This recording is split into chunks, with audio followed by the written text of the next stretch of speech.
After living for nearly 100 years on this planet, I now understand the most important place on Earth is not on land, but at sea.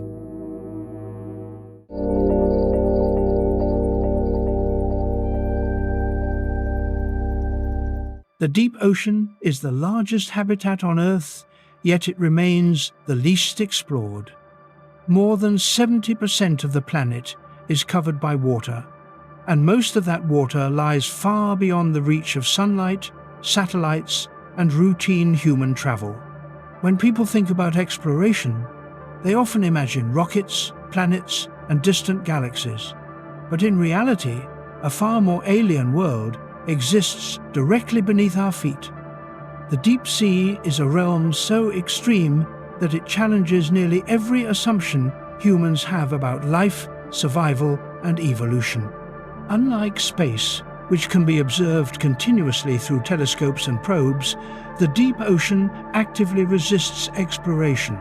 Crushing pressure, total darkness, freezing temperatures, and vast distances make even the most advanced technology vulnerable. For every meter a human descends, pressure increases, eventually reaching levels capable of collapsing steel structures and shattering glass. At depths of several thousand meters, the ocean exerts hundreds of times more pressure than the atmosphere at sea level. This alone makes sustained exploration extraordinarily difficult. For centuries, humans believed that life could not exist beyond a certain depth. Early oceanographers assumed that darkness and pressure created a dead zone, a lifeless abyss where nothing could survive. This belief was not rooted in ignorance, but in logical reasoning based on surface life. Plants need sunlight. Animals depend on plants. Without light, the entire food chain should collapse. Yet the deep sea defies this logic completely. Life not only exists there, it thrives in forms that appear almost hostile to human perception. The deep ocean is not a single environment, but a layered world, divided by depth, pressure, and light availability. As one descends, conditions change dramatically.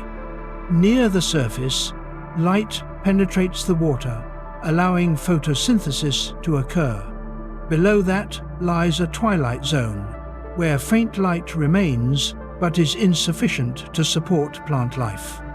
Deeper still is complete darkness, a world where night has existed uninterrupted for millions of years.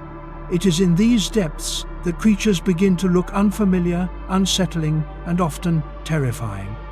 What makes deep-sea creatures appear so disturbing is not malice or mutation, but adaptation. Evolution does not create beauty or horror. It creates efficiency. In an environment where food is scarce, light is absent, and survival is uncertain, natural selection favors traits that maximize every possible advantage. Over millions of years, this process has shaped animals into forms that look exaggerated, distorted, or monstrous to human eyes. Oversized mouths, elongated bodies, transparent skin, and glowing organs are not signs of deformity, they are solutions. The deep ocean is older than most surface ecosystems. While continents shifted and climates changed above, the abyss remained relatively stable. This stability allowed ancient lineages to persist with little modification. Some deep-sea species resemble creatures that lived hundreds of millions of years ago, long before dinosaurs walked the land. In this sense, the deep ocean is not only a place of extremes, but also a living archive of Earth's biological past. Human fascination with the deep sea often blends science with fear. Darkness removes visual certainty. Pressure eliminates the possibility of rescue. Distance creates isolation more profound than that experienced by astronauts. A human at the bottom of the ocean is farther from help than a human in orbit. This psychological weight shapes how people perceive deep-sea life. Creatures encountered there are seen through a lens of vulnerability and unease. their strange forms become symbols of the environment itself. Technological limitations have shaped our understanding of the deep ocean. For most of history, exploration relied on nets and dredges that blindly scraped the seafloor.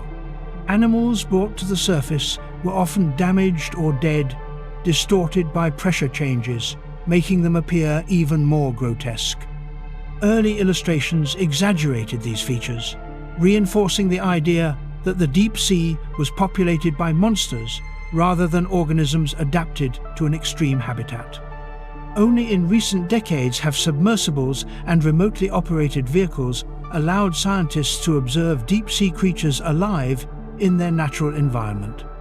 These observations have revealed that many animals once thought to be aggressive or monstrous are slow-moving, delicate, and highly specialized.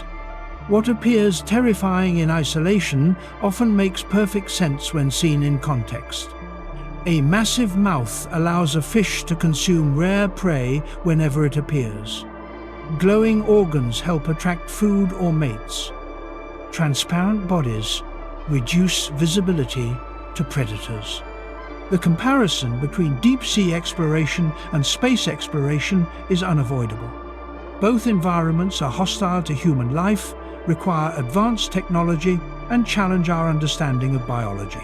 However, the deep ocean has one crucial difference: it is alive everywhere. While space is mostly empty, the deep sea is densely populated with microorganisms, animals, and ecosystems that function without sunlight. This makes it arguably more complex and biologically rich than any other extreme environment known to humanity. Despite covering such a vast area, the deep ocean remains poorly mapped. More detailed maps exist for the surface of the moon than for the ocean floor. Mountain ranges, trenches, and valleys stretch across the seabed, many of them unexplored. These geological features shape currents, nutrient flow, and biological diversity. Entire ecosystems may exist in isolated regions, unknown and unstudied, simply because reaching them is too costly or dangerous. The fear associated with deep-sea creatures often reflects human discomfort with the unknown rather than any objective danger. Most deep-sea animals will never encounter humans. Their lives unfold in silence, darkness, and pressure, governed by rules entirely different from those at the surface. They do not hunt humans. They do not threaten civilization. Yet their appearance challenges deeply ingrained expectations about what animals should look like.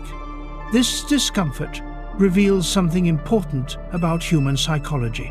People tend to associate familiarity with safety and unfamiliarity with threat.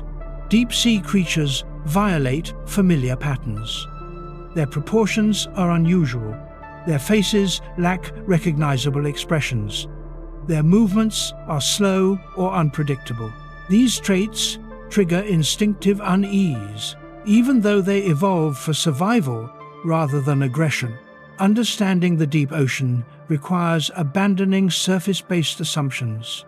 Concepts like day and night, seasons, and visual communication lose relevance in the abyss. Time moves differently. Metabolic rates are slow. Growth can take decades. Some species may live far longer than their surface relatives. Reproduction is infrequent and highly specialized. Every aspect of life is shaped by scarcity and energy conservation. The deep sea also plays a critical role in regulating Earth's climate and ecosystems. It stores vast amounts of carbon, redistributes heat through ocean currents, and supports fisheries that humans depend on indirectly.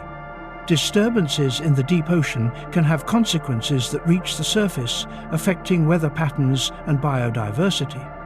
Despite this importance, human activity increasingly threatens deep-sea environments through mining, pollution, and climate change.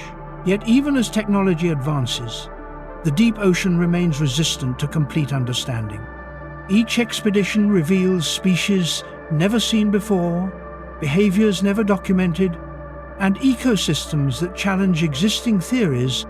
The deeper scientists go, the stranger life appears. This is not because life becomes more chaotic, but because it becomes more specialized, more optimized for conditions that humans cannot easily imagine. The creeping sensation people feel when viewing deep-sea creatures is, in many ways, a reminder of human limitations. It reflects how evolution shaped us for a world of light, moderate pressure, and visual communication. When confronted with life that evolved under entirely different constraints, our instincts struggle to interpret what we see. The result is fear, fascination, and awe intertwined. The deep ocean is not a horror story. It is a testament to the resilience of life. Where light disappears, life invents its own illumination. Where food is rare, organisms evolve patience and efficiency. Where pressure is immense, bodies adapt in ways that seem impossible. What appears creepy is, in truth, profoundly intelligent design, driven by natural selection. As exploration continues, the image of the deep sea as a monstrous underworld slowly gives way to a more nuanced understanding. These creatures are not nightmares. They are survivors. They represent the extreme edges of what life can become when pushed beyond comfort, beyond familiarity, and beyond human experience. This is only the beginning. As we descend further, light fades completely, pressure intensifies, and life grows increasingly alien. The deeper we go, the more evolution reveals its most unconventional solutions. The deep ocean does not become creepy by accident. It becomes that way because survival demands it. As depth increases, light becomes the first casualty. Sunlight that feels endless at the surface begins to weaken almost immediately after entering the ocean. Water absorbs and scatters light far more effectively than air, stripping away brightness meter by meter. Reds disappear first, followed by oranges and yellows, until only faint blue wavelengths remain. Eventually, even blue light vanishes. Beyond this point, darkness is absolute and permanent. This transition marks one of the most dramatic environmental shifts on the planet. Above, the sun governs life. Below, it becomes irrelevant. In the upper layers of the ocean, light defines time, behavior, and survival. Animals migrate vertically in response to day and night. Predators rely on vision. Plants form the foundation of the food chain. But as light fades, these rules collapse. Life must reinvent itself or disappear. The zone where light begins to fail is often described as a boundary rather than a gradual change. Organisms living near this edge experience a world of perpetual dusk. Shadows dominate. Contrast is weak. Shapes blur into the surrounding water. The vision still exists, but it is unreliable. In this environment, evolution favors heightened sensitivity. Eyes grow larger relative to body size. Retinas adapt to capture the faintest photons. Some animals can detect single particles of light, an ability far beyond human perception. Yet, even these adaptations have limits. Below a certain depth, eyes no longer provide meaningful information. Building and maintaining complex visual organs requires energy, and energy is the most precious resource in the deep sea. When vision stops offering an advantage, evolution begins to remove it. Eyes shrink, become vestigial, or vanish entirely. Darkness reshapes anatomy with ruthless efficiency. The absence of light does more than eliminate vision. It erases the concept of color. Without light, color has no function. pigments become irrelevant. Bright patterns and camouflage based on visual deception no longer matter. As a result, many deep-sea animals appear pale, translucent, or uniformly dark. Their appearance reflects not decay or emptiness, but optimization. Why waste energy producing color when no one can see it? Darkness also alters how animals communicate. On the surface, visual signals dominate. Body language, coloration, and movement convey information instantly. In the deep sea, these channels are useless. Communication shifts to other senses. Chemical signals drift through the water. Vibrations travel long distances. Pressure changes and subtle movements replace visual cues. In this silent darkness, information moves slowly and imprecisely, shaping behavior in profound ways. The loss of light also disrupts biological rhythms. At the surface, circadian cycles regulate sleep, feeding, and reproduction. Day and night create predictable patterns. In the deep sea, there is no sunrise, no sunset, no seasonal variation in light. Time becomes abstract. Many deep-sea organisms exhibit rhythms that appear detached from the surface world. Some respond to faint changes in water chemistry or temperature instead of light. Others seem to operate without clear cycles at all. Darkness transforms predation. Visual hunters lose their advantage. Stealth takes on new meaning.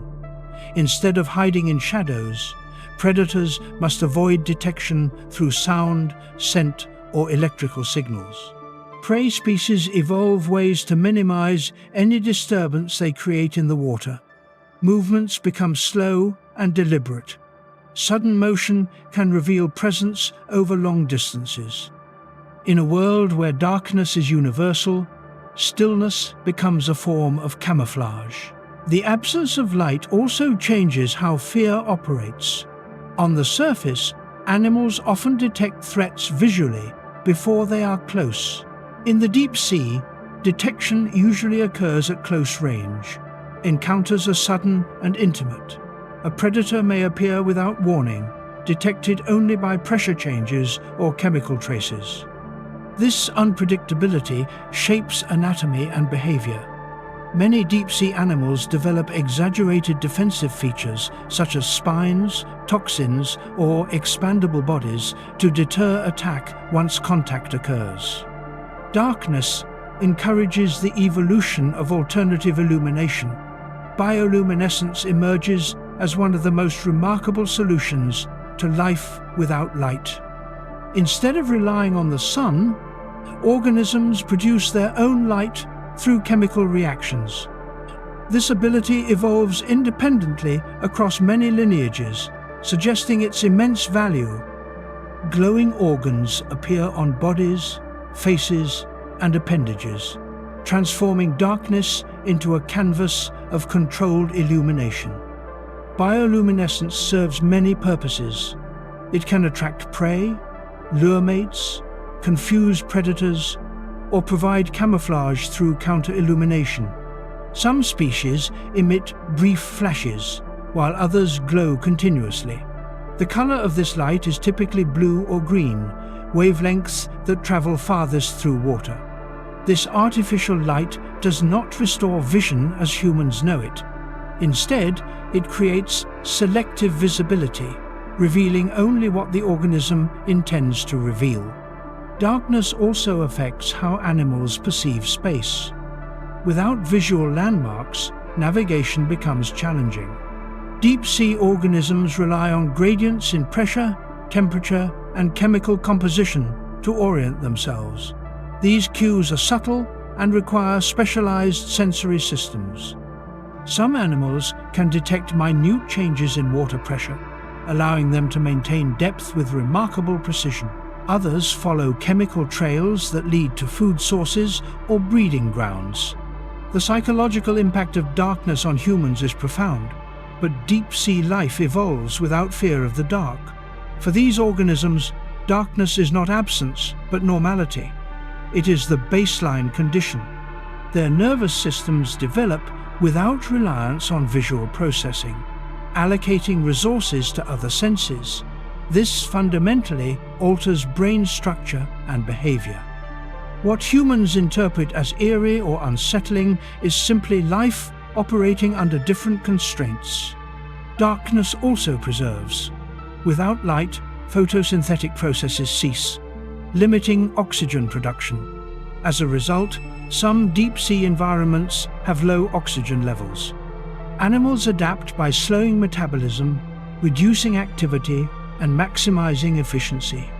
Growth is slow, reproduction is infrequent, longevity increases. Some deep-sea species may live for centuries, their lives unfolding at a pace incompatible with surface ecosystems. The lack of light contributes to the sense that deep-sea creatures look ancient or unfinished. Their forms do not align with modern surface animals shaped by visual interaction. Instead, they reflect a different evolutionary logic, one where function overrides aesthetics entirely. Elongated limbs, asymmetry, and unusual proportions are not errors. They are responses to a world where darkness dominates every interaction. Human exploration of these zones often reinforces the perception of creepiness. Submersible lights pierce the darkness, revealing animals that have never evolved to be seen under bright illumination. Their reflective eyes, translucent tissues, and slow movements appear unnatural under artificial light. What cameras capture is not how these animals experience their own world, but how they look when exposed to conditions they were never meant to encounter. Darkness also protects secrets. Vast regions of the deep ocean remain unobserved simply because visibility is limited to the range of artificial lights. Beyond that circle, the abyss continues uninterrupted. Creatures may pass just outside the beam, unseen and undocumented. This creates an inherent bias in scientific observation, where only animals tolerant of light or slow enough to remain within view are studied. The deeper one goes, the more complete the darkness becomes. Eventually, even bioluminescent signals grow rare. Energy constraints limit unnecessary light production. In the deepest zones, encounters may occur between organisms that have never seen another living thing. Reproduction relies on chance. Feeding depends on rare events. Life persists not because conditions are favorable, but because evolution has eliminated everything unnecessary. This complete absence of light forces life to confront its own limits. Every adaptation is stripped to its core function. Excess complexity is removed. What remains is life reduced to efficiency. This is why deep-sea creatures appear stripped down, exaggerated, or alien. They are not designed to be observed. They are designed to endure. Darkness also reshapes the relationship between predator and prey. In a world without vision, the line between hunter and hunted blurs. Many species alternate roles depending on opportunity. Flexible feeding strategies become essential. An animal may scavenge one day and hunt the next. Specialization gives way to adaptability, further blurring familiar ecological categories.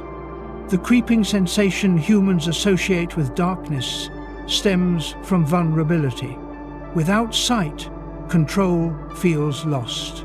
Deep-sea creatures embrace this vulnerability as normal. Their world does not offer certainty, so they evolve to function without it. This philosophical difference is reflected in their bodies. Where humans rely on anticipation, deep-sea life relies on resilience. As exploration pushes deeper, darkness becomes not just an environmental factor, but a defining force. It shapes anatomy, behavior, reproduction, and perception. It removes familiar reference points and replaces them with systems humans struggle to comprehend.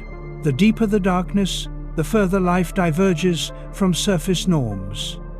This is why deep-sea creatures seem to grow creepier with depth. It is not because they become more dangerous or hostile. It is because darkness strips away the features humans understand and replaces them with solutions optimized for a world without light. What remains feels alien because it is built for a reality humans were never meant to inhabit. As we descend further, darkness no longer feels empty. It feels populated, dense with unseen life, adapted to conditions beyond imagination. Light, once taken for granted, becomes a memory. In its absence, evolution writes its most unconventional chapters. The journey downward has only begun. As depth increases beyond the reach of light, pressure becomes the dominant force shaping life. Unlike darkness, which removes something from the environment, pressure adds an invisible weight that never relents. Every 10 meters of descent adds another atmosphere of pressure, stacking force upon force until the ocean becomes a crushing column. At depths where many deep-sea creatures live, pressure reaches hundreds to thousands of times greater than what humans experience at the surface. To the human body, this pressure is instantly lethal. Air-filled spaces collapse, lungs compress, blood chemistry destabilizes. Even advanced submarines must be built with extreme reinforcement to avoid implosion.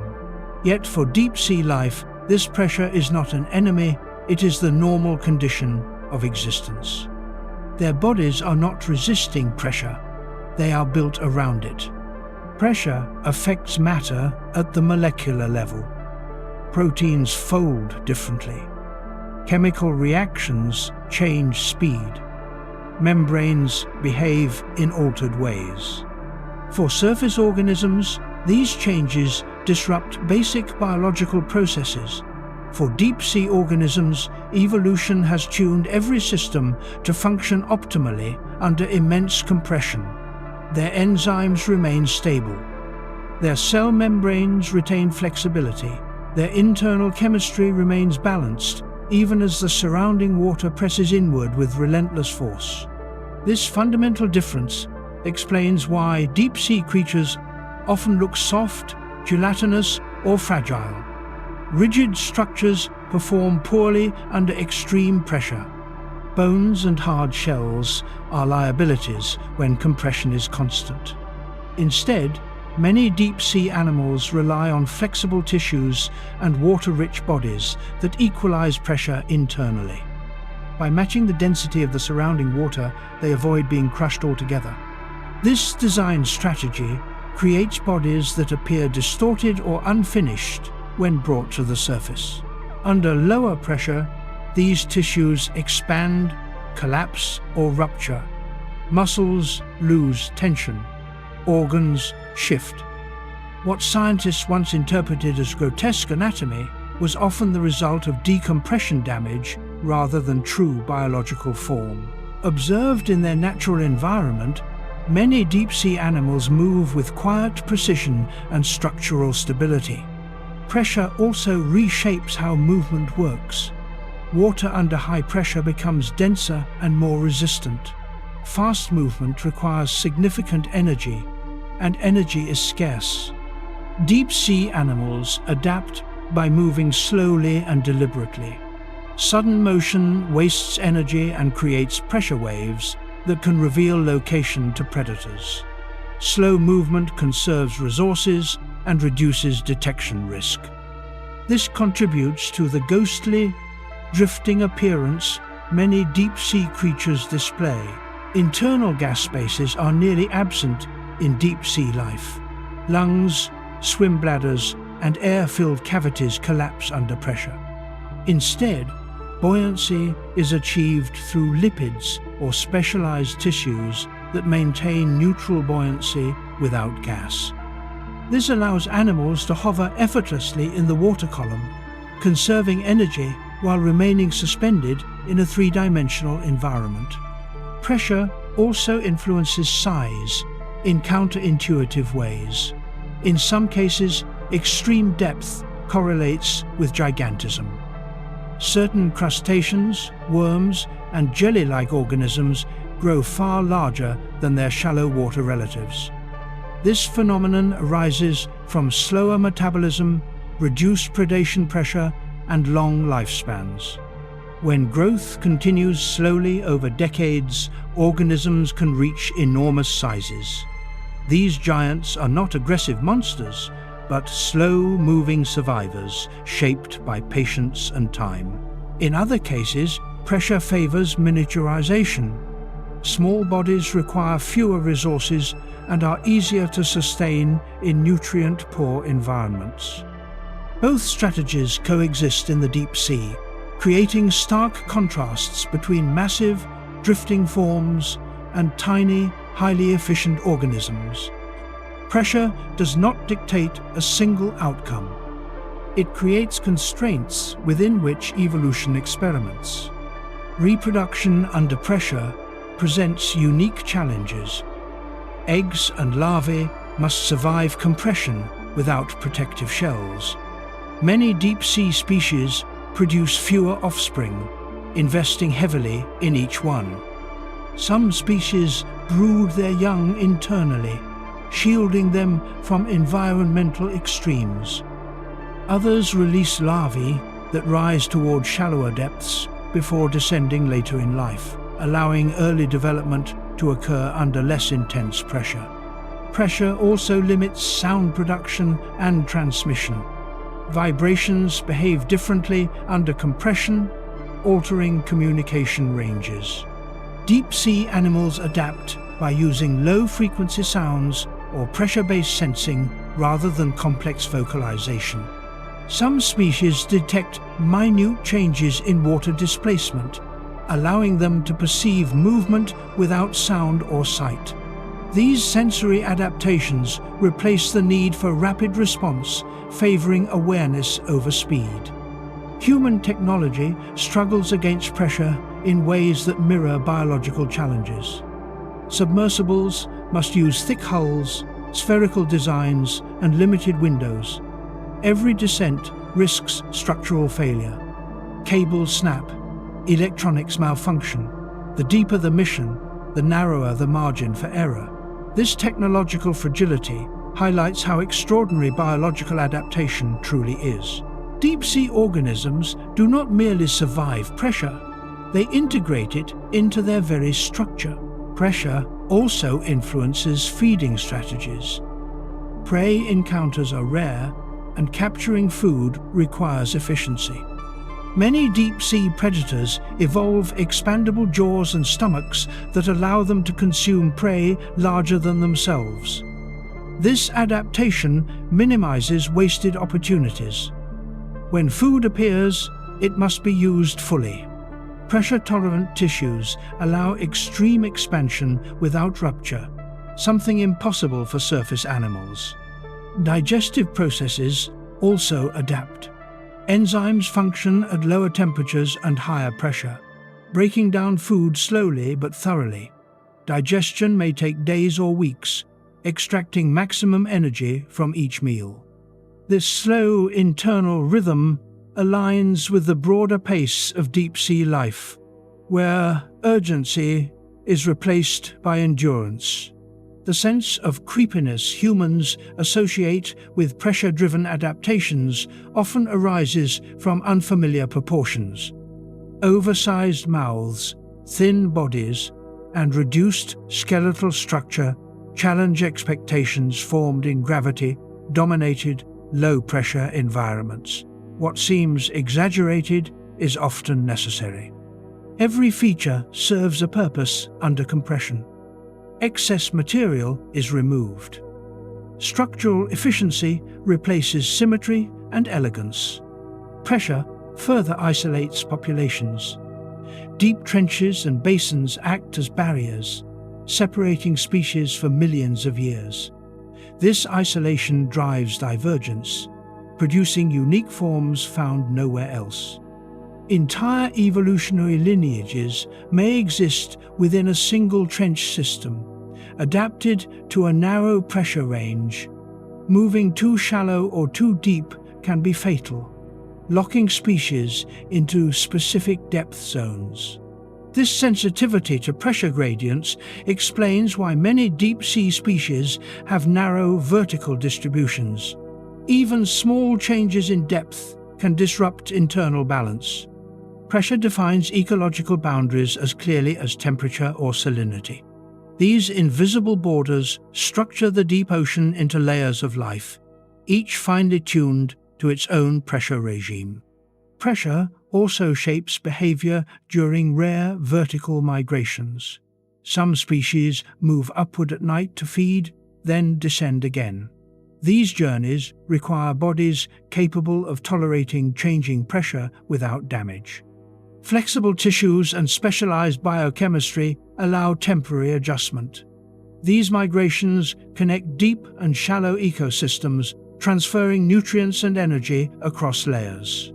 For humans, pressure represents danger and limitation.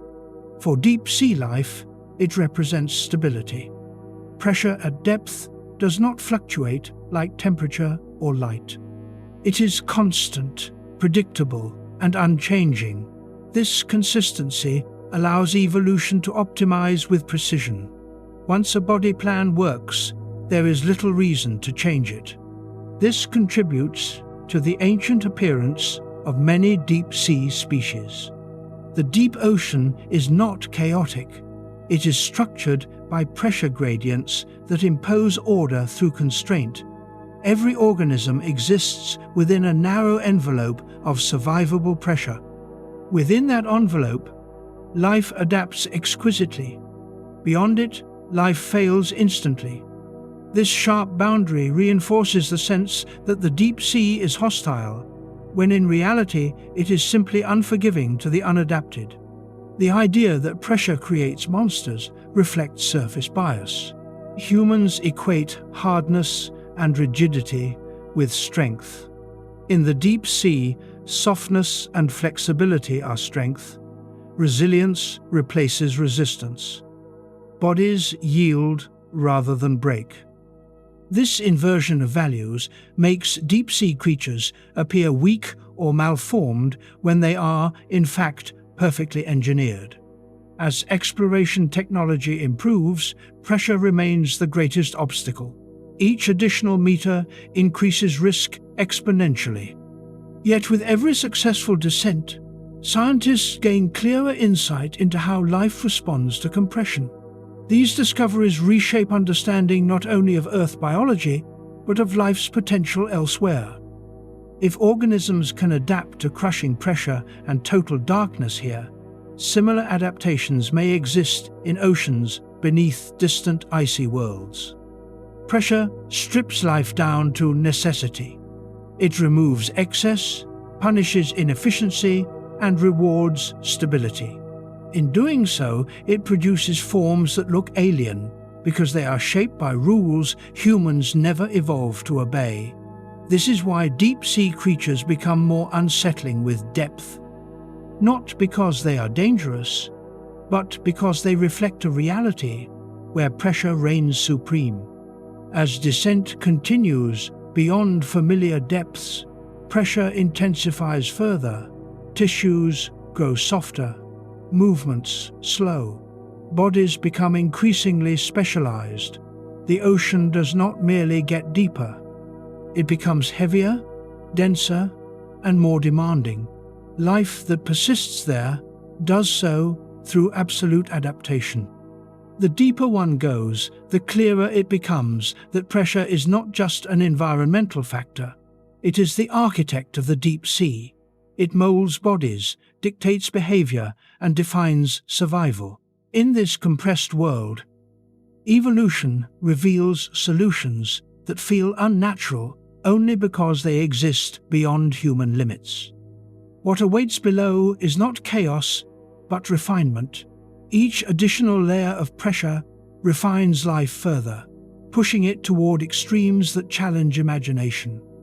The journey downward continues, and with it, the transformation of life into forms shaped by forces humans can barely endure.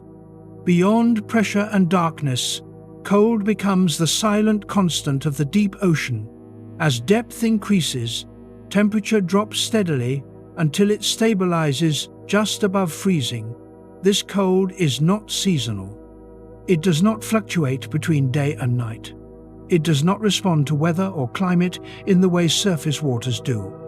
It is permanent, ancient, and unchanging.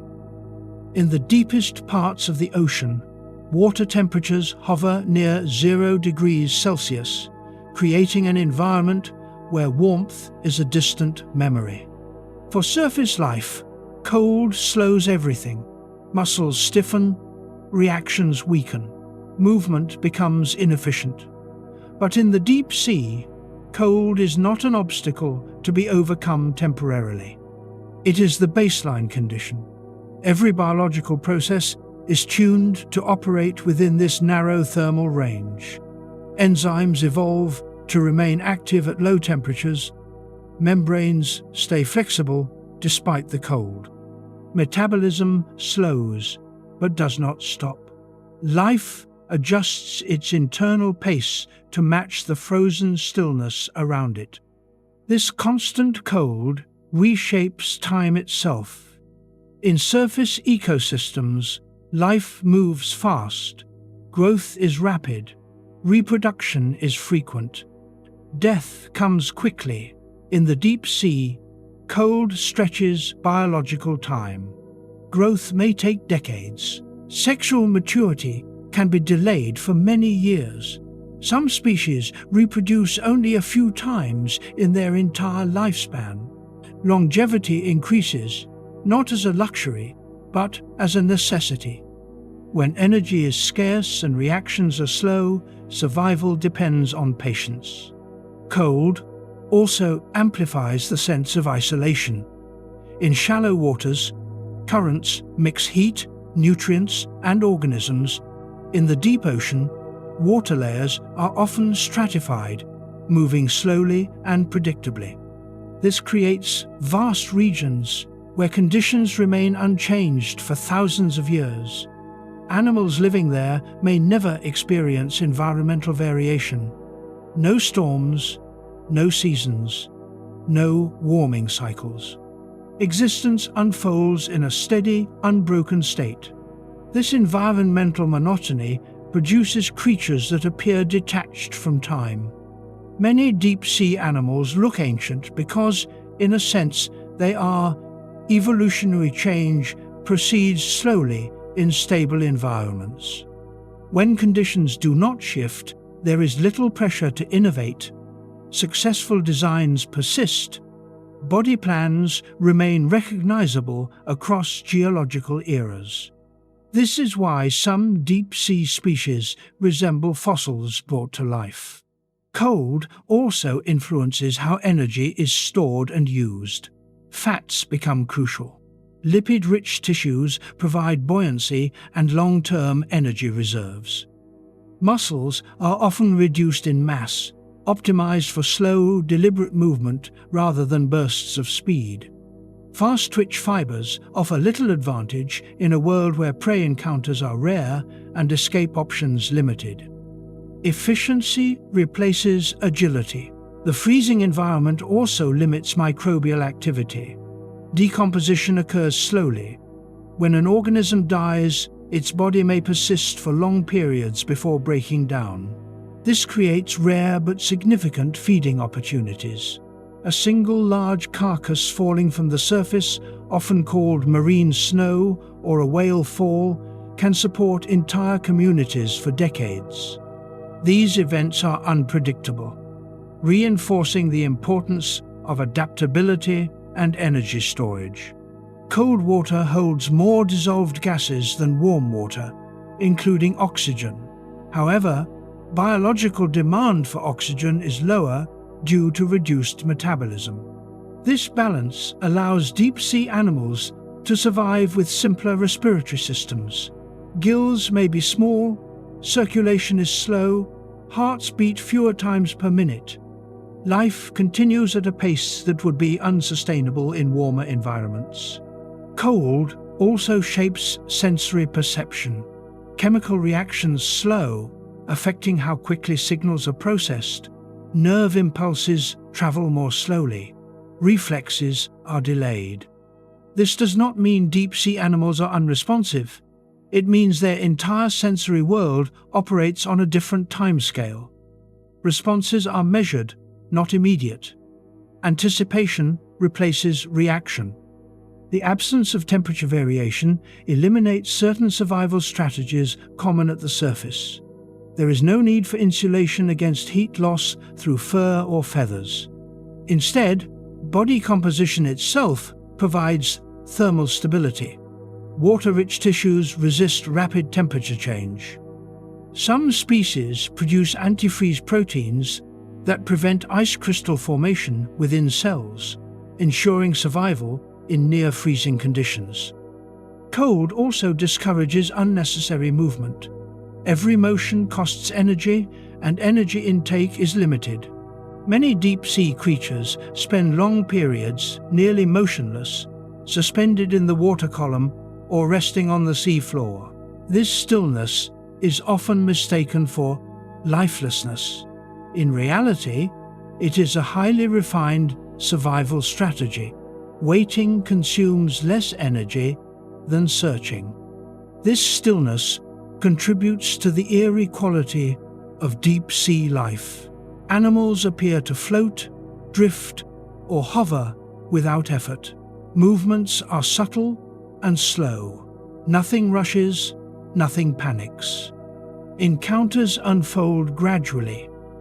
To human observers accustomed to fast reactions and constant motion, this behavior feels unnatural and unsettling. Cold also alters how predators hunt. Pursuit-based hunting is inefficient. Instead, ambush strategies dominate. Predators wait, conserving energy, until prey comes within range. Expandable jaws, sensitive detection systems, and sudden bursts of movement replace long chases. When action occurs, it is brief and decisive. Prey species adapt accordingly. Camouflage through transparency or darkness becomes essential. Defensive structures develop that deter predators at close range. Spines, toxins, and unpalatable tissues provide protection when escape is impossible. In the cold, deep sea, survival often depends on making oneself a poor choice rather than a fast one. Reproduction in cold environments is slow and uncertain. Eggs develop gradually. Larval stages may drift for extended periods before settling. Some species synchronize reproduction with rare environmental cues, such as nutrient influxes or chemical changes, rather than seasonal cycles. This unpredictability increases mortality but also reduces competition. Fewer offspring survive, but those that do face less rivalry. Cold also reinforces isolation between populations. Limited movement and slow currents reduce gene flow. Species diverge over time, producing highly specialized local forms. Even small temperature differences between regions can act as barriers. What appears to humans as a uniform cold environment is, at biological scales, a mosaic of microhabitats. Human encounters with this cold world often distort perception. Submersible lights and equipment introduce warmth and motion into an environment defined by stillness. Animals react slowly, if at all, to these intrusions. Their calm demeanor is sometimes misinterpreted as aggression or menace, when it is simply the absence of urgency. Cold also plays a role in preserving chemical gradients that sustain unique ecosystems. Hydrothermal vents and cold seeps create localized areas where temperature rises sharply. These rare anomalies support dense communities that contrast starkly with the surrounding emptiness. Life clusters around warmth, not because it prefers heat, but because energy becomes available there. The contrast between these warm pockets and the surrounding cold highlights how dominant temperature is in shaping deep-sea life. Organisms adapted to near-freezing conditions cannot easily exploit warmer zones, and vice versa. This specialization reinforces ecological boundaries and increases biodiversity through isolation. The eternal cold of the deep sea also affects how humans emotionally interpret it. Cold is often associated with death, emptiness, and abandonment. When combined with darkness and pressure, it amplifies the sense of hostility. Deep-sea creatures become symbols of endurance in a world that seems fundamentally opposed to life. Yet, life persists, not in spite of the cold, but because of it. The cold slows change, reduces competition, and stabilizes conditions. It allows life forms to settle into narrow niches and refine their adaptations over immense spans of time. What emerges are organisms perfectly matched to an environment humans would consider uninhabitable. The deep sea is not frozen in the sense of inactivity, it is frozen in rhythm. Its pace is slow, deliberate, and unwavering. This rhythm governs every aspect of existence. From growth to reproduction to death, everything unfolds according to the same unchanging thermal background. This constancy gives deep-sea life a haunting quality. It feels removed from the urgency and chaos of the surface world. Creatures seem suspended between moments, living in a perpetual present. This perception feeds the idea that the deep ocean is timeless, a place where evolution moves differently. As exploration pushes deeper, the cold intensifies not in magnitude but in significance. Its effects compound with darkness and pressure, stripping life of excess and emphasizing efficiency. Each layer of depth adds another constraint, narrowing the range of viable forms. The deeper one goes, the less life resembles surface norms. Warmth, light, and speed vanish. What remains is existence reduced to essentials.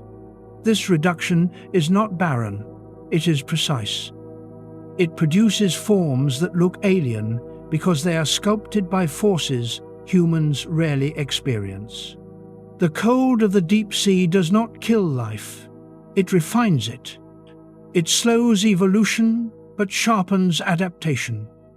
It creates a world where survival depends on endurance rather than dominance. This is why deep-sea creatures appear calm, distant, and eerie. They belong to a reality where time moves slowly and change is rare. As the descent continues, cold remains constant, an ever-present background against which evolution plays out its most subtle experiments. The ocean grows quieter, movements grow slower. Life becomes increasingly introspective, shaped by an environment that offers no comfort, only consistency. This is the world beneath the surface, not a place of chaos, but a place of stillness, not a realm of monsters, but of specialists. The cold does not erase life, it defines it. In a world without sunlight, life invents its own illumination. Bioluminescence is one of the most defining features of the deep ocean, and one of the primary reasons its creatures appear so strange and unsettling. Far from being a rare curiosity, natural light production is widespread in the deep sea. A significant portion of deep ocean species can glow in some form, making bioluminescence one of the most successful evolutionary strategies in total darkness. Bioluminescence is not a single adaptation, but a toolkit. It arises through chemical reactions inside the body, typically involving a light-producing molecule and an enzyme that triggers illumination. The result is cold light, produced without heat, perfectly suited for an environment where energy must be conserved. This light is usually blue or green, wavelengths that travel farthest through seawater, maximizing visibility with minimal energy cost. What makes bioluminescence unsettling to humans is not the light itself, but its context. On land, light signals safety, warmth, and activity. In the deep ocean, light often signals danger. A sudden glow in total darkness can mean a predator has detected movement, a trap has been set, or a defense mechanism has been activated. Illumination becomes a weapon, a disguise, or a warning. One of the most well-known uses of bioluminescence is predation. Some deep-sea predators produce light to lure prey closer, exploiting instinctive attraction to brightness in darkness.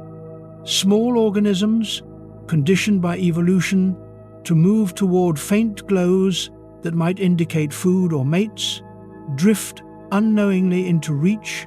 By the time they realize the mistake, escape is impossible. This strategy turns curiosity into vulnerability. Other predators use light to expose prey rather than attract it. Brief flashes can momentarily illuminate an area, revealing silhouettes that would otherwise remain hidden.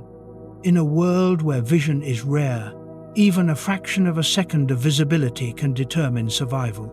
These flashes are often controlled with precision, activated only when necessary to minimize energy loss and avoid detection by larger predators.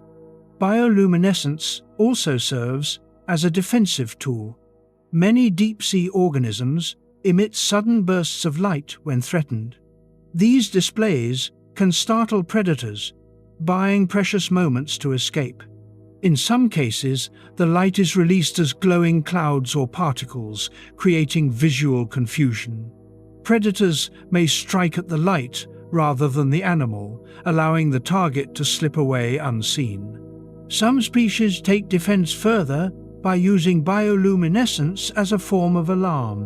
When attacked, they emit light that attracts larger predators. This turns the tables, making the attacker a target. This strategy relies on the deep ocean food web, where being noticed by something bigger is often a death sentence. Light becomes a signal that escalates conflict rather than resolves it. One of the most sophisticated uses of bioluminescence is camouflage. This may seem contradictory, but in the deep sea, glowing can help animals hide. Some species produce light on their undersides that matches the faint residual light filtering from above. This technique, known as counter-illumination, erases the animal's silhouette when viewed from below. Predators, looking upward, see only uniform darkness rather than a shadowed body. Counter-illumination requires extraordinary precision. The brightness must match ambient light levels exactly. Too much light reveals the animal. Too little creates a shadow. Some species can adjust their glow in real time, responding to changing conditions. This level of control reflects how critical invisibility is in an environment where hiding places are scarce. Bioluminescence also plays a role in communication. In the absence of sound-friendly distances and visual signals, light patterns become a language. Flashes, pulses, and steady glows convey information about species, identity, sex, and readiness to mate. These signals are often highly specific, reducing the risk of attracting predators or wasting energy on incompatible partners. Mating signals in the deep sea can be both subtle and extreme. Some species produce faint, rhythmic glows barely detectable beyond short distances. Others display elaborate light patterns involving multiple organs. These displays must balance attraction with risk. Every signal increases the chance of being noticed by something unintended. Bioluminescence also helps solve one of the deep sea's greatest challenges: finding a mate. Population densities are extremely low. Encounters are rare. Some species may go years without seeing another of their kind. Light provides a way to announce presence across greater distances than chemical cues alone. In a vast, dark environment, even a small glow can mean the difference between reproduction and extinction. The eerie appearance of many deep-sea creatures is amplified by their glowing features. Light emitted from within translucent tissues reveals internal structures, casting skeletal shadows and highlighting organs. To human observers, this can appear grotesque or unnatural. In reality, it is simply light passing through bodies adapted to transparency and softness. Some species host bioluminescent bacteria rather than producing light themselves. These bacteria live in specialized organs and are maintained through symbiotic relationships. The host provides nutrients. The bacteria provide light. This partnership adds another layer of complexity, turning living organisms into biological lanterns powered by microbial chemistry. Bioluminescent organs often appear in unexpected places. Dangling lures, eye stalks, fins, and even mouths may glow. These placements are not random. Each location serves a purpose tied to feeding, defense, or communication. A glowing lure near the mouth draws prey toward danger. Glowing eyes can confuse predators about the animal's true orientation. The deep ocean is not constantly illuminated by glowing creatures. Bioluminescence is used sparingly. Light is expensive. Unnecessary illumination wastes energy and increases risk. Most of the time, the deep sea remains in complete darkness. When light appears, it is brief, intentional, and meaningful. This scarcity makes each flash more significant. Human exploration often exaggerates the prevalence of bioluminescence. Cameras and lights stimulate defensive glows and stress responses. Animals that would normally remain dark suddenly illuminate. What viewers see is not a natural light show, but a reaction to intrusion. This distortion contributes to the perception of the deep sea as a constantly glowing nightmare. Bioluminescence also influences how deep-sea food webs function. Light signals attract not only prey, but scavengers. Glowing carcasses can draw organisms from afar. This creates temporary feeding hubs in an otherwise sparse environment. Energy concentrates briefly, then dissipates. Life responds opportunistically. The color of bioluminescence matters. Most deep-sea light is blue because blue travels farthest in water. Some species produce red light, which is unusual and harder to detect. This allows them to illuminate prey without being seen by others. Red light functions like night vision, invisible to most deep-sea animals. This hidden illumination gives certain predators a significant advantage. This use of invisible light challenges assumptions about darkness. Even in total absence of sunlight, visibility exists selectively. Some animals see what others cannot. Perception becomes fragmented. Reality differs depending on sensory capability. What one species experiences as darkness, another experiences as dimly lit space. The evolution of bioluminescence occurred independently many times. This convergence suggests overwhelming selective pressure. Whenever darkness becomes permanent, light production evolves. It is not a rare anomaly, but a predictable outcome. Life refuses to surrender visibility entirely. Instead, it redefines it. The unsettling effect of glowing creatures on humans arises from evolutionary mismatch. Human brains associate light with clarity and safety. Seeing light emerge from unexpected forms in total darkness triggers confusion. the source of illumination is alive, moving, and unfamiliar. This violates deeply ingrained expectations. Bioluminescence also alters how fear propagates in the deep sea. Light can spread panic. A flash may attract predators, triggering chain reactions of movement and response. In this way, light can destabilize local environments briefly before darkness reasserts itself. Illumination becomes a disruptive force rather than a stabilizing one. Deep-sea creatures evolve to control this disruption carefully. Light organs are often shielded, directional, or intermittent. Precision matters. A poorly timed glow can be fatal. Survival depends not only on producing light, but on knowing when not to. The relationship between bioluminescence and creepiness is rooted in unpredictability. Light appears without warning, reveals partial information, then vanishes. Shapes emerge briefly, then dissolve back into darkness. The mind fills in gaps, often imagining threats larger than reality. This psychological effect mirrors how deep-sea predators exploit light to confuse prey. Bioluminescence also complicates scientific study. Observing natural behavior without disturbing light patterns is difficult. Even low-light cameras can alter interactions.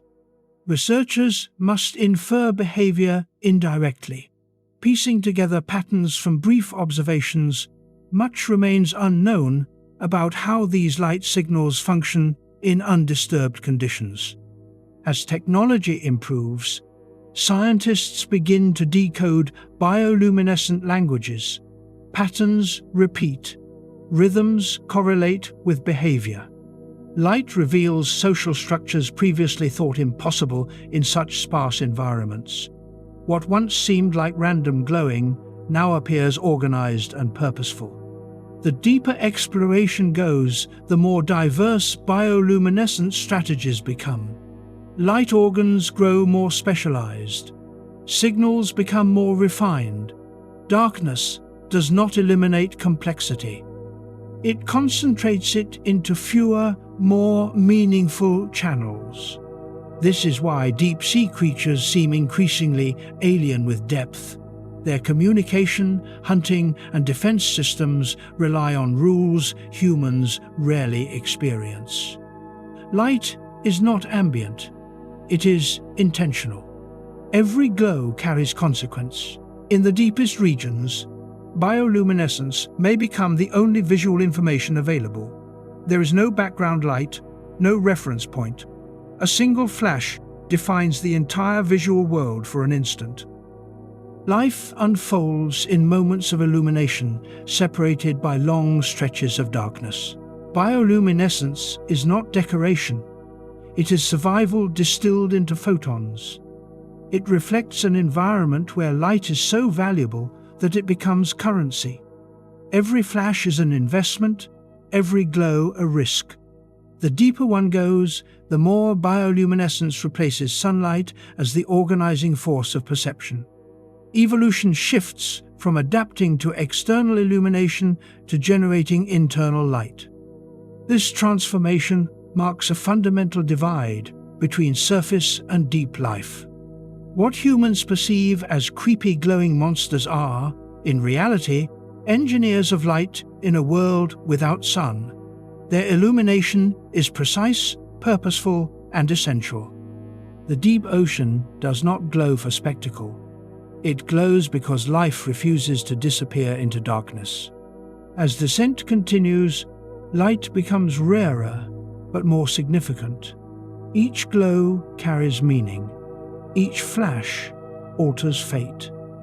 In this way, bioluminescence defines the deep sea not as a place of blindness, but as a realm of selective vision shaped by evolution's most elegant solution to eternal night.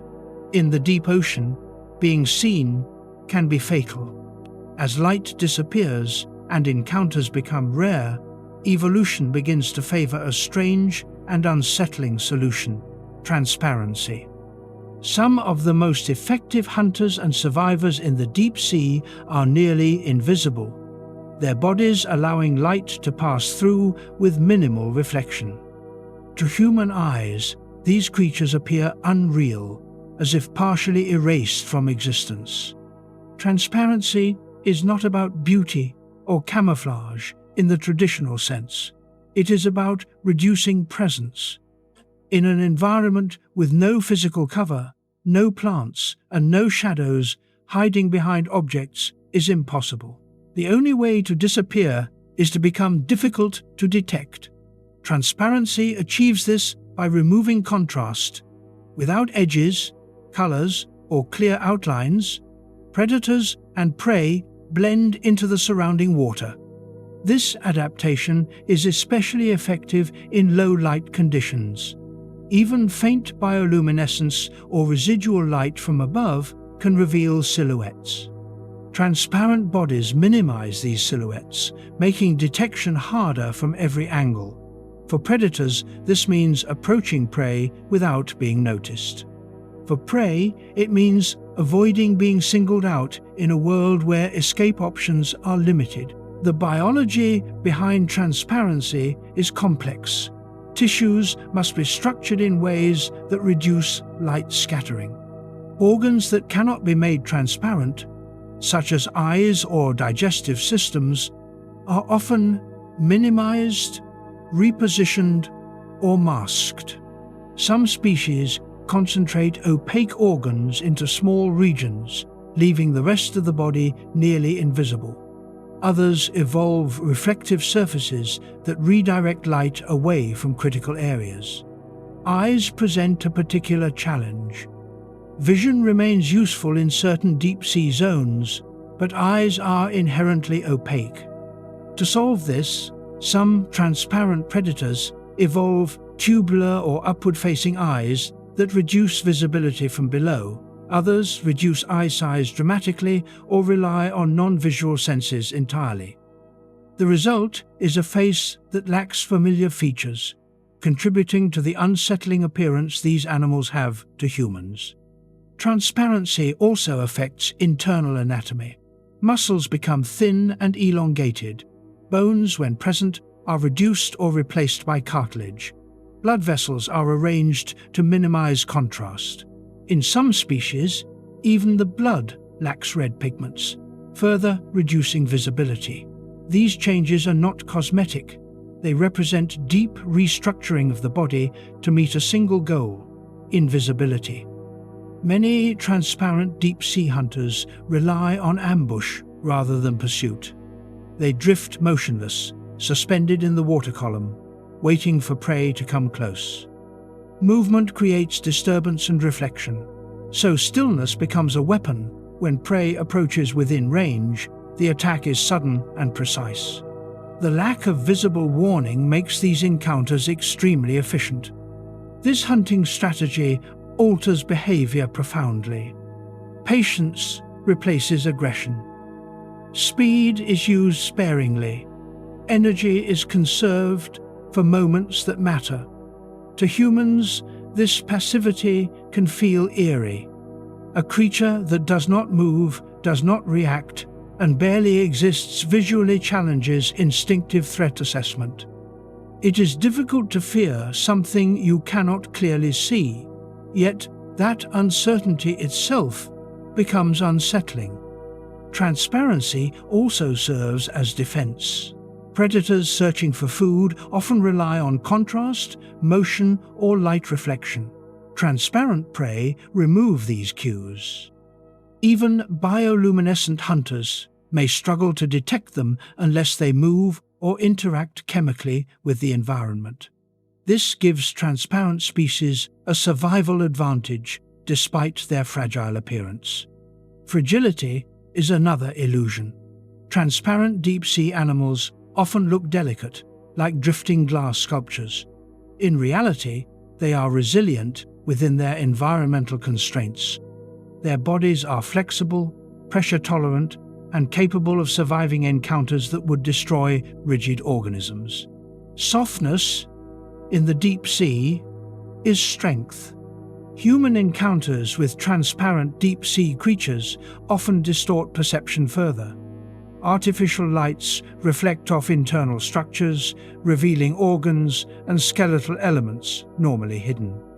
What cameras capture is not how these animals appear in their natural darkness, but how they look under intrusive illumination. The result is an image that feels anatomical, exposed, and unsettling. This exposure contributes to the idea that deep-sea creatures look unfinished or unnatural. Organs appear to float freely. Boundaries between inside and outside seem blurred. For humans accustomed to opaque bodies, this violates fundamental expectations. The discomfort arises not from danger, but from the breakdown of familiar visual categories. Transparency also affects reproduction. Many transparent species produce equally translucent eggs or larvae, allowing offspring to remain hidden during vulnerable early stages. Development may occur slowly, drifting with currents while remaining nearly invisible.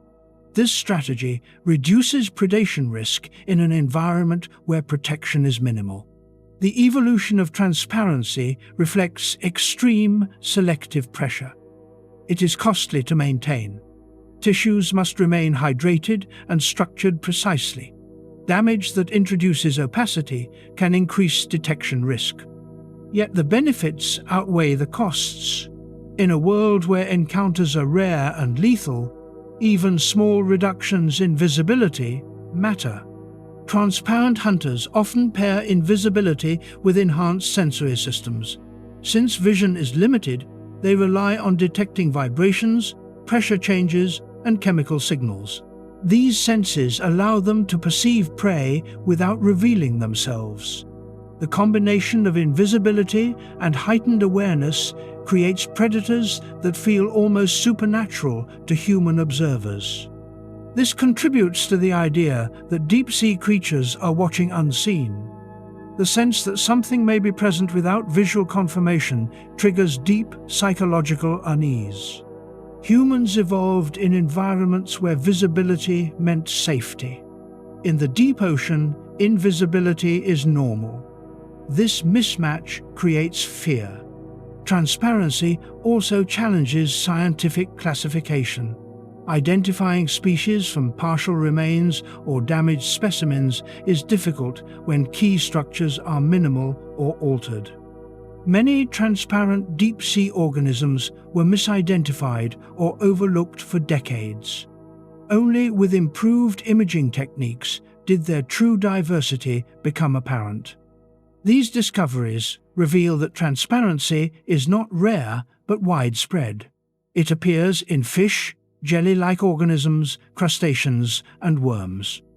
Each lineage arrives at transparency through different mechanisms, suggesting convergent evolution driven by the same environmental pressures. Whenever visibility becomes a liability, invisibility evolves. The deeper one goes, the more common transparency becomes. Light decreases. Predation strategies shift. Visual detection loses reliability. Bodies adapt accordingly. This gradient creates a gradual transition from familiar forms to nearly invisible ones. Creepiness increases not because danger increases, but because recognizability fades. Transparent animals also blur the line between living and non-living matter. Drifting forms resemble debris, bubbles, or reflections. This ambiguity allows them to avoid attention. To human observers, it creates uncertainty. Is it alive or not? That hesitation mirrors the survival advantage transparency provides. This strategy also influences ecosystem structure. Transparent predators can coexist closely without constant conflict because detection is limited. Competition becomes less direct. Energy flows through encounters rather than continuous interaction. The deep sea becomes a place of rare but decisive events rather than constant activity. The emotional response transparency evokes in humans reveals how dependent perception is on vision. When outlines disappear, certainty vanishes. The mind struggles to interpret what it sees. This cognitive discomfort often translates into fear or fascination. Transparent, deep-sea creatures exploit this same principle biologically, turning ambiguity into survival. As exploration technology improves, scientists continue to uncover new transparent species. Each discovery reinforces how incomplete our understanding remains. What appears empty water may be full of life, simply unseen. The deep ocean is not sparse, it is subtle. The invisibility of these creatures also means many interactions go undocumented. Predation events occur outside camera range. Behaviors remain inferred rather than observed. The deep sea retains its mystery not because it is empty, but because its inhabitants are difficult to perceive. Transparency also limits how animals interact socially. Visual signaling is constrained. Communication relies more heavily on chemical and tactile cues. This reduces group behavior and favors solitary lifestyles. Many transparent deep-sea species live alone, meeting others only briefly to reproduce. This solitude further enhances the sense of eeriness. Humans associate with the deep. Life exists, but quietly. Encounters are fleeting. Nothing announces itself loudly or clearly. Presence is suggested rather than confirmed. The deeper descent continues, the more life seems to dissolve into the environment. Bodies thin, colors vanish, outlines fade. Transparency becomes the logical endpoint of adaptation to darkness and pressure. Life does not resist the environment, it merges with it. This merging challenges human definitions of what an animal should look like. Without clear boundaries, identity becomes ambiguous. These creatures do not assert themselves visually. They persist by avoiding notice. Survival is achieved through absence rather than dominance. The creepiness of transparent deep-sea creatures lies in this inversion of expectation. Predators that do not look threatening, bodies that do not look solid, hunters that do not announce themselves. Everything about them contradicts surface-based assumptions. Yet, within their world, these forms are perfectly normal. Transparency is not eerie, it is efficient. It reflects an environment where visibility is optional and often dangerous. Life adapts accordingly. As the journey into the deep continues, transparency becomes one of many strategies that strip away familiarity. Each adaptation moves life further from human experience. The ocean does not grow more hostile. It grows more specialized. Transparent hunters remind us that danger does not always announce itself. Sometimes it drifts quietly, unseen, waiting. This realization taps into primal fear, not because the creatures are malicious, but because they reveal how limited human perception truly is. The deep sea does not need monsters, it needs survivors. Transparency is one of evolution's most elegant solutions to eternal darkness. It creates life forms that appear ghostly, not because they belong to another world, but because they are perfectly adapted to one humans can barely perceive. The deeper you go, the less life insists on being seen. It learns instead to disappear. And in that disappearance, it becomes unsettling to those who depend on sight to feel safe. In the deep ocean, food is not just scarce, it is unpredictable. Days, weeks, or even months can pass without a single feeding opportunity. This extreme scarcity reshapes anatomy in ways that appear monstrous to human eyes. Oversized mouths, elongated jaws, and rows of needle-like teeth dominate many deep-sea species. These features are not signs of aggression. They are adaptations to a world where missing a meal can mean death. On the surface, predators specialize. They hunt specific prey, using speed, strength, or coordination. In the deep sea, specialization is dangerous. When food appears rarely, refusing a meal because it does not fit a narrow preference is not an option. Deep-sea predators evolve to eat almost anything they can physically overpower or swallow. Their bodies reflect this flexibility. Large mouths serve a simple purpose. They increase the range of possible prey. A predator with a mouth larger than its own body can exploit opportunities that would otherwise be impossible. When a fish encounters prey unexpectedly drifting past, it must act immediately. There is no guarantee another chance will come. Oversized jaws allow rapid capture without precise targeting.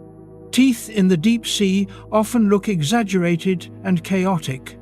Long, curved, needle-like structures protrude at irregular angles.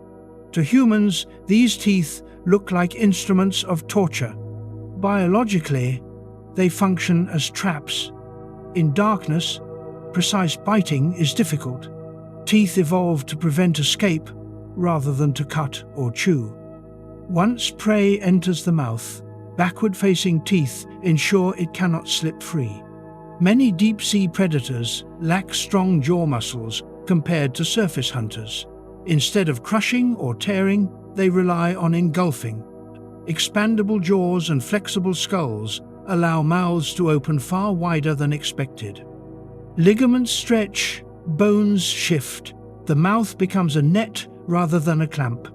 This allows predators to capture prey larger than themselves, maximizing energy intake from rare encounters. Stomachs are equally exaggerated. Some species possess expandable stomachs capable of stretching several times their normal size. This allows them to store food for long periods. Digestion occurs slowly, extracting every possible calorie. This strategy turns a single feeding event into sustenance that may last weeks or months. This feeding strategy explains why many deep-sea creatures appear disproportionately mouth-heavy. Heads dominate bodies. Eyes may be small or absent, but mouths are impossible to miss. Evolution prioritizes feeding above all else. When energy input is uncertain, the ability to secure food outweighs every other consideration. The scarcity of food also drives opportunistic behavior. Deep-sea predators do not chase prey over long distances. Pursuit wastes energy. Instead, they wait. Motionless bodies drift or hover, conserving resources. When prey appears, the response is sudden and decisive. Large mouths allow rapid intake without prolonged struggle. This ambush-based feeding creates encounters that feel abrupt and violent. Prey may drift peacefully until it suddenly vanishes into darkness. There is no warning, no chase, no escape. To human observers, this sudden consumption feels brutal. In reality, it is efficiency born of necessity. Some deep-sea predators combine large mouths with bioluminescent lures. Glowing appendages dangle near the jaws, attracting curious organisms. These lures exploit instinctive attraction to light. When prey approaches, the mouth opens and the trap closes instantly. This strategy minimizes energy expenditure while maximizing success. The combination of glowing lures and massive jaws amplifies the sense of creepiness. Light draws attention. Darkness hides intent. When illumination reveals a mouth filled with teeth, the contrast is jarring. This visual shock plays into human fear responses. Even though the behavior is purely functional. Prey species respond by evolving defenses rather than speed. Many deep-sea animals develop spines, toxins, or unpalatable tissues. Some inflate their bodies when threatened, making themselves too large to swallow. Others produce chemical deterrents that make them undesirable meals. These adaptations reflect the reality that escape is unlikely once detected. This dynamic creates a feeding environment defined by thresholds. Prey either remains unnoticed or becomes a meal. There is little middle ground. This binary outcome favors extreme adaptations on both sides. Predators grow mouths capable of swallowing anything. Prey grow defenses designed to prevent swallowing altogether. Giant mouths also influence social behavior. Many deep-sea predators are solitary. Competition for food is intense, and encounters with others of the same species can be costly. Solitary hunting reduces competition and increases the chance that rare prey benefits a single individual fully. This isolation contributes to the eerie perception of deep-sea life. Creatures appear alone, drifting through darkness, waiting. When action occurs, it is brief and final. There are no packs, no chases, no prolonged struggles. Survival unfolds in isolated moments. Human exploration often exaggerates the appearance of these mouths. Artificial lights illuminate teeth and jaws starkly, creating high-contrast images. Cameras capture moments of feeding or defensive display, freezing expressions that look aggressive or malevolent. What is recorded is not typical behavior, but heightened response to intrusion. Many deep-sea predators spend most of their lives inactive. Mouths remain closed. Teeth are hidden. Energy is conserved. The monstrous appearance only becomes apparent during feeding or threat response. This means the most dramatic visuals represent rare moments, not everyday existence. The oversized mouth strategy also reflects evolutionary trade-offs. Large mouths require structural support and maintenance. They increase drag and reduce maneuverability. In environments where speed matters, such traits would be disadvantageous. In the deep sea, where movement is minimal and encounters are rare, these costs are acceptable. This trade-off reveals how context shapes perception. What looks like overkill in one environment is necessity in another. Human discomfort arises from viewing these adaptations outside their context, judging them by surface standards rather than deep-sea realities. Giant mouths also alter sensory priorities. Many deep-sea predators rely less on vision and more on detecting vibrations, pressure changes, or chemical cues. The mouth becomes the primary interface with the environment. Feeding is not just consumption, it is interaction. This focus on feeding shapes brain organization. Sensory processing related to prey detection may be enhanced, while regions associated with complex behavior or social interaction are reduced. This streamlined nervous system reflects an environment where survival depends on a narrow set of functions. The result is an animal that appears single-minded. It exists to eat when possible and conserve energy otherwise. To humans, this lack of apparent complexity feels unsettling. Familiar behaviors like play, exploration, or social bonding are absent or invisible. Deep-sea mouths also reveal how evolution handles uncertainty. Rather than optimizing for frequent success, it optimizes for rare opportunity. When success is infrequent but critical, maximizing the payoff of each event becomes paramount. Giant mouths are an insurance policy against starvation. This strategy extends to scavenging. Deep-sea predators do not rely solely on live prey. They consume carrion whenever available. A large mouth allows rapid consumption of decaying matter before competitors arrive. This opportunism further blurs distinctions between hunter and scavenger. The presence of large mouths changes how deep-sea ecosystems function. Energy enters the system sporadically, often through falling organic matter from the surface. Predators capable of consuming large items quickly redistribute this energy through digestion, waste, and eventual death. Mouths act as gateways through which surface energy enters deep ecosystems.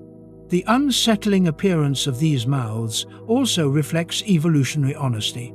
There is no need for concealment or mimicry of friendly forms. Interactions are rare and brief. Deception focuses on invisibility rather than intimidation.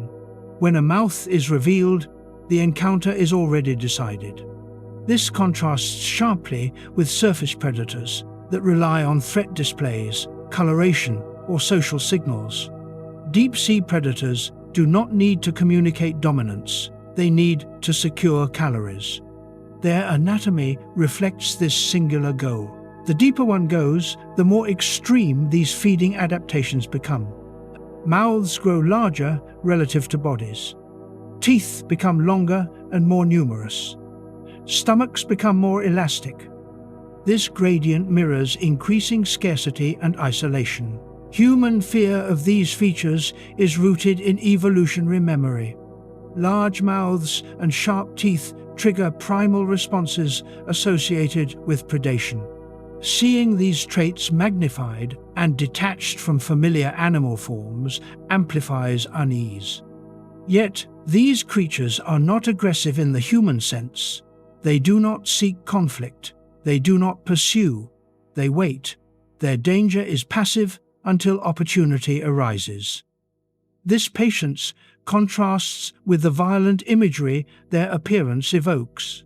Understanding this reduces the sense of horror. These mouths are not symbols of cruelty. They are symbols of adaptation under extreme constraint. They represent life pushed to prioritize survival above all else. As exploration continues, scientists discover new feeding strategies that further challenge assumptions. Some species feed through skin absorption, others trap microscopic particles. Not all deep-sea mouths are enormous. Diversity persists even under scarcity. However, the giant mouth remains one of the most visually striking solutions to deep-sea living. It encapsulates the logic of the abyss. When nothing is guaranteed, take everything you can when you can. The deep sea does not reward moderation. It rewards readiness. Oversized mouths are readiness made visible. They are the physical manifestation of a world where opportunity is fleeting and consequences are absolute. This is why deep-sea creatures appear increasingly unsettling as depth increases. Their bodies reveal priorities unfamiliar to surface life. Aesthetics give way to function. Proportion gives way to possibility. The mouth becomes a reminder of vulnerability. In the deep, being too small, too slow, or too selective is fatal. Survival favors those prepared for extremes. As descent continues, feeding strategies will grow even more specialized. Mouths will adapt further, forms will diverge from anything recognizable, life will continue to solve the same problem in new ways. The deep ocean is not filled with monsters driven by hunger. It is filled with survivors shaped by scarcity. Their giant mouths tell a story of patience, efficiency, and relentless adaptation. And as long as food remains rare and darkness remains total, evolution will continue to build creatures whose faces reflect the harsh arithmetic of survival. In the deep ocean, speed is a liability. Every movement costs energy, and energy is the rarest resource of all. This reality forces life into a radically different rhythm, one that appears almost frozen when compared to the frantic pace of the surface world. Deep-sea creatures move slowly, not because they are weak or damaged, but because slowness is the most efficient strategy available. On land and in shallow waters, survival often depends on speed. Predators chase, prey flee, competition rewards, quick reactions, and rapid growth. In the deep sea, these rules collapse. Encounters are rare. Distances are vast. Food arrives unpredictably. Chasing prey through darkness wastes precious energy with little chance of success. Evolution responds by slowing everything down. Metabolism in deep-sea animals is dramatically reduced.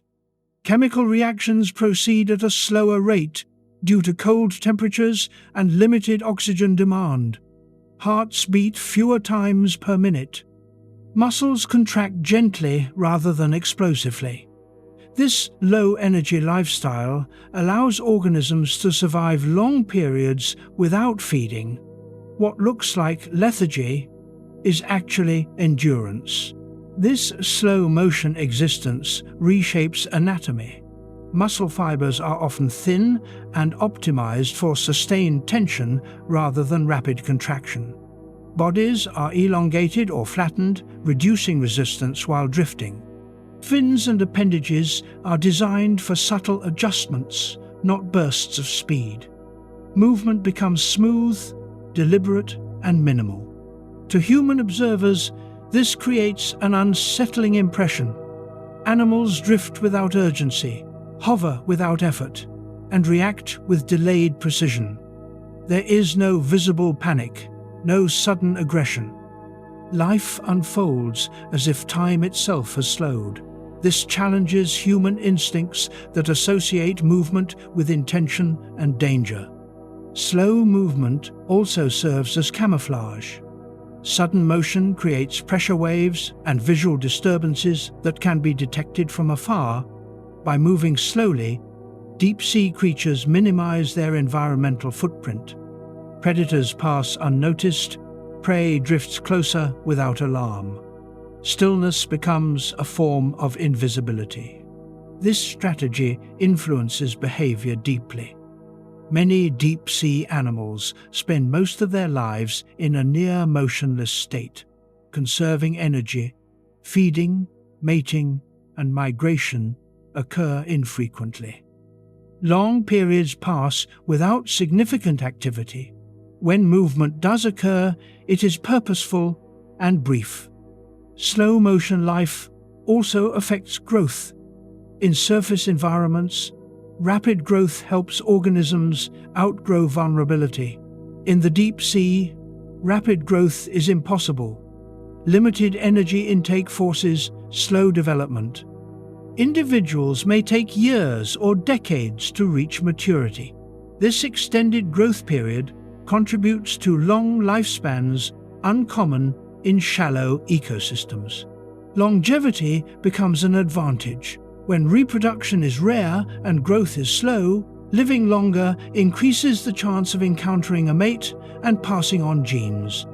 Some deep-sea species may live for centuries, experiencing a world that barely changes across generations. This temporal stability reinforces slow evolutionary change. Predation in this environment reflects the same rhythm. Rather than chasing, predators wait.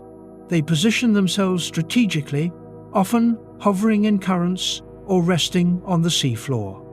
Sensory systems monitor subtle changes. When prey enters range, the response is sudden but brief. Energy is spent only when success is likely. This creates a stark contrast between stillness and action. Long periods of inactivity are punctuated by moments of intense but short-lived movement. To human viewers, these sudden shifts feel dramatic and unsettling. as if danger emerges from nowhere. Prey species adapt by minimizing movement as well. Fleeing at high speed is rarely effective. Instead, they rely on camouflage, transparency, or defensive structures. Remaining unnoticed is safer than attempting escape. The entire ecosystem converges toward reduced motion. Slow-motion life also alters social structures. Complex group behaviors require frequent interaction and communication, which cost energy. Many deep-sea species are solitary. Encounters with others are rare and often limited to reproduction. This isolation further slows behavioral dynamics. Communication itself becomes slower.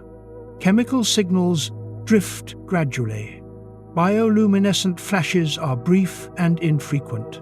Information spreads at the pace of water movement rather than sound or sight. Responses are delayed. Misunderstandings are common. Life proceeds without urgency. Human exploration equipment often disrupts this delicate balance. Submersibles introduce light, noise, and motion into an environment defined by stillness. Animals react slowly, if at all. This can be misinterpreted as curiosity or threat. In reality, their sensory systems are not designed for rapid response to sudden intrusion. The slow pace of deep-sea life also complicates scientific observation. Experiments take longer. Life cycles unfold over years rather than weeks. Population changes are difficult to measure.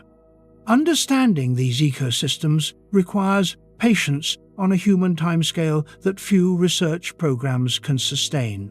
This mismatch contributes to mystery. What appears inactive may simply be operating on a slower clock. Absence of observed behavior does not imply absence of activity. It reflects the difference between human and deep-sea temporal frameworks. The psychological impact of this slowness is profound. Humans are conditioned to associate danger with speed and aggression. In the deep sea, danger is quiet. It waits. This inversion creates unease. Threats are not obvious. They emerge slowly or suddenly after long stillness. Slow-motion life also changes how death occurs. Starvation, rather than predation, is a common cause. Energy reserves gradually deplete. Bodies weaken over time. Death is often silent and unnoticed. Carcasses may drift or sink, becoming rare but significant food sources for others. This cycle reinforces patience as the dominant survival trait. Those that conserve energy outlast those that do not. Impulsive behavior is punished. Restraint is rewarded. Evolution shapes organisms that embody this philosophy physically and behaviorally. The deep sea thus becomes a place where time feels stretched. Moments blur. Days and nights lose meaning. Biological clocks tick slowly. Life exists in extended intervals rather than rapid sequences.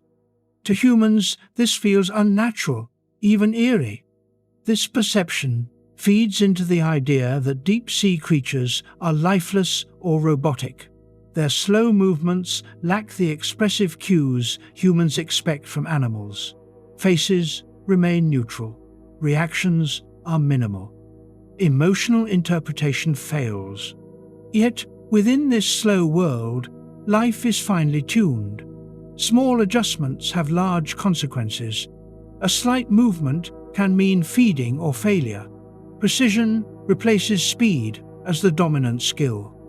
The deeper one goes, the slower life becomes. Temperature drops. Pressure increases. Energy availability decreases. Each factor reinforces the same outcome. Motion is reduced. Behavior simplifies. Survival narrows to essentials. This convergence creates a uniform aesthetic of slowness, drifting bodies, hovering predators, patient scavengers. The deep ocean looks calm, but beneath that calm lies constant calculation of energy balance. Human fear often arises from silence and stillness. When nothing moves, the mind anticipates movement. Deep-sea environments exploit this psychological bias. The lack of motion feels like suspense stretched indefinitely. Slow-motion life also blurs boundaries between living and non-living matter. Organisms resemble debris, rocks, or shadows. This ambiguity allows survival, but confuses human perception. Is it alive or not? The answer may take minutes to reveal itself. As exploration technology improves, scientists begin to appreciate the complexity hidden within this slowness. Long-term observations reveal subtle behaviors previously missed. Tiny movements convey intention. Slow changes signal life cycles. The deep ocean teaches a different lesson about survival. Dominance and speed are not universal virtues. In some worlds, endurance and restraint matter more. This realization challenges human-centered views of evolution. The unsettling nature of slow-motion deep-sea life lies in this contradiction. Danger does not rush. Life does not hurry. Existence unfolds quietly and deliberately. This undermines expectations shaped by surface ecosystems. As descent continues, slowness becomes more pronounced. Eventually, life approaches the edge of biological feasibility. Movement is minimized to the point of near suspension. Existence becomes a balance between stasis and necessity. This is not stagnation, it is optimization under extreme constraint. Every motion is justified, every action measured. Waste is eliminated. Life becomes efficient to the point of appearing inert. The deep sea is not asleep, it is conserving. Its creatures are not passive, they are waiting. In this waiting lies their strength. Slow-motion life is not a sign of decay. It is the final refinement of survival in a world where speed offers no advantage. It produces creatures that feel unsettling because they operate beyond human intuition. The deeper you go, the slower life becomes. Time stretches, movement fades. What remains is endurance made visible. And in that stillness, evolution reveals how life adapts when haste is no longer an option. In the deep ocean, reproduction follows rules that feel almost alien. Finding a mate is not guaranteed, encounters are rare, and energy is limited. Under these conditions, evolution abandons familiar ideas of romance, courtship, and pair bonding. Instead, it produces reproductive strategies that prioritize certainty over choice, survival over individuality. The result is a set of behaviors and biological adaptations that challenge human notions of identity, autonomy, and even what it means to be an individual organism. One of the most extreme outcomes of this pressure is parasitic mating. In some deep-sea species, particularly among anglerfish, males and females are so unlikely to meet that reproduction must be secured the moment contact occurs. When a male finally encounters a female, he does not court or retreat. He bites her and never lets go. Over time, his tissues fuse with hers. Their circulatory systems merge. His body gradually degenerates until he exists only as a reproductive organ attached to the female. To humans, this appears horrifying. The male loses his eyes, fins, and digestive system. His individuality dissolves. Yet, biologically, this is not parasitism in the traditional sense. It is an extreme form of symbiosis driven by scarcity. The male trades independence for guaranteed reproduction. The female gains a permanent source of sperm in a world where finding another mate might be impossible. This strategy reveals how deeply the environment shapes biology. In surface ecosystems, choice is abundant, mates can be rejected, competition drives elaborate displays and behaviors. In the deep sea, choice is a luxury. When encounters are measured in years or decades, refusing a mate is equivalent to extinction. Evolution responds by eliminating uncertainty entirely. Parasitic mating also reflects how energy economics govern deep sea life. Males are often much smaller than females, requiring fewer resources to survive long enough to find a mate. Once attached, they no longer need to hunt or move. The female's body sustains them. This arrangement minimizes wasted energy and maximizes reproductive success. Not all deep-sea species fuse physically, but many exhibit reproductive behaviors that appear equally strange. Some release enormous numbers of eggs and sperm into the water, relying on chance encounters.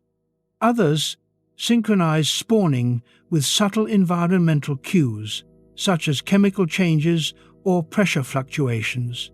Timing becomes more important than selection. The rarity of encounters also alters sexual dimorphism. In many deep-sea species, males and females look dramatically different. This is not for display or attraction, but for efficiency. Each sex evolves traits that maximize its specific role. Males may be reduced to little more than sensory and reproductive structures. Females may grow large and energy-rich, capable of producing and sustaining offspring. This division of roles can make species difficult to identify. Early scientists often mistook males and females for entirely different species. Only later did genetic analysis reveal their connection. This confusion highlights how far deep-sea life diverges from surface expectations. Reproductive organs themselves become exaggerated. Gonads are large relative to body size. Reproductive tissues are prioritized over muscles or sensory organs. In some species, nearly all available energy goes into reproduction when the opportunity arises. Survival becomes secondary once genes are passed on. This focus on reproduction at the expense of individuality contributes to the unsettling image of deep-sea creatures. Bodies appear incomplete, asymmetrical, or merged. Boundaries between individuals blur. What humans interpret as bodily violation or loss of self is, in evolutionary terms, efficiency. Larval stages add another layer of strangeness. Many deep-sea species begin life in shallower waters, where conditions are less extreme. Larvae drift upward, feeding and growing before descending into the depths as they mature. This vertical separation allows early development to occur in more resource-rich environments. This journey downward is perilous. Many larvae never survive the descent. Those that do must undergo dramatic physiological changes to adapt to pressure, darkness, and cold. Metamorphosis can be profound, reshaping the body entirely. Juvenile forms may look nothing like adults, further complicating understanding of deep-sea life cycles. Reproduction in the deep sea is often infrequent. Some species may reproduce only once or a few times in their lifetime. Energy accumulation takes years. When conditions align, reproduction occurs in brief, intense events. Afterward, long periods of inactivity follow. This episodic strategy contrasts sharply with the continuous reproductive cycles seen at the surface. Parental care is rare but not absent. In environments where offspring survival is uncertain, some species invest heavily in a small number of young eggs, may be brooded internally or attached to the body. Protection increases survival odds but limits reproductive output. Again, certainty is favored over quantity. The deep sea also produces reproductive strategies that challenge the concept of sex itself.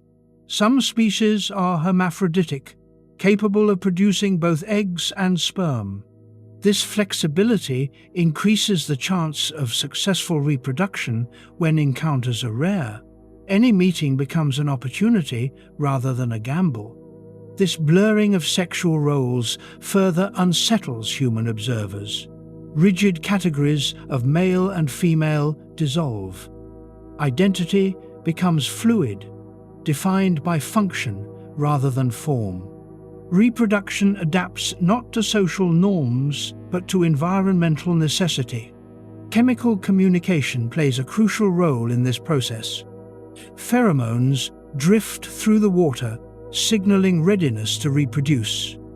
These chemical trails can persist over long distances and timescales. Following them requires patience rather than speed. Reproduction becomes a slow convergence rather than a sudden encounter. The cost of reproductive failure is absolute. Individuals that never reproduce leave no trace. This harsh filter drives extreme adaptation. Behaviors and anatomies that seem grotesque survive because they work. Those that do not vanish silently. Human discomfort with these strategies often stems from anthropocentrism. People project values like autonomy, choice, and individuality onto organisms shaped by entirely different pressures.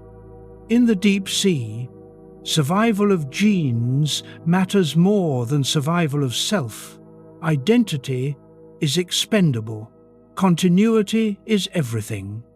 This perspective reframes parasitic mating and bodily fusion not as horror, but as logical outcomes. When environments remove options, evolution removes hesitation. Reproduction becomes mechanical, inevitable, and efficient. The deep sea also lacks social structures that regulate reproduction on the surface. There are no territories to defend, no hierarchies to navigate, no seasonal gatherings.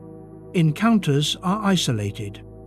Reproduction happens wherever and whenever chance allows. This randomness further favors adaptations that lock success in once achieved. Reproductive strategies also influence population structure. Deep-sea populations are often sparse and widely dispersed. Genetic diversity may be low in isolated regions. Small changes can have large effects over time. This vulnerability makes deep-sea ecosystems sensitive to disturbance. Human activities such as deep-sea mining and climate-driven changes threaten these fragile reproductive systems. Disrupting habitats or chemical cues can prevent reproduction entirely. Because reproduction is infrequent, recovery may take decades or centuries. Damage that seems minor on the surface can be catastrophic in the deep. The eerie nature of deep-sea reproduction lies in its finality. There is little room for error, play, or experimentation. Behaviors are stripped to their purpose. Bodies exist to ensure continuation, not comfort. This also affects how death is experienced. In some species, reproduction marks the end of life. Once genes are passed on, survival is no longer prioritized. Energy reserves deplete, bodies weaken. Death follows quietly. Life becomes a relay rather than a cycle. Human observers often interpret these outcomes as bleak or cruel, yet within the deep-sea context, they represent success.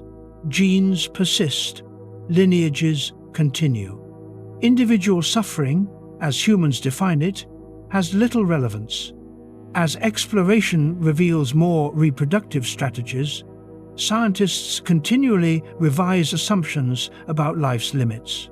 The deep sea demonstrates that reproduction does not require familiarity or comfort. It requires opportunity and adaptation. These strategies also expand understanding of what life elsewhere might look like.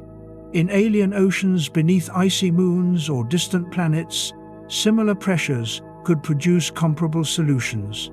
Individuality may be rare. Fusion may be common. Reproduction may defy terrestrial norms. The deep sea thus becomes a laboratory for extreme evolution. It shows how far life can go when stripped of abundance and predictability. Reproduction, the most fundamental biological process, is reshaped into forms that feel disturbing only because they violate human expectation.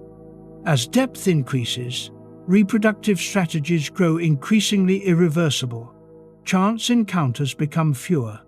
Bodies commit fully when opportunity arises. There is no retreat. This mirrors the environment itself. Once adapted to a depth, there is no easy return. This lack of reversibility reinforces the sense of creepiness. Choices feel final. Bodies feel trapped in their roles. Evolution appears unforgiving. Yet this rigidity is what allows life to persist under such constraints. The deep sea does not allow hesitation. It does not reward indecision. Reproduction reflects this reality with brutal clarity.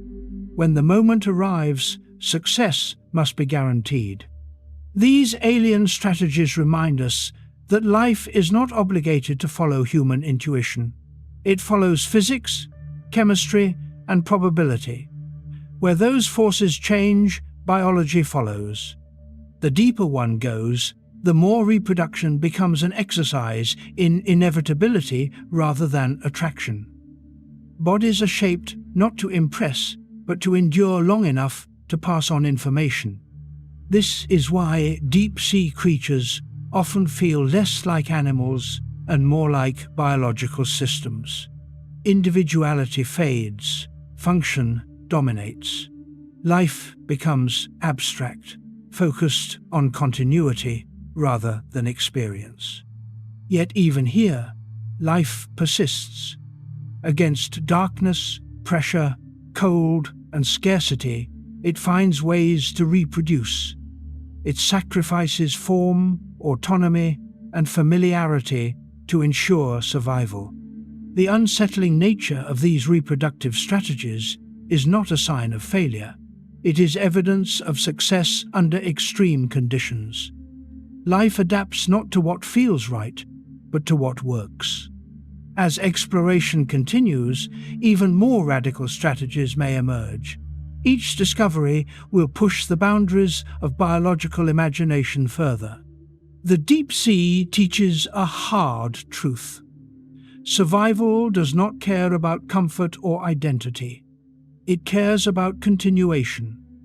And in the deepest, darkest places on Earth, life obeys that rule with absolute discipline. This is not horror.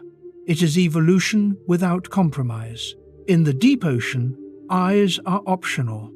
Vision, so central to life at the surface, becomes unreliable and eventually useless as darkness deepens. When light disappears completely, eyes no longer provide information worth their energy cost. Evolution responds not by preserving sight out of habit, but by removing it altogether. Many deep-sea creatures live their entire lives without functional eyes, sensing the world through entirely different means. This loss of vision is not sudden. It occurs gradually along depth gradients. In regions where faint light still exists, eyes grow larger and more sensitive. Retinas adapt to capture minimal photons. Beyond that threshold, eyes begin to shrink. Optic nerves degrade. Lenses cloud. Eventually, eyes vanish or persist only as vestigial remnants. This process reflects a simple rule. If a structure does not improve survival, it becomes a liability. Eyes are expensive organs. They require constant energy to maintain neural tissue, process signals, and support complex structures. In an environment where energy is scarce and light non-existent, maintaining eyes offers no return. Removing them frees resources for other systems. Evolution reallocates energy towards senses better suited for darkness. Without vision, deep-sea creatures rely on alternative ways of perceiving their surroundings. Touch becomes primary. Pressure-sensitive cells, distributed across the body, detect subtle water movements. Even the faint displacement caused by distant organisms can be sensed. This allows animals to perceive presence, direction, and speed without ever seeing their surroundings. Chemical sensing also becomes dominant. The ocean carries a constant flow of dissolved compounds. Predators release traces. Prey emit metabolic byproducts. Decaying matter alters local chemistry. Deep-sea animals evolve heightened sensitivity to these cues, allowing them to map their environment through smell and taste rather than sight. Chemical trails function like invisible roads guiding movement. Sound and vibration also play critical roles. While sound behaves differently under pressure, low-frequency vibrations travel long distances through water. Some deep-sea species detect these vibrations using specialized organs that register changes in water pressure. This allows them to sense movement beyond physical contact, creating a form of spatial awareness independent of vision. The loss of eyes reshapes behavior profoundly. Without sight, movement becomes cautious and deliberate. Sudden motion risks collision or detection. Navigation relies on gradients rather than landmarks. Depth, temperature, and chemical concentration guide positioning. Space is perceived as a series of invisible layers rather than a visual field. This sensory world feels alien to humans. People rely heavily on sight to interpret intention, danger, and opportunity. When creatures lack eyes, familiar cues vanish, faces appear blank, expressions are absent. This absence triggers discomfort. Humans instinctively look for eyes to assess awareness. When eyes are missing or non-functional, interpretation fails. The unsettling effect of eyeless creatures is psychological rather than biological. The absence of gaze removes a key point of connection. Humans use eye contact to infer emotion and intent. Without it, animals appear unknowable. This unknowability often translates into fear. For the animals themselves, the absence of eyes is not a disadvantage. It simplifies interaction. Sensory input is focused on relevant information. There is no distraction from visual noise. Perception becomes direct and efficient. The environment is understood through contact and chemistry rather than appearance. Some deep-sea species retain eyes but do not use them for conventional vision. These eyes may detect bioluminescence or changes in light intensity rather than forming images. They function as light sensors rather than visual processors. This reduced form of sight serves specific purposes, such as detecting glowing predators or prey. Others possess eyes that look functional, but are tuned to wavelengths humans cannot perceive. This further complicates observation. What appears blind may not be. Perception exists beyond human sensory limits. Judging capability based on appearance becomes unreliable. The complete loss of eyes also affects brain organization. Visual processing centers shrink or disappear. Neural resources are redirected toward other senses. This changes how information is integrated and prioritized.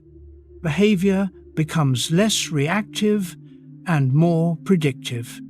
relying on slow accumulating cues rather than instant visual input. This shift contributes to the slow, deliberate movements characteristic of deep-sea life. Without vision, rapid response offers little benefit. Anticipation replaces reaction. Animals position themselves strategically and wait for environmental cues to indicate opportunity. The removal of eyes also influences anatomy. Eye sockets close, skull structures simplify, faces lose symmetry. Features appear flattened or elongated to human observers. These forms look distorted. In reality, they reflect optimization. Unnecessary complexity is removed. This reduction in complexity extends beyond eyes. Pigmentation fades, patterns vanish, decorative structures disappear, bodies become streamlined for function. This minimalism contrasts sharply with the colorful diversity of surface life and reinforces the perception that deep-sea creatures are stripped down or incomplete. Human exploration often reinforces misconceptions about eyeless creatures. Artificial lights cause stress responses. Animals react unpredictably to stimuli they never evolved to encounter. Their movements under illumination appear awkward or erratic, further fueling the idea that they are malformed. In their natural environment, however, these animals move with precision. Their sensory systems are finely tuned to darkness. What humans see as blindness is in fact specialization. Removing eyes does not reduce awareness, it refines it. The absence of eyes also affects predation dynamics. Visual predators lose dominance. Hunting relies on proximity and detection of subtle cues. Ambush strategies become common. Prey species evolve ways to minimize chemical and physical signatures. Invisibility becomes behavioral rather than visual. This creates a deep-sea ecosystem where encounters are often unintentional. Predator and prey drift until detection occurs through non-visual means. When it does, distance is already minimal. Outcomes are swift. This immediacy reinforces the importance of sensory accuracy over visual range.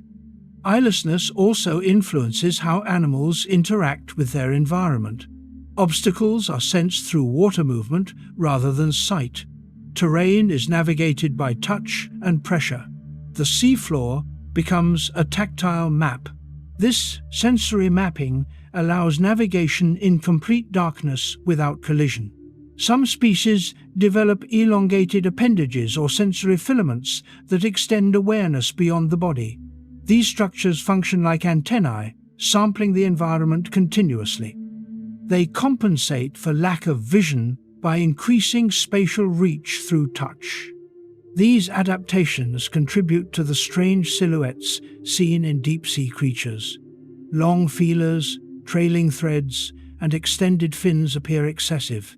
They are sensory extensions rather than limbs. Their purpose is perception, not movement. The psychological impact of eyeless creatures also stems from their indifference to observation.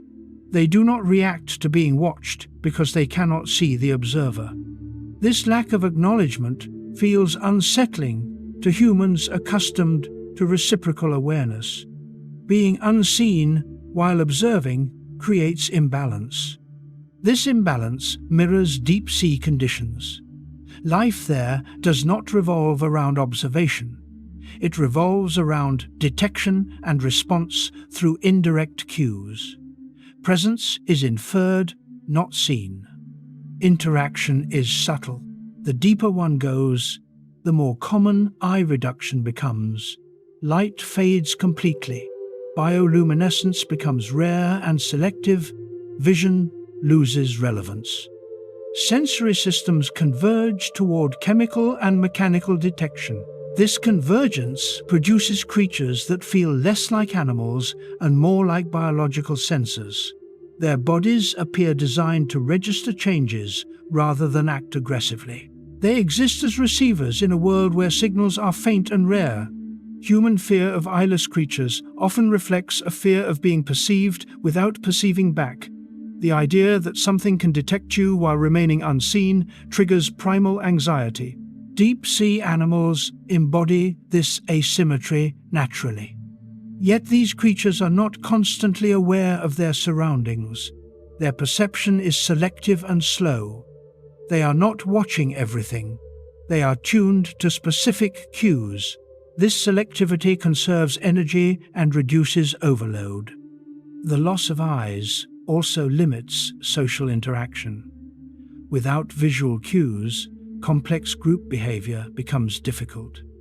Many eyeless deep-sea species are solitary. Encounters with others are brief and functional. This solitude further enhances the impression of emptiness and isolation. Scientific study of eyeless species reveals how adaptable life truly is. Sight is not a prerequisite for awareness. Perception can be built from multiple channels. Removing one does not cripple life, it reshapes it. This realization challenges surface-based assumptions about intelligence and complexity. Intelligence does not require vision. Awareness does not require eyes. Deep-sea creatures demonstrate alternative ways of interacting with reality. The creepiness humans feel arises from unfamiliar sensory priorities. When eyes disappear, humans lose their primary interpretive tool. Meaning becomes harder to assign. Ambiguity increases. Fear fills the gap. But in the deep sea, ambiguity is normal. Certainty is rare. Life evolves to operate under incomplete information. This tolerance for uncertainty becomes a strength. The deeper descent continues, the more eyes become irrelevant. Bodies adapt accordingly. Faces lose features. Perception becomes diffuse. The environment shapes life into forms that reflect its constraints. Eyeless creatures are not primitive or degenerate. They are specialists. They represent a branch of evolution optimized for darkness. Their forms challenge human aesthetics because they evolved without reference to human perception. The deep ocean does not require creatures to look at the world. It requires them to feel it, sense it, and interpret it indirectly. Eyes are just one solution among many. This understanding reframes the loss of eyes as progress rather than regression. Evolution does not move toward complexity for its own sake. It moves toward efficiency. In darkness, simplicity wins. As exploration advances, more eyeless species will be discovered. Each will expand understanding of sensory biology. Each will challenge assumptions about perception and awareness. The deep sea teaches that life is not obligated to mirror human experience. It finds ways to exist under constraints that would cripple surface organisms. It abandons familiar tools when they no longer serve. The unsettling appearance of eyeless deep-sea creatures is a reminder of this divergence. They are not meant to be seen. They are meant to survive. And as depth increases, survival demands letting go of sight entirely. In that surrender, life discovers new ways to know the world. The journey continues downward, into regions where vision has no meaning at all. What remains is perception without eyes, awareness without light, and life shaped by forces humans can barely comprehend. This is not absence. It is adaptation taken to its logical extreme. Deep in the ocean, time behaves differently. While the surface world is shaped by rapid change, seasonal cycles, and frequent extinctions, the deep sea exists in a state of long-term stability, This stability has allowed certain species to persist for millions of years with minimal change, creating what scientists often call living fossils. These organisms appear ancient, not because they are poorly adapted, but because their environments have not forced them to evolve further. The deep ocean is insulated from many of the disturbances that drive evolution at the surface. Temperature remains nearly constant.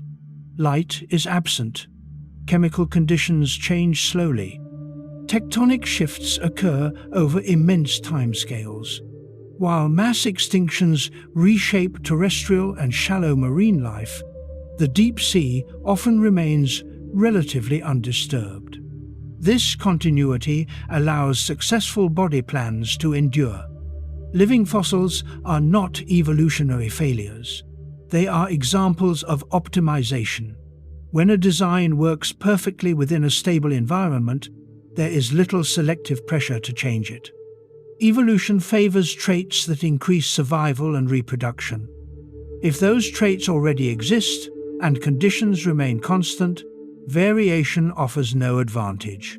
This challenges a common misconception that evolution always produces increasing complexity or novelty. In reality, evolution has no direction. It responds to change. Where change is minimal, stasis can dominate. The deep sea, with its constancy, becomes a refuge for ancient lineages. Many deep-sea species exhibit characteristics that would seem out of place at the surface. Simple body plans, reduced sensory organs, slow metabolism. These traits reflect ancient solutions to environmental challenges that have remained relevant for hundreds of millions of years. Some of these organisms trace their lineage back to eras before dinosaurs. Their ancestors survived multiple mass extinctions that wiped out countless surface species. While continents shifted and climates fluctuated above, these creatures continued life uninterrupted in the depths. The presence of living fossils contributes to the eerie perception of the deep ocean. Encountering an organism that resembles a creature from deep geological time feels unsettling. It collapses the distance between past and present. These animals appear like survivors from a lost world, unchanged by history. This sense of timelessness is amplified by the slow pace of deep-sea life.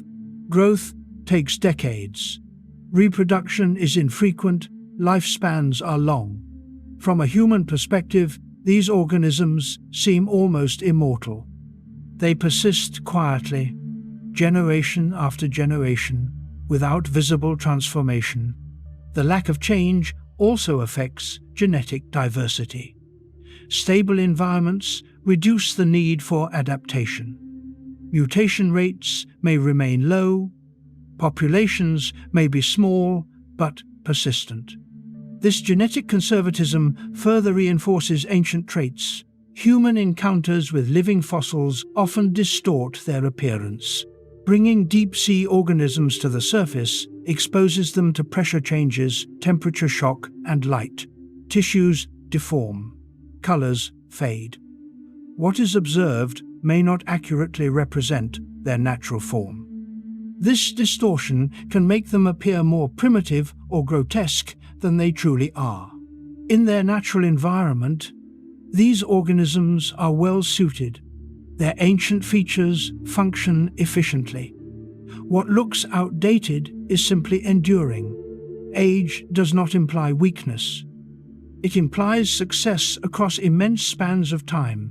Living fossils also provide insight into early evolution. They retain traits that have disappeared in more derived lineages. Studying them allows scientists to infer how ancient organisms functioned and how early ecosystems operated. The deep sea becomes a biological archive, preserving evolutionary experiments that vanished elsewhere. This archival role increases the scientific value of deep-sea ecosystems. Destroying these habitats risks erasing irreplaceable records of life's history. Once lost, these lineages cannot be recreated. The deep sea's stability is not absolute. Slow changes do occur. Tectonic activity creates new habitats. Chemical gradients shift. Species adapt gradually. But the rate of change is far slower than at the surface.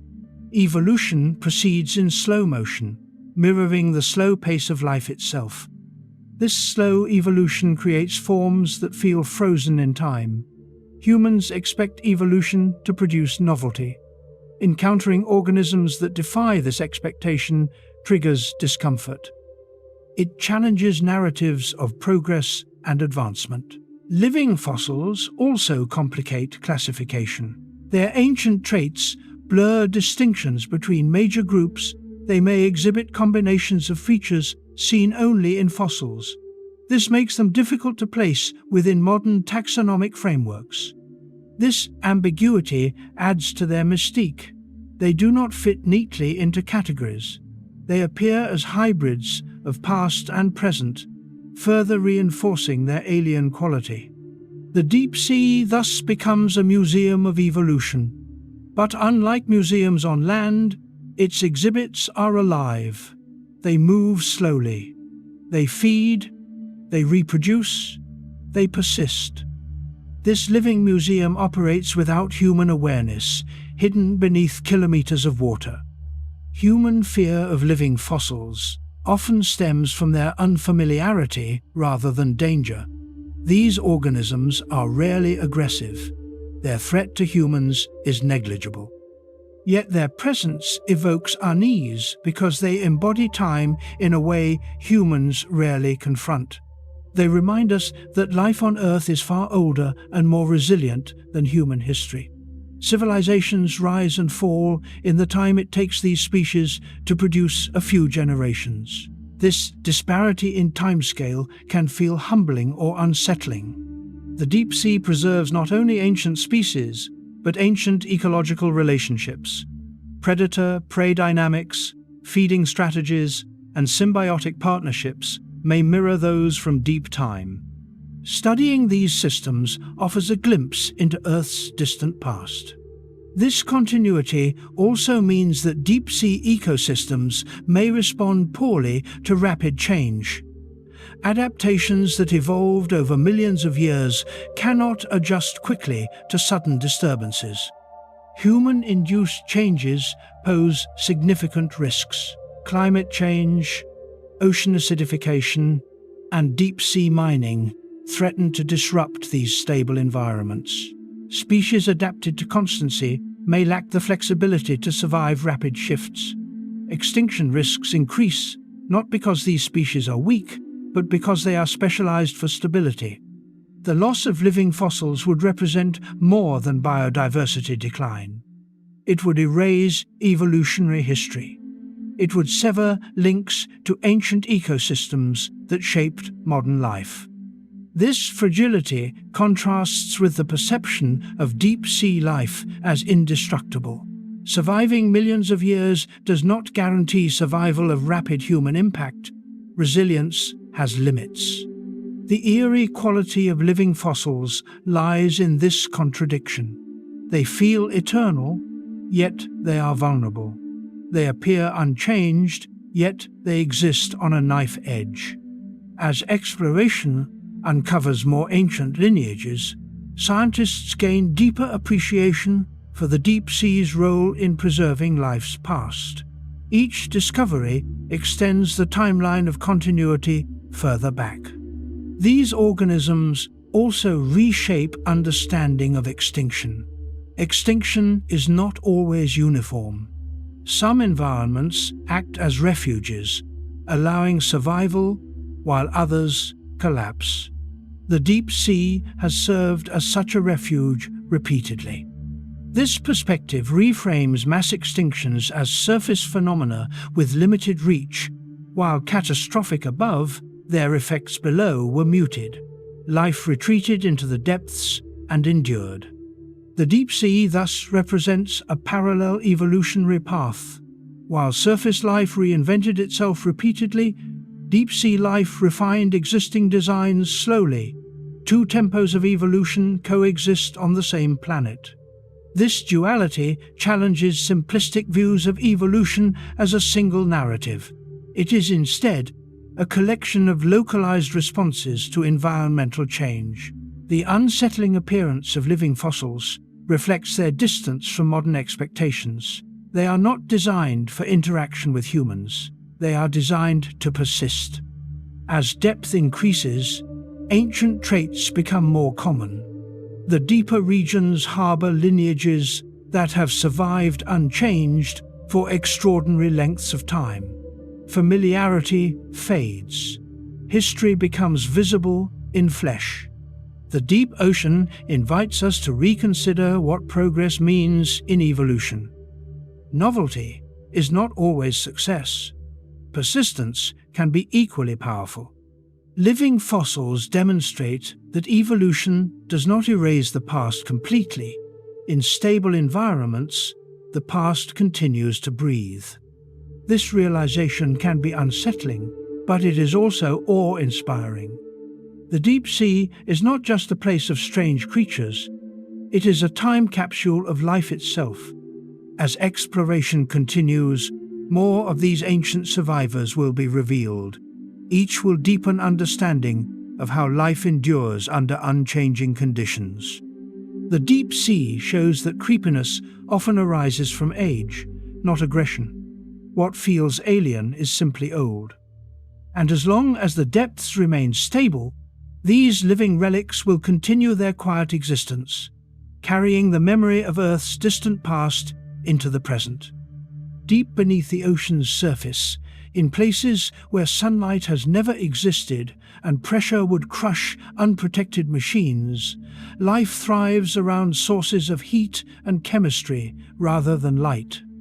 Hydrothermal vents represent one of the most radical ecosystems on Earth, and their existence fundamentally changes how humans understand life itself. These environments prove that sunlight is not a requirement for complex ecosystems. Chemistry alone can sustain entire worlds. Hydrothermal vents form along tectonic boundaries, where seawater seeps into cracks in the ocean crust. As this water descends, it is heated by magma deep within the Earth. Minerals dissolve into the superheated fluid, which then rises back toward the seafloor. When it meets cold ocean water, the minerals precipitate, creating towering chimney-like structures that vent hot, chemically rich fluid into the surrounding darkness. The temperatures at these vents can exceed hundreds of degrees Celsius. Yet, just centimeters away, the surrounding water remains near freezing. This creates extreme gradients of heat and chemistry within very small spaces. Life clusters tightly around these gradients, positioning itself precisely where conditions are survivable. Move too close, and heat becomes lethal. Move too far, and energy disappears. What makes hydrothermal vents so unsettling is not just their appearance, but what they represent. They host ecosystems completely independent of the sun. Instead of plants, the base of the food chain is formed by chemosynthetic bacteria. These microorganisms use chemical energy from vent fluids, such as hydrogen sulfide, to produce organic matter. This process replaces photosynthesis entirely. Chemosynthesis feels alien because it reverses assumptions about life's foundation. On the surface, energy flows from the sun to plants to animals. At vents, energy flows from the Earth itself. The planet's internal heat becomes the driver of biology. Life feeds on geology. These bacteria form dense mats around vent openings, or live symbiotically inside larger organisms. Giant tube worms, for example, lack mouths and digestive systems. Instead, their bodies house bacteria that produce nutrients internally. The animal becomes a living vessel for microbial life. This blurring of boundaries between organism and ecosystem challenges human ideas of individuality. The appearance of vent organisms reinforces this discomfort. Tube worms grow meters tall, with red plumes extending into vent currents. Their bodies are pale, soft, and tubular. Crabs and shrimp, with reduced or absent eyes, crawl among mineral structures. Fish adapted to toxic chemicals hover near boiling water. Everything looks exaggerated, unfamiliar, and out of place. These ecosystems are dense compared to the surrounding deep sea. While most of the abyss is sparsely populated, vents host crowded communities with complex food webs. Predators, scavengers, and grazers interact in ways more reminiscent of shallow reefs than deep ocean plains. This sudden abundance in a world of scarcity feels unnatural, like an oasis that should not exist. The chemistry that sustains these ecosystems is also hostile. Hydrogen sulfide, a primary energy source, is toxic to most surface life. Oxygen levels fluctuate. Heavy metals saturate the water. Yet vent organisms evolve biochemical pathways that neutralize toxins and exploit them as resources. What kills surface animals becomes fuel for deep-sea life. This inversion of toxicity contributes to the eerie nature of vents. Environments that appear deadly support thriving communities. Danger and sustenance coexist in the same substances. Life does not avoid what is harmful, it transforms it. Hydrothermal vent species often grow rapidly compared to other deep-sea organisms. The abundance of chemical energy allows faster metabolism and reproduction. This creates a striking contrast. While surrounding abyssal life moves slowly and conserves energy, vent communities pulse with relative activity. Movement, interaction, and competition increase. This localized acceleration of life creates a sense of biological imbalance. Time seems to speed up near vents, generations turn over faster, evolution proceeds more rapidly. Species appear and disappear as vents form and shut down. Entire ecosystems may exist for only decades before geological processes extinguish them. This impermanence forces organisms to adapt to instability. Unlike the stable abyss, vents are temporary. Animals must colonize new vents as old ones die. Larvae disperse across vast distances, searching for new sources of chemical energy. Survival depends not only on adaptation to extremes, but on mobility and timing. The combination of extreme conditions and ecological turnover produces organisms with unusual life histories. Some species grow quickly, reproduce early, and die young. Others form resilient stages capable of long-distance dispersal. These strategies contrast sharply with the slow, patient lives of abyssal creatures. The structures themselves contribute to the unsettling atmosphere. Vent chimneys rise like black towers from the sea floor, emitting dark plumes rich in minerals. These black smokers resemble industrial machines more than natural formations.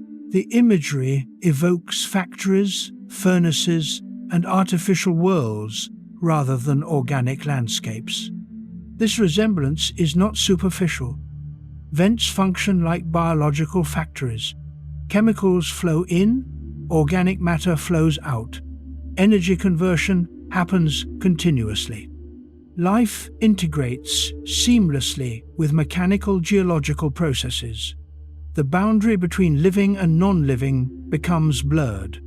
The idea that life can thrive in such environments has profound implications beyond Earth. Hydrothermal vent ecosystems suggest that life could exist on other worlds with subsurface oceans and internal heat.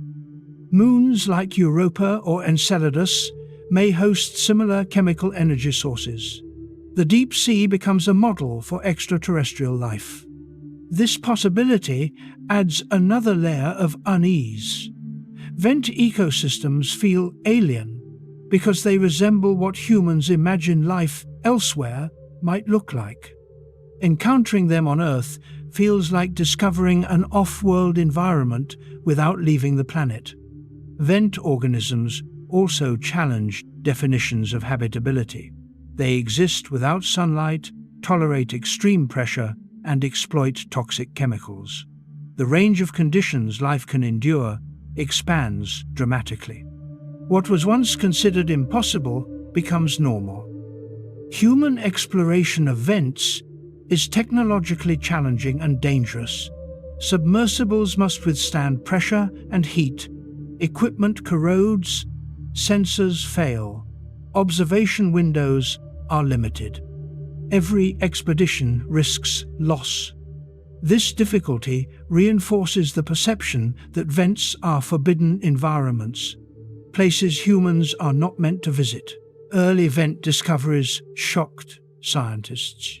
Before their discovery, complex life without sunlight was considered unlikely. Finding entire ecosystems thriving in darkness forced a re-evaluation of biological assumptions. This paradigm shift still resonates. The strangeness of vent life also lies in its independence from surface cycles. Day and night mean nothing. Seasons do not matter. Surface climate changes may have little immediate impact. Vent ecosystems operate on geological timescales rather than atmospheric ones. This detachment from the surface world reinforces the sense that vents belong to a separate reality. They are connected to Earth's interior rather than its surface. Life there responds to tectonic movement, magma flow, and chemical gradients instead of weather and light. Vent communities also exhibit unique social and ecological interactions. Dense populations create competition. Symbiosis is common. Species rely on one another closely.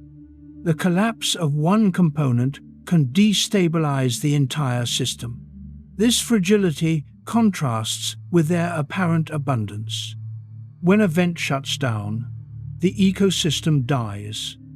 Animals must migrate or perish. Carcasses remain, briefly feeding scavengers before decay. The site becomes silent and barren again. Life blooms and vanishes on geological whim. This cycle of creation and destruction adds to the unsettling nature of vents. They are both cradles and graveyards. Life depends on instability. Permanence is impossible.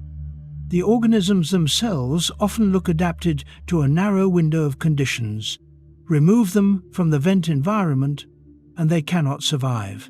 This specialization increases vulnerability.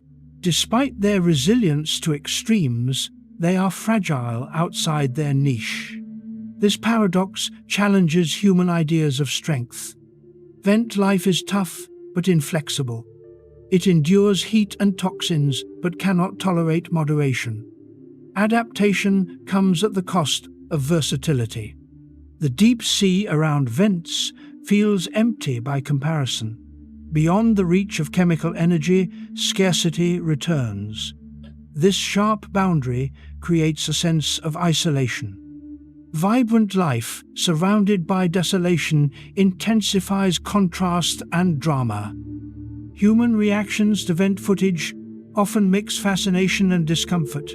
Glowing plumes, pale organisms, and alien chemistry trigger emotional responses. These scenes feel more like science fiction than natural history.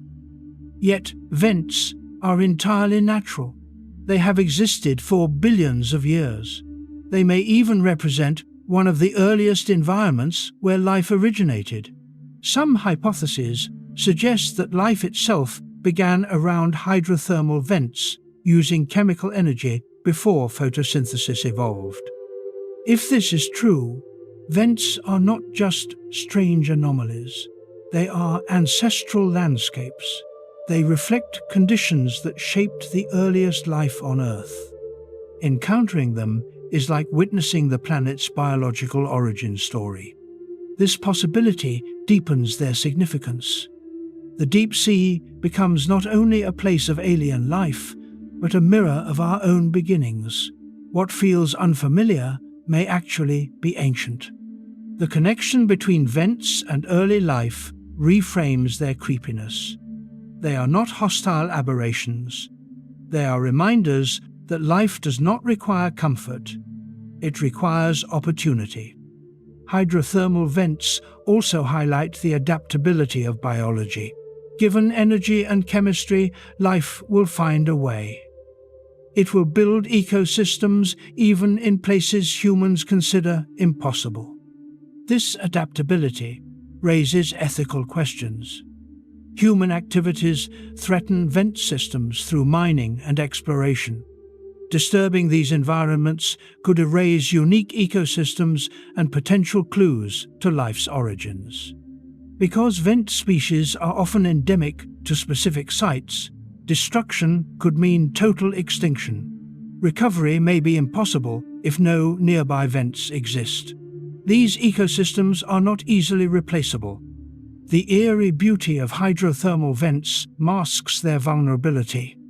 They look powerful and resilient, yet they are delicate. A small change in chemistry or temperature can collapse the entire system. This fragility contrasts with the perception of deep-sea life as invincible. Endurance has limits. Extreme specialization reduces flexibility. As exploration continues, scientists discover new vent fields and new species. Each discovery expands understanding of life's potential. Each also reinforces how little is known. Vents remind humans that the deep ocean is not uniform. It contains pockets of intensity, complexity, and novelty. Creepiness arises not from monotony, but from contrast. The deeper one goes, the more these chemical oases redefine expectations. Life does not fade away. It reorganizes around new energy sources. Hydrothermal vents represent one of evolution's boldest experiments. They prove that life can detach from the sun and attach itself to the Earth's interior. This realization reshapes the narrative of deep-sea life. It is not merely surviving in darkness.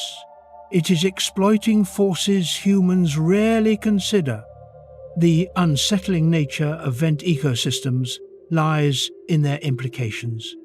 If life can thrive here, then the universe may be filled with unseen biospheres. Earth may not be unique. The deep sea becomes a gateway to cosmic thinking.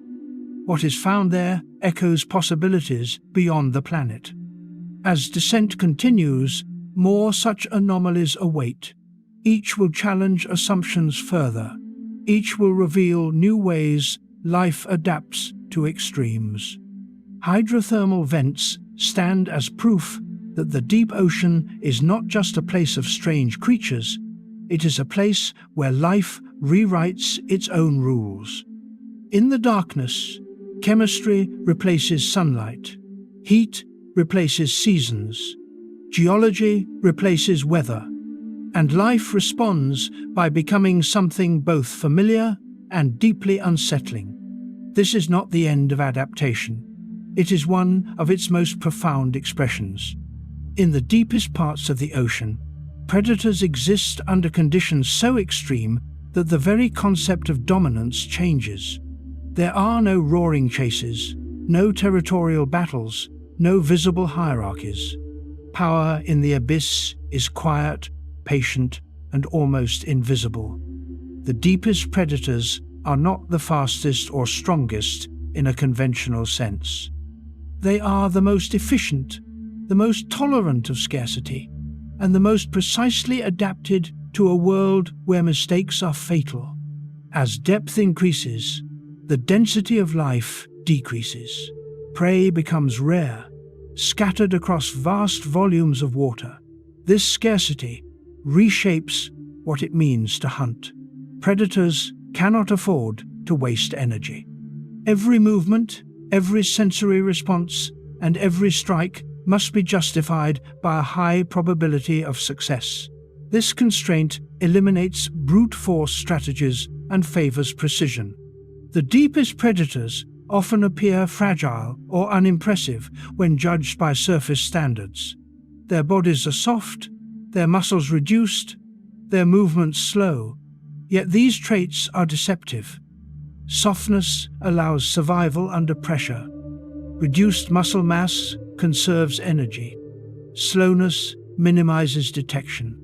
These predators are built not to overpower prey through strength, but to secure it through inevitability.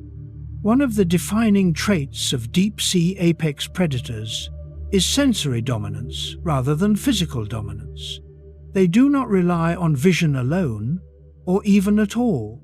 Instead, they integrate multiple subtle cues. Pressure changes in the water reveal movement.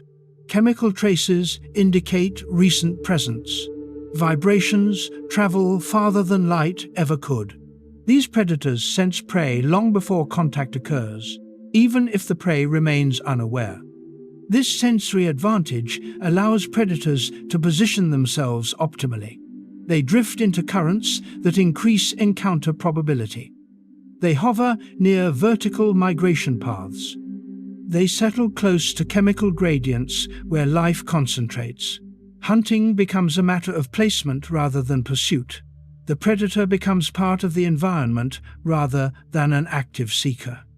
This strategy creates a disturbing illusion for human observers. The predator seems passive, almost lifeless, until suddenly it is not. An attack occurs without warning. There is no chase, no escalation. Prey simply disappears. This abruptness triggers fear because it violates human expectations of cause and effect. The deepest predators also exhibit extreme feeding adaptations. Expandable jaws, elastic stomachs, and inward-facing teeth allow them to consume prey that would otherwise be impossible to handle. These features are not for intimidation. They are insurance.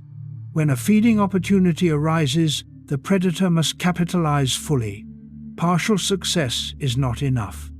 Many deep-sea predators can survive months or even years between meals. This endurance shifts the balance of power. Predators are not under constant pressure to feed. Prey, however, cannot assume safety based on predator hunger. Danger exists continuously, even when predators are inactive. This endurance also explains why deep-sea predators often have low reproductive rates. Energy is invested in survival rather than rapid population growth. Individuals may live long lives, encountering few feeding opportunities but persisting through patience and conservation. Apex predation in the deep sea does not necessarily involve size. While some predators are large relative to their surroundings, others are small but highly specialized. Dominance is defined by position within the food web rather than physical scale. A small predator capable of exploiting a critical resource can exert outsized influence. This challenges human notions of what an apex predator should look like at the surface. Apex predators are often visually imposing. In the deep sea, apex predators may be nearly invisible. Their authority lies in their role, not their appearance. The absence of light also eliminates visual threat displays. There is no need to signal dominance or warn rivals. Encounters between predators are rare. Competition is indirect, mediated through resource availability rather than confrontation. This reduces aggression and favors coexistence through separation. Territory, as humans understand it, has limited relevance in the abyss. Boundaries are fluid, defined by depth, chemistry, and currents rather than landmarks. Predators occupy overlapping ranges, but rarely encounter one another. Dominance is spatial rather than social. This spatial dominance contributes to the eerie calm of deep-sea environments. There are no visible signs of control, No patrols, no displays. Power exists quietly, embedded in the structure of the ecosystem. The deepest predators often exploit vertical space rather than horizontal territory. Some position themselves below migrating prey, attacking from beneath. Others hover above the seafloor, intercepting organisms drifting downward. This three-dimensional hunting strategy reflects the volumetric nature of the deep ocean. Human observers often underestimate the complexity of these interactions because they are difficult to observe. Encounters occur outside camera range. Events unfold slowly or suddenly without build-up. Scientific understanding relies heavily on inference rather than direct observation. This lack of visibility feeds the perception that deep-sea predators are mysterious or unknowable.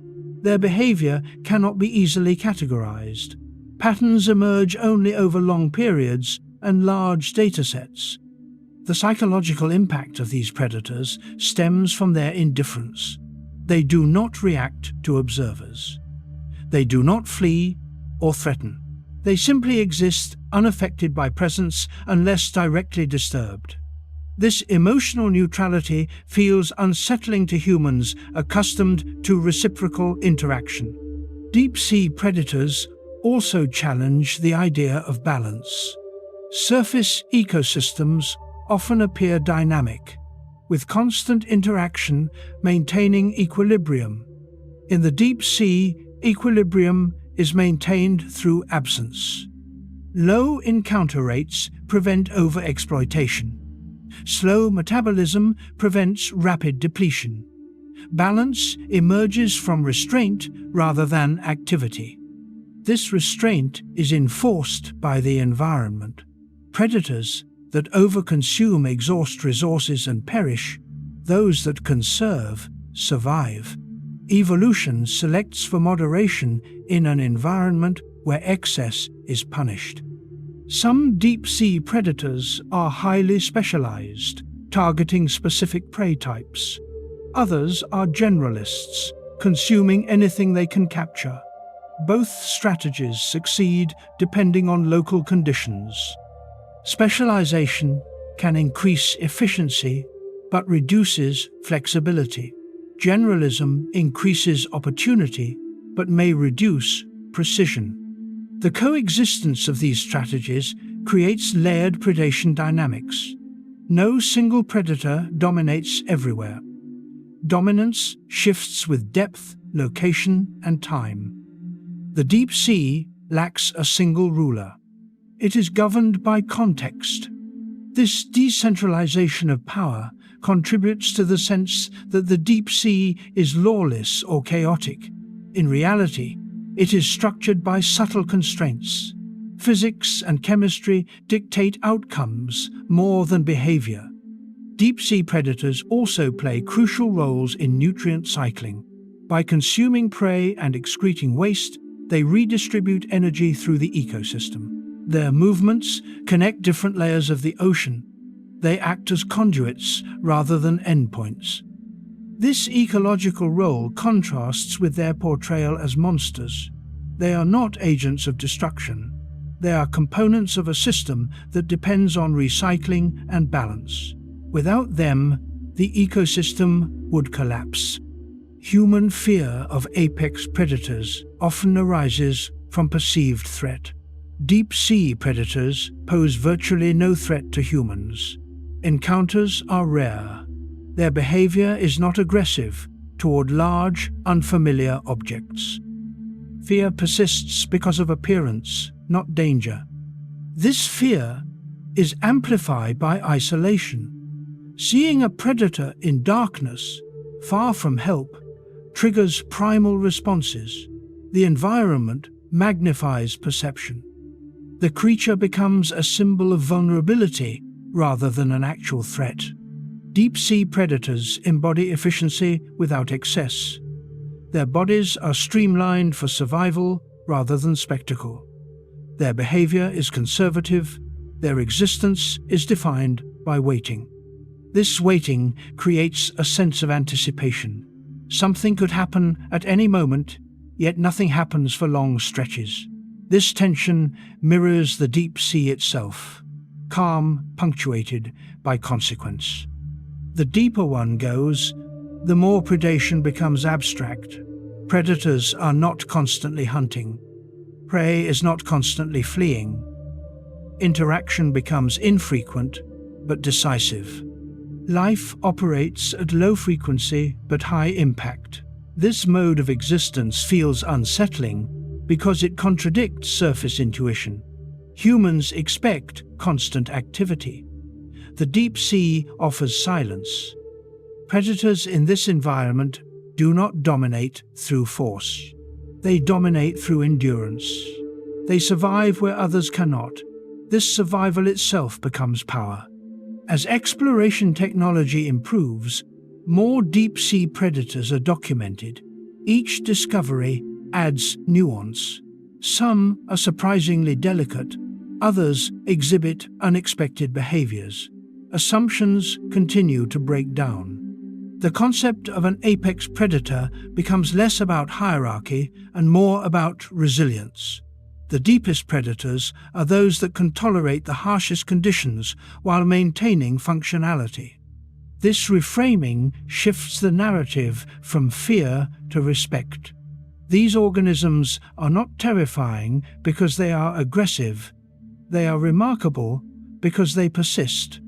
The unsettling nature of deep-sea predators reflects human discomfort with quiet power. There is no drama, no visible struggle. Outcomes are determined by preparation and patience rather than confrontation. This quiet dominance mirrors broader truths about survival. Not all power announces itself. Some power exists simply by enduring longer than others. As descent continues, predation strategies will continue to diverge from surface norms. New forms of dominance will emerge, shaped by constraints humans barely comprehend. The deep sea teaches that survival does not always favor the bold. Sometimes it favors the still. The deepest predators rule not by conquest, but by remaining where others cannot.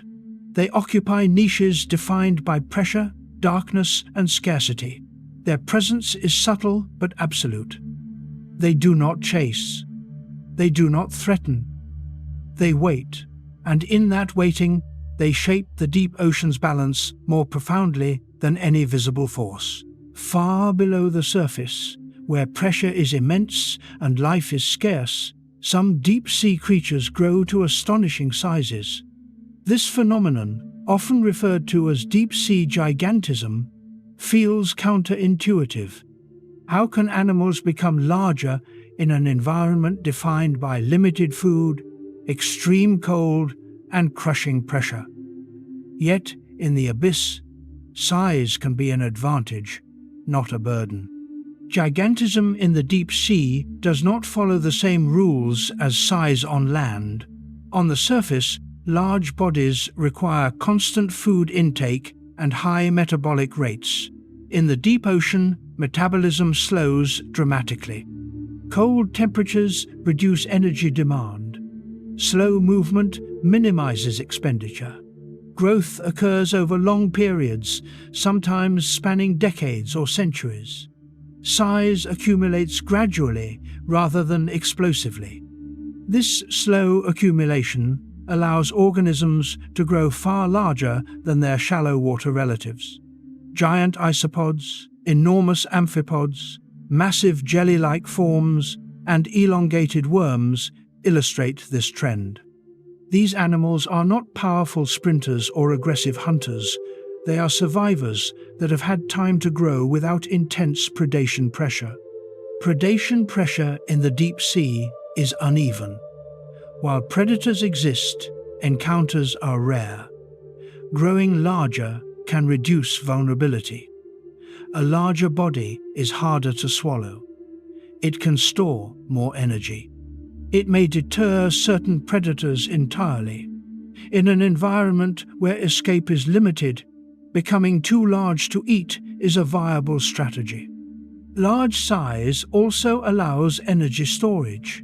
Fat and other tissues accumulate over time, creating reserves that sustain long periods without food. This storage is critical when feeding opportunities are unpredictable. A large body becomes a living battery, smoothing out fluctuations in resource availability. The deep sea also lacks many of the constraints that limit size at the surface. Gravity is less restrictive in water. Buoyancy supports mass. Skeletal strength requirements are reduced. Bodies can become elongated, soft, or gelatinous without collapsing under their own weight. This allows growth in directions and forms impossible on land. Many deep-sea giants appear fragile when observed by humans. Their tissues look soft, their movements are slow, their structures seem barely held together. This apparent fragility is misleading. Within their environment, these bodies are stable and resilient. Softness allows flexibility under pressure. Rigidity would be a disadvantage. Human encounters with deep-sea giants often exaggerate their strangeness. Artificial lights illuminate translucent tissues, revealing internal structures. Cameras capture animals that rarely encounter light, freezing moments of movement that look awkward or unnatural. The result is an image that feels monstrous rather than majestic. Giant size also alters sensory perception, and large bodies have more surface area to detect chemical and mechanical cues. Elongated appendages extend reach. Sensory filaments sample water over greater distances. Awareness increases not through speed or vision, but through spatial presence. This expanded sensory field allows large deep-sea animals to detect opportunities earlier. They do not need to chase prey. They position themselves to intercept. Size becomes a way of increasing encounter probability in a sparse environment. Giant forms also influence feeding strategy. Many deep-sea giants are not active predators. They are scavengers or filter feeders. Large size allows them to process large volumes of water or consume large carcasses efficiently. When a rare food fall occurs, size determines how much energy can be captured. Whale falls illustrate this dynamic. When a whale carcass sinks to the deep sea floor, it becomes an oasis of energy. Giant scavengers arrive, feeding for months or years. Those with larger bodies and slower metabolism can exploit this resource more effectively. Size confers dominance through endurance rather than aggression. Gigantism also intersects with longevity. Large, deep-sea animals often live long lives. Growth continues slowly over time. Mortality rates are low due to reduced predation and stable conditions. This combination allows size to increase across decades, producing forms that feel ancient and imposing. The psychological impact of deep-sea giants on humans is significant. Large size combined with darkness triggers primal fear responses. Scale becomes difficult to judge. Objects loom suddenly in artificial light. The mind struggles to contextualize what it sees. Awe and unease blend together. This reaction says more about human perception than about the animals themselves. Humans associate large size with threat based on terrestrial experience. In the deep sea, large size often correlates with low aggression. Giants move slowly. They conserve energy. They do not pursue. Giant jelly-like organisms exemplify this contradiction. They may span several meters, drifting gently through darkness. Their movements are graceful, not violent. Yet their size and translucence make them appear otherworldly. Their bodies seem less like animals and more like living structures. This ambiguity between organism and environment enhances creepiness.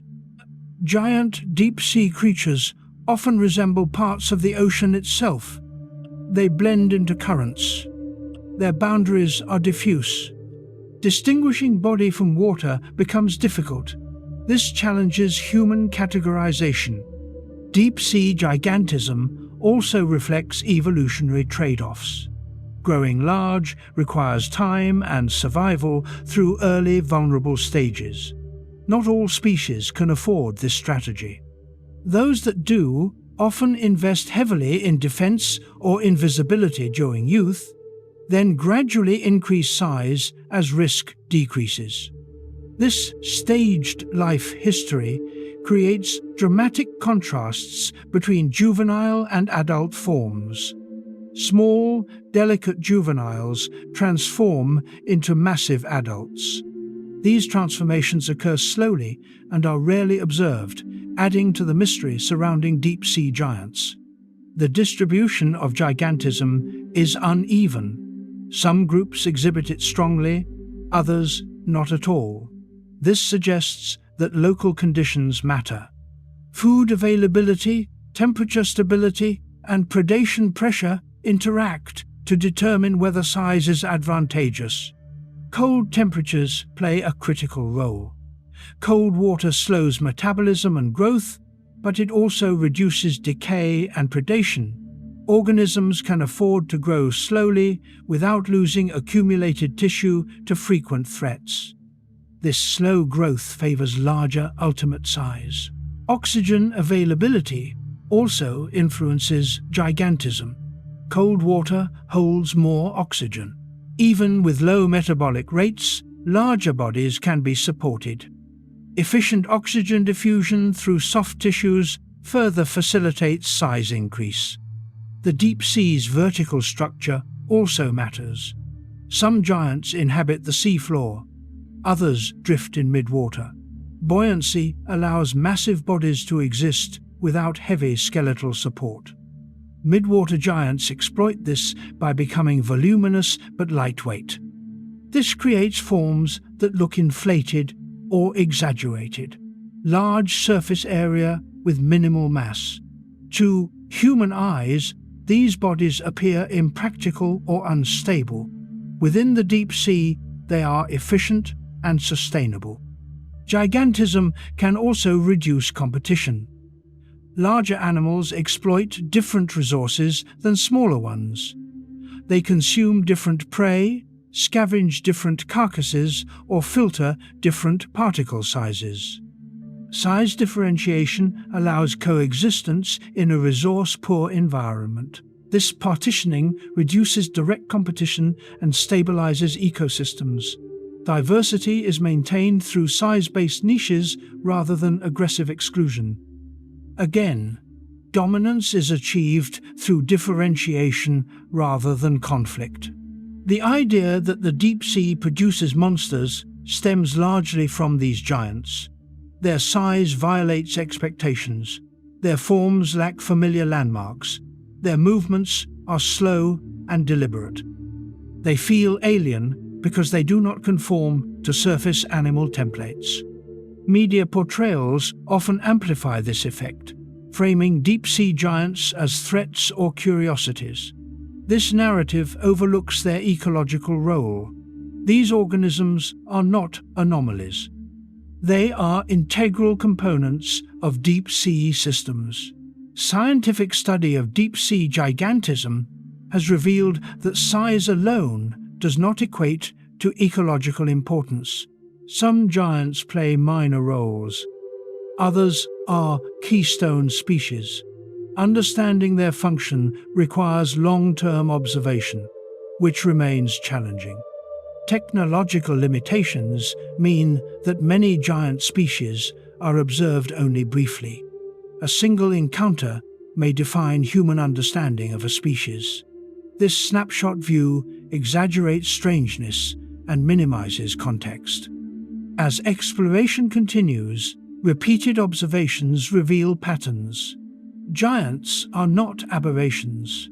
They follow consistent rules shaped by energy, pressure, and time, their existence becomes more comprehensible. The presence of giants also reshapes human imagination about life's limits. If organisms can grow so large under such constraints, assumptions about size and complexity must be re-evaluated. The deep sea expands the range of possible biological forms. This has implications beyond Earth. In subsurface oceans on other worlds, similar conditions may exist.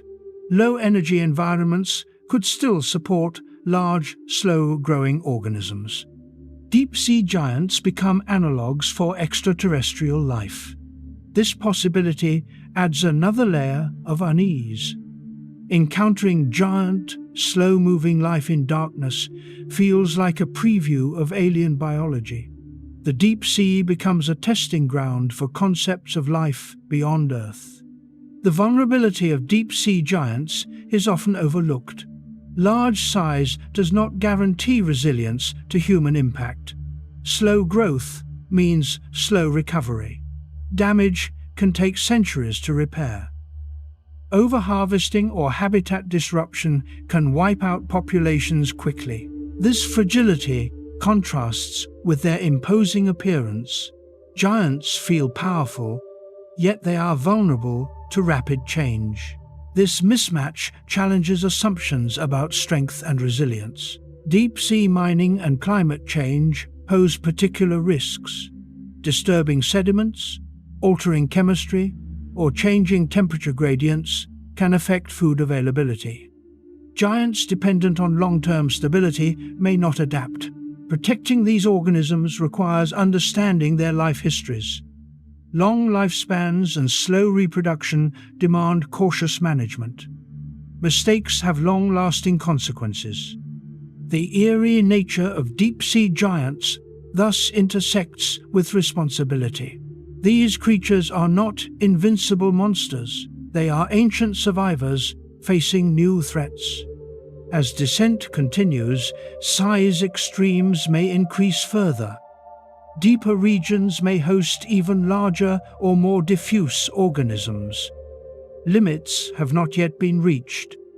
Exploration continues to reveal new forms. Each discovery challenges assumptions.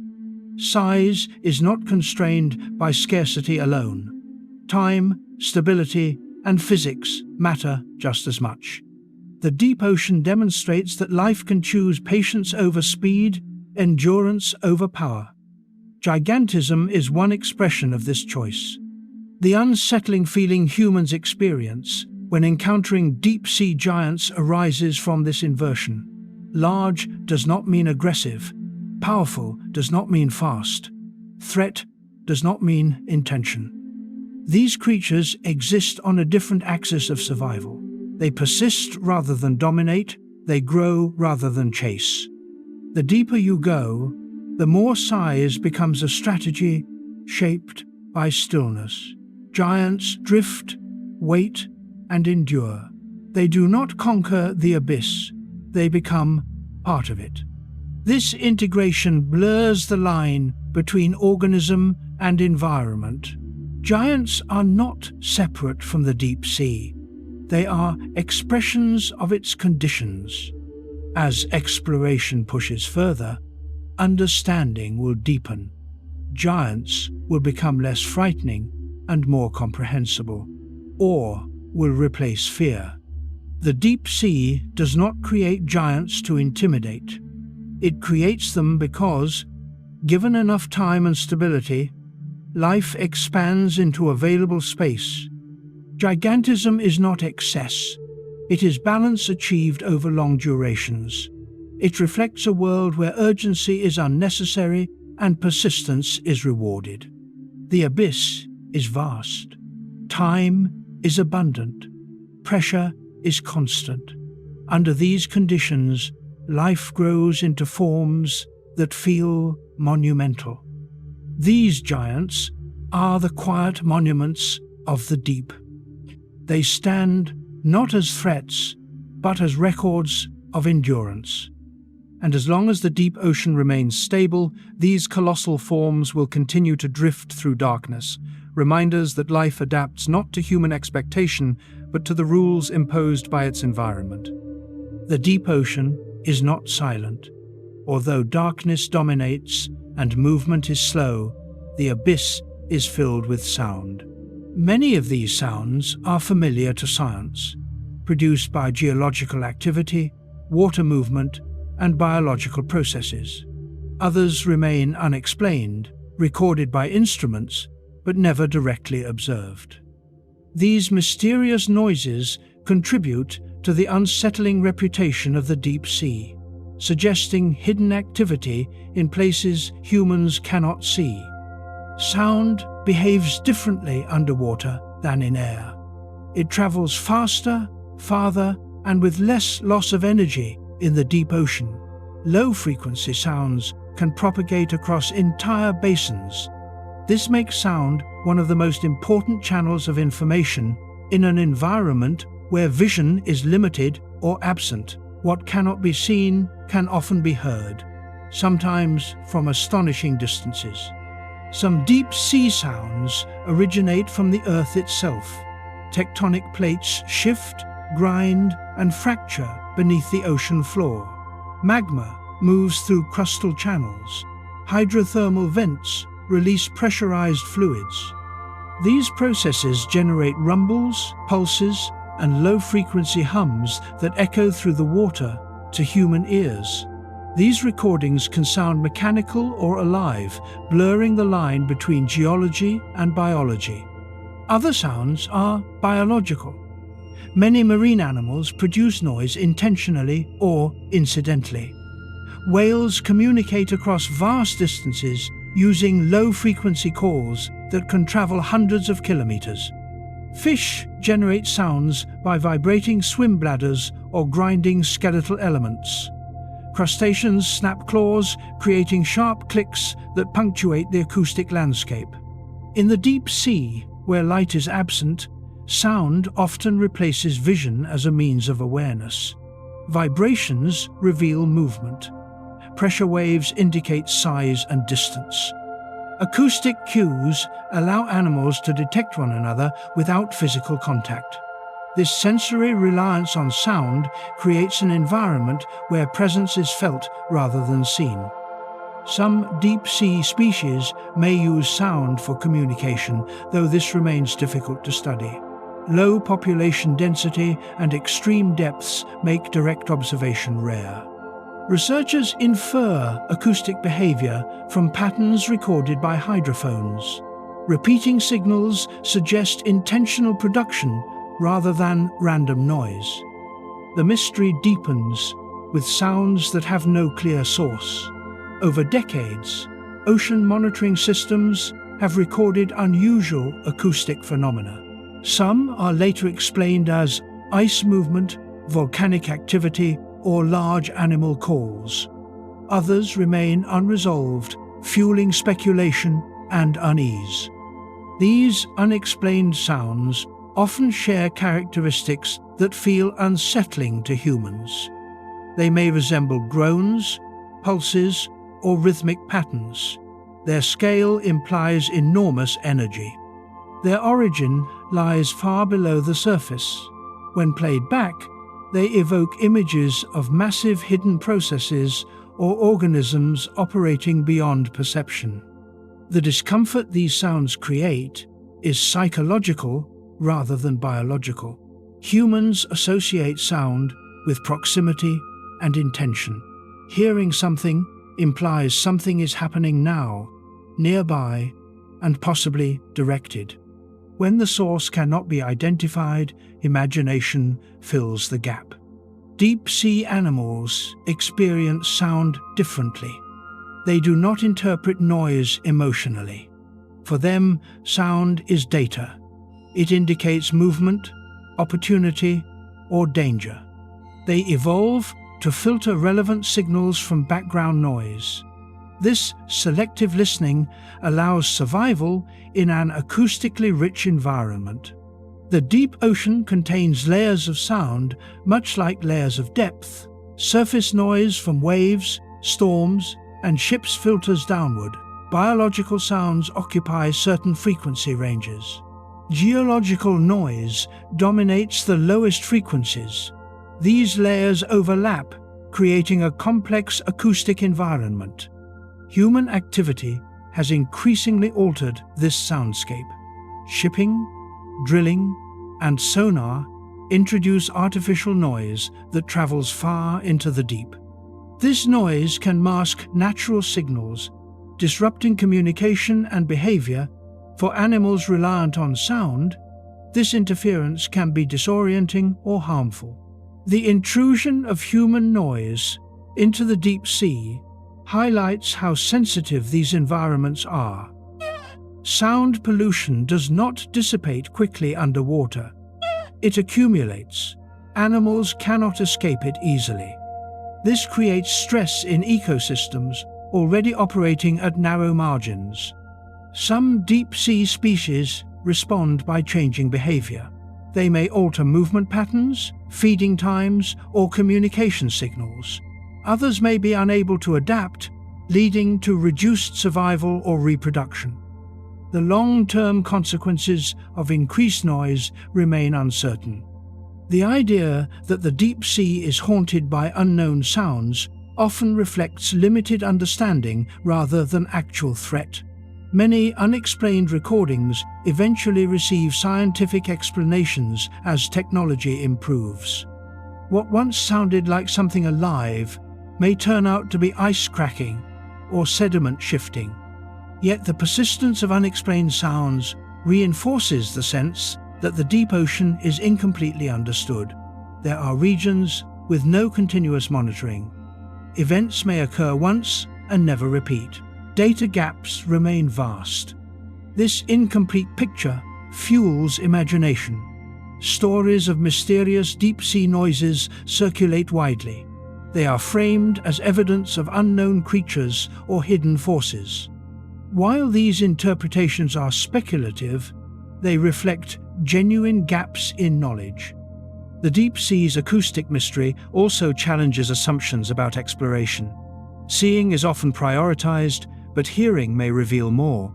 Sound offers a way to detect activity beyond visual range. It hints at processes and organisms that remain unseen. Scientists increasingly rely on passive acoustic monitoring to study the deep ocean. Long-term recordings reveal patterns invisible to short expeditions. Migration routes, seasonal activity, and rare events emerge from sound data. This shift toward listening rather than seeing changes how the deep sea is understood. It becomes less of a static void and more of a dynamic environment filled with constant, low-level activity. The unsettling aspect of deep-sea sounds lies in their invisibility. Sound arrives without context. It suggests motion in darkness. For humans, this triggers instinctive alertness. For deep-sea life, it is simply part of the background. The deeper one goes, the quieter the environment often becomes, but the sounds that remain are more profound. Low-frequency signals dominate. Events feel distant, yet immense. Silence is punctuated by occasional pulses. This acoustic minimalism mirrors other aspects of deep-sea life. Low frequency, low intensity, but high impact. When something happens, it matters. The deep ocean is not a place of constant noise. It is a place of meaningful sound. Each signal carries information. Each disturbance has consequence. Human fear of deep-sea sounds reflects discomfort with incomplete sensory information. Hearing without seeing creates uncertainty. The mind anticipates danger. Deep-sea organisms have no such bias. They evolve to trust non-visual cues. Sound is not ominous. It is informative. As exploration technology advances, more sounds will be identified.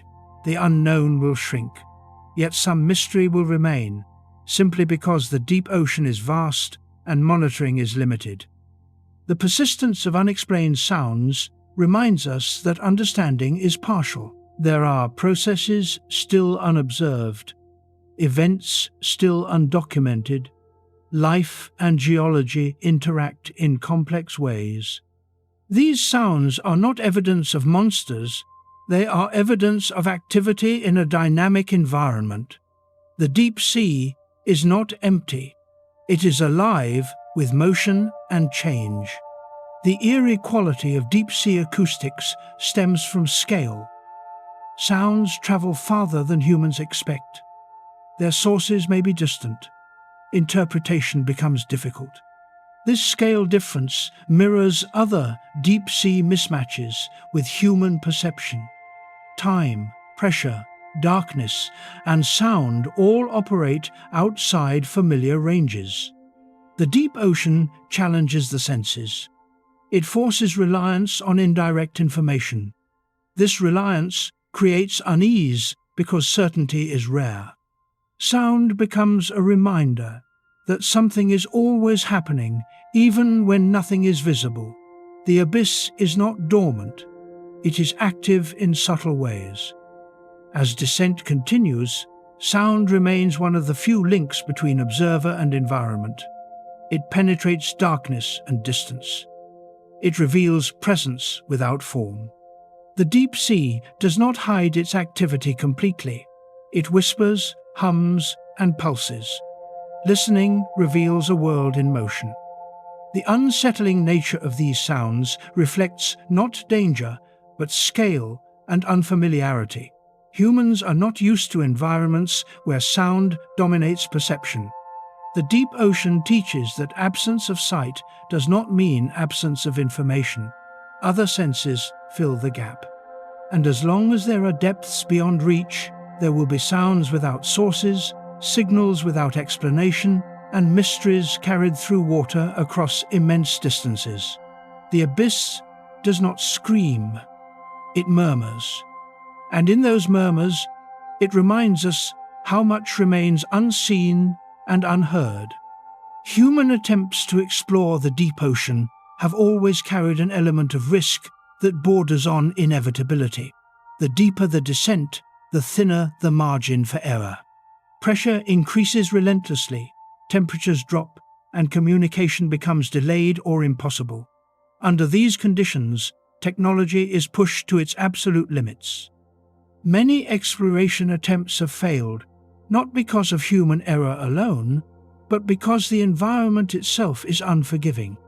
Early deep-sea exploration relied on weighted chambers, cables, and primitive submersibles.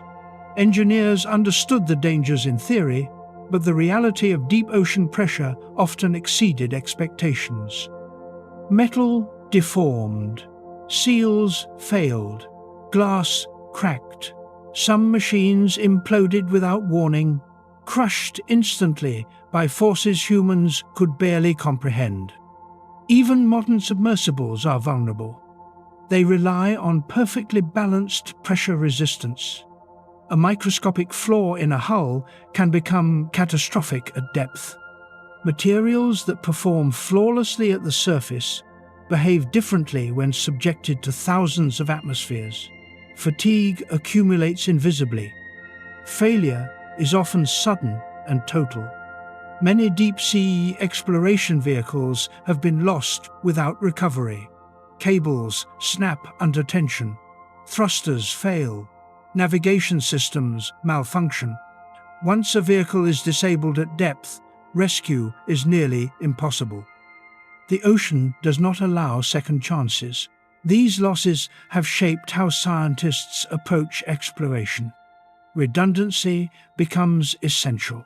Safety margins are exaggerated. Missions are planned conservatively. Yet risk can never be eliminated. Every descent carries uncertainty. The remains of lost machines sometimes become part of the deep-sea environment. Wreckage settles on the seafloor, gradually colonized by microorganisms and scavengers. Metal becomes substrate. Technology becomes habitat.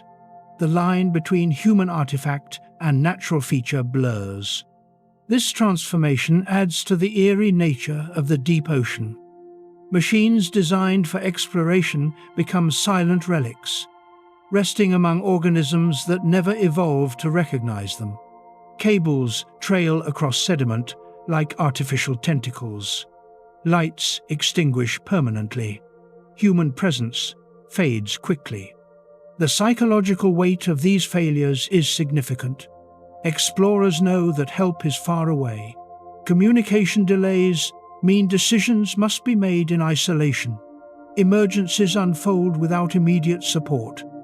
This isolation mirrors the deep sea itself, amplifying stress and vulnerability. Failed missions also reveal how little control humans truly have at depth. Advanced technology does not guarantee safety. Mastery of surface environments does not translate downward. The ocean dictates terms. Historical incidents have reinforced this lesson. Vehicles lost during testing or research missions highlight the unpredictability of deep-sea conditions. Even well-understood regions can behave unexpectedly. Currents shift. Sediments move. Structures collapse. Some exploration failures result not from mechanical breakdown, but from environmental interaction. Submersibles can become trapped in rugged terrain. Seafloor features, like trenches, cliffs, and vent chimneys, create hazards difficult to map accurately. Visibility is limited. Navigation relies on instruments rather than sight. The deep sea's topography is more complex than once believed. Mountain ranges rival those on land. Valleys plunge deeper than the Grand Canyon. Navigating this terrain requires precision. A small error can lead to entrapment or collision. The threat of implosion is constant.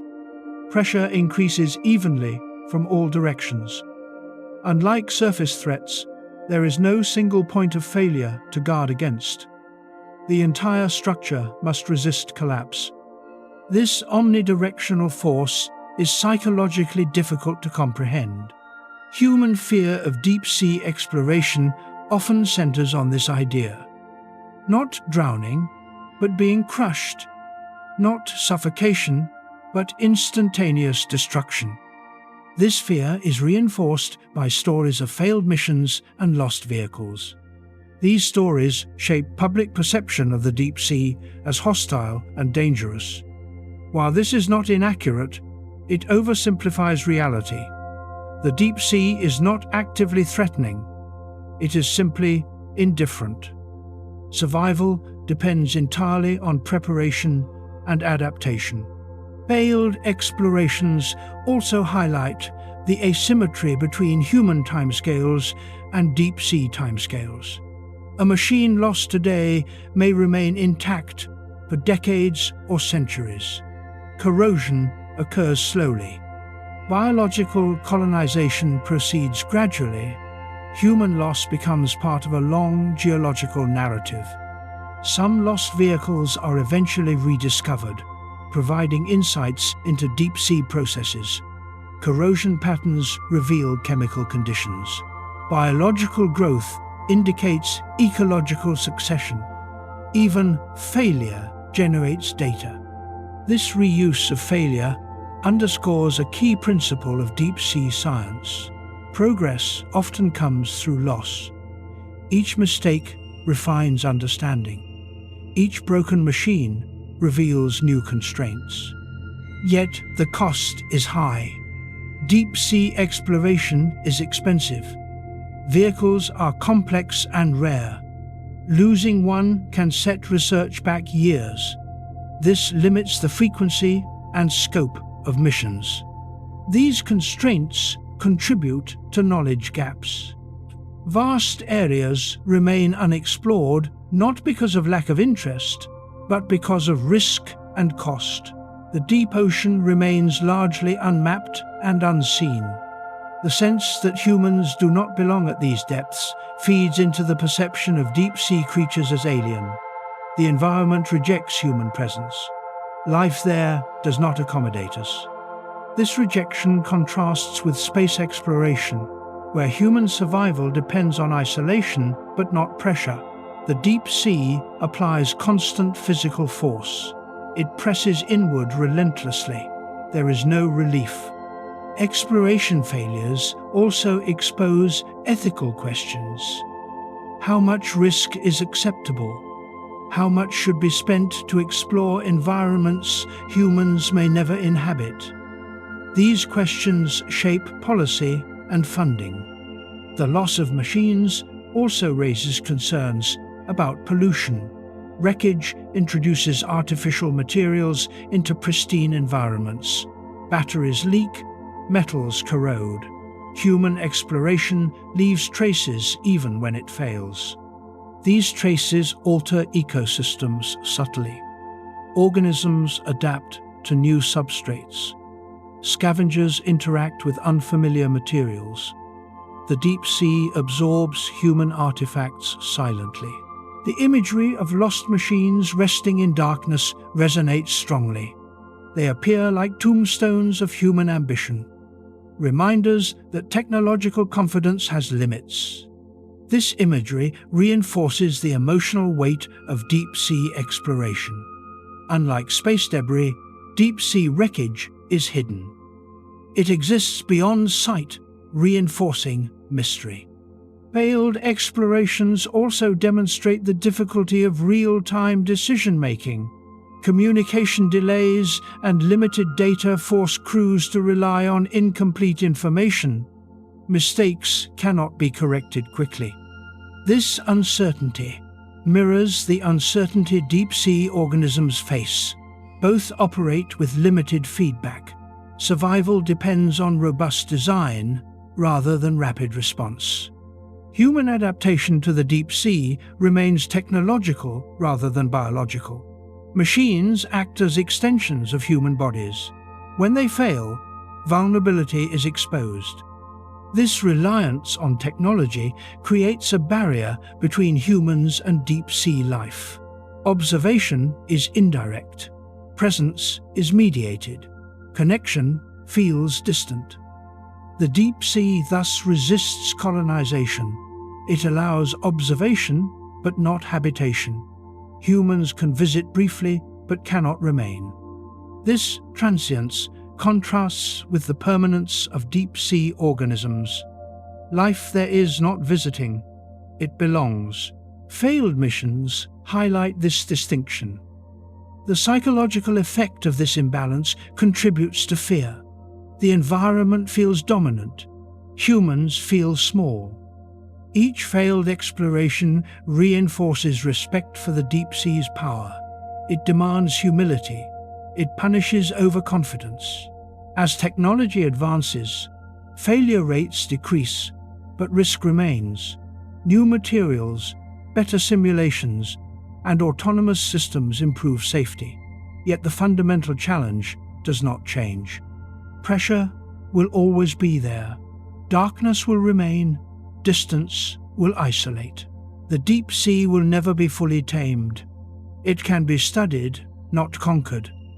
This reality shapes how deep-sea creatures are perceived. They thrive where humans struggle. They embody adaptation to conditions humans can barely tolerate. Their presence in environments that destroy machines adds to their mystique. They seem invulnerable by comparison. This contrast fuels narratives of creepiness and alienness. Creatures survive effortlessly where technology fails. In truth, their survival is the result of millions of years of adaptation. They are not invincible, they are optimized. Human machines, by contrast, are temporary. They represent rapid innovation without deep evolutionary testing.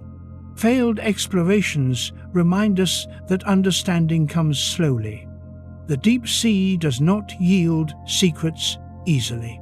Each descent is an experiment, each failure a lesson. The abyss remains vast, dark, and heavy. Human curiosity pushes downward despite the risks. And in that tension between exploration and failure lies much of the deep sea's enduring mystique. It is a place that allows observation but resists intrusion, a world that tolerates machines only briefly before reclaiming them. As exploration continues, failures will still occur. They are part of the cost of reaching environments beyond human design limits. The deep ocean does not care about human ambition. It applies the same pressure to everything equally. This impartiality is what makes it terrifying and fascinating at the same time. The next descent will always carry risk, and the ocean will always be waiting. Many of the most disturbing and fascinating deep-sea creatures were not discovered through careful planning, but by accident. Nets pulled up from extreme depths contained organisms no one was searching for. Cameras caught brief flashes of movement at the edge of light. Sensors detected biological signals without ever revealing the source. Deep-sea discovery is often incidental, shaped by chance rather than intention. This randomness reflects the nature of the environment. The deep ocean is vast, dark, and sparsely populated. Targeted searches are difficult because scientists often do not know what they are looking for. Instead of exploration guided by expectation, deep-sea research relies on opportunity. Whatever appears in a net, a camera frame, or a pressure trap becomes a discovery. Early deep-sea expeditions routinely misidentified what they found. Damaged specimens brought to the surface looked deformed, melted, or incomplete due to pressure change. Organs protruded, tissues collapsed. Scientists struggled to determine what was natural and what was damage. Many species were described incorrectly for decades before live observation corrected those errors. This history of accidental discovery has shaped the image of deep-sea life as grotesque and unnatural. Early illustrations, exaggerated features based on damaged samples, these images entered popular culture, reinforcing the idea that the deep ocean was populated by monsters rather than organisms adapted to extreme conditions. Even today, most deep-sea discoveries occur unintentionally. Remotely operated vehicles are sent to study geology or map terrain and encounter unknown animals drifting through the frame. Trawls designed to collect sediment capture living organisms never seen before. Biological discoveries often emerge as side effects of other research goals. This unpredictability makes systematic study difficult. Sample sizes are small, encounters are brief, behaviors are rarely observed more than once. Understanding must be built from fragments rather than continuous observation. Scientists piece together anatomy, genetics, and ecology slowly, often revising conclusions repeatedly. The deep sea's scale compounds this challenge. A single expedition covers a tiny fraction of the ocean floor. Entire species may exist in isolated pockets never visited by humans. What is known represents a minuscule sample of what exists. Absence of evidence does not indicate absence of life. This incomplete knowledge fuels mystery. When a new creature is discovered, there is no context. How common is it? What does it eat? How does it reproduce? Where does it fit in the ecosystem? Answers may take years or never arrive. Many species are known from a single specimen. These one-off discoveries feel unsettling because they resist categorization. Humans seek patterns. The deep sea offers anomalies. Creatures appear without explanation and vanish again into darkness. They feel like glitches rather than components of a system. Accidental discovery also means that human technology often encounters deep-sea life in unnatural circumstances. Bright lights, loud motors, and sudden pressure changes alter behavior. Animals react defensively or not at all. What is recorded is a response to intrusion, not normal life. This distortion reinforces the perception that deep-sea creatures are strange or aggressive. Their true behavior may be subtle and rarely observable. What humans see is stress, confusion, or defensive display. Some discoveries occur when organisms are already dead. Carcasses drift upward or are caught in nets. Decomposition alters appearance. Scavengers remove parts. Interpreting these remains is challenging. Scientists must infer living form from incomplete evidence. Genetic analysis has improved understanding, revealing relationships between species previously thought unrelated. However, genetics alone cannot explain behavior or ecology. Physical observation remains essential, yet limited. The deep sea's inaccessibility means that discovery is often delayed. Species may exist for centuries before humans encounter them. This temporal gap adds to the sense that deep-sea life belongs to another era. The accidental nature of discovery also highlights how human exploration priorities shape knowledge. Areas near shipping routes, research stations, or resource sites are studied more. Vast regions remain untouched. Discoveries cluster around convenience rather than ecological significance. This bias creates uneven understanding. Some habitats appear rich simply because they are explored. Others appear empty because they are ignored. Reality likely differs dramatically. The deep sea resists prediction. Even well-studied areas produce surprises. Organisms appear where they were not expected. Behaviors defy models. This unpredictability undermines confidence and reinforces mystery. From a human perspective, this feels unsettling. Knowledge normally expands through controlled observation. The deep sea forces acceptance of uncertainty. It cannot be fully mapped, catalogued, or understood with current tools. This uncertainty contributes to fear. When environments cannot be predicted, imagination fills the gap. Deep-sea creatures become symbols of the unknown rather than subjects of study.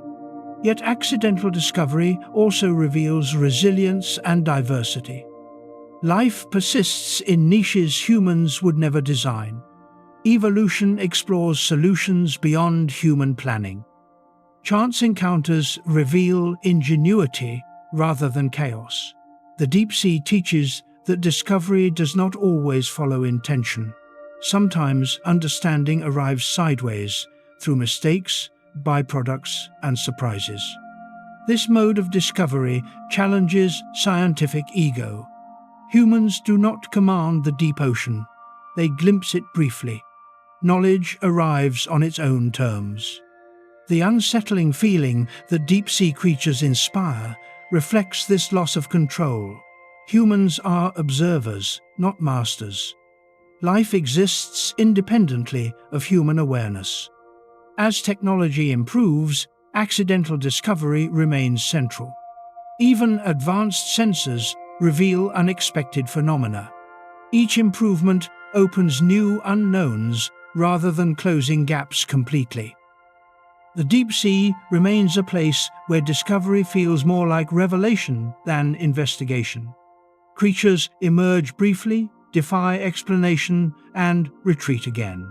This pattern reinforces the idea that the deep ocean is not just unexplored, but fundamentally resistant to complete understanding. Accidental discoveries remind us that the deep sea is not organized for human convenience. It does not reveal itself gradually or logically. It offers fragments. These fragments, when taken out of context, feel eerie. They suggest a larger hidden system operating beyond perception. Deep-sea life thus appears as isolated curiosities rather than interconnected communities. This illusion persists until long-term observation becomes possible. Only recently have sustained deep-sea observatories begun to reveal patterns. Even so, coverage remains limited. Surprises continue. The persistence of accidental discovery suggests that many deep-sea creatures remain unseen. What humans know is a surface skim of a vast biological reality. This realization deepens unease. If so much remains undiscovered, what assumptions are wrong? What forms of life exist beyond current imagination? The deep ocean becomes a reminder of human ignorance. Despite advanced technology, knowledge is partial and fragile. Creepiness arises not from what is known, but from what is missing. Gaps invite speculation. Darkness invites imagination. Accidental discovery reinforces the idea that the deep sea is not empty. It is full of life operating beyond human awareness. The creatures found by chance are not anomalies. They are representatives of systems not yet mapped. As exploration continues, more accidental discoveries will occur. Each will challenge existing frameworks. Each will complicate understanding. This constant revision keeps the deep sea in a state of mystery. Certainty remains elusive. The unsettling nature of deep-sea life reflects this epistemic instability. Humans cannot form a complete picture. The narrative remains incomplete. The deep ocean teaches humility. It reveals how little is known about the planet itself. Creatures discovered by accident are reminders that life does not require recognition. It persists regardless of observation. The deep sea exists on its own terms, indifferent to discovery. And as long as exploration depends on chance, the abyss will continue to surprise, unsettle, and resist full understanding. This unpredictability is not a flaw. It is a defining feature of the deepest ecosystem on Earth. Some deep-sea creatures look so unreal that they seem deliberately designed to provoke fear. Their proportions are exaggerated, their textures unfamiliar, and their movements defy surface logic. When humans first see these animals, the reaction is often disbelief. They do not resemble anything from everyday experience. Instead, they appear like creations from imagination rather than products of evolution. This sense of unreality emerges because deep-sea life breaks visual rules humans rely on to interpret living forms. Symmetry is inconsistent. Faces lack familiar landmarks. Bodies appear stretched, compressed, or partially transparent. These deviations disrupt pattern recognition, making it difficult for the brain to categorize what it sees. Many deep-sea animals appear unfinished because their bodies prioritize function over form. Structures exist only if they serve a purpose. Decorative features disappear. Proportions follow necessity rather than aesthetics. What remains feels raw and exposed, as if stripped of layers humans associate with completeness. Lighting plays a critical role in this perception. Artificial illumination reveals animals in ways they are never meant to be seen. Harsh lights flatten depth, exaggerate textures, and highlight internal structures. Shadows behave differently underwater. Movement appears slower and more deliberate. The result is a distorted visual experience. In their natural environment, these animals are not dramatic. They blend into darkness. They move quietly. They are rarely fully visible. Human observation freezes them in moments that feel unnatural, amplifying their strangeness. Many deep-sea creatures possess features that appear disproportionate. Oversized mouths, elongated limbs, and reduced bodies create silhouettes that feel unbalanced. These shapes are efficient in darkness, but violate surface expectations of symmetry and proportion. Some species appear skeletal, with thin frames and visible internal elements. Others look inflated or amorphous, lacking clear boundaries. This diversity of form challenges assumptions about what constitutes a stable body. Textures also contribute to the unsettling effect. Gelatinous tissues, reflective surfaces, and translucent skin create visual ambiguity. Light passes through or reflects unpredictably. Depth perception fails. The viewer cannot easily determine size, distance, or solidity. This ambiguity triggers discomfort. Humans rely on visual cues to assess threat and scale. When those cues fail, uncertainty increases. Fear often follows uncertainty more than actual danger. Motion further complicates perception. Deep-sea creatures move slowly, but not stiffly. Their movements are fluid, almost weightless. They drift rather than walk or swim. This lack of apparent effort feels unnatural to observers accustomed to gravity-dominated motion. Some animals appear to float without propulsion. Others pulse gently, changing shape as they move. These movements blur the line between living organism and physical process, making it hard to assign intention. Faces, when present, often lack expression. Eyes may be absent, tiny, or reflective. Mouths dominate. Teeth protrude. Familiar emotional cues disappear. Humans instinctively seek faces to interpret intent. When faces are unreadable or absent, interpretation collapses. This absence of emotional feedback is deeply unsettling. Humans feel watched by eyes. When eyes are missing or functionless, the creature feels unreadable. Unpredictability increases perceived threat. The deep sea also produces creatures that combine traits rarely seen together: hard structures paired with soft bodies, delicate appendages attached to massive forms, glowing organs embedded in transparent flesh. These combinations feel contradictory, defying categorization. Media portrayal intensifies this effect. Isolated images circulate without context. Creatures are shown against black backgrounds, illuminated starkly. Scale is unclear. Behavior is unknown. The narrative becomes one of horror rather than adaptation. This framing ignores ecological context. These animals are not anomalies. They are products of specific pressures. Their forms reflect solutions to darkness, pressure, and scarcity. What looks like nightmare design is evolutionary logic. The perception of unreality also stems from rarity.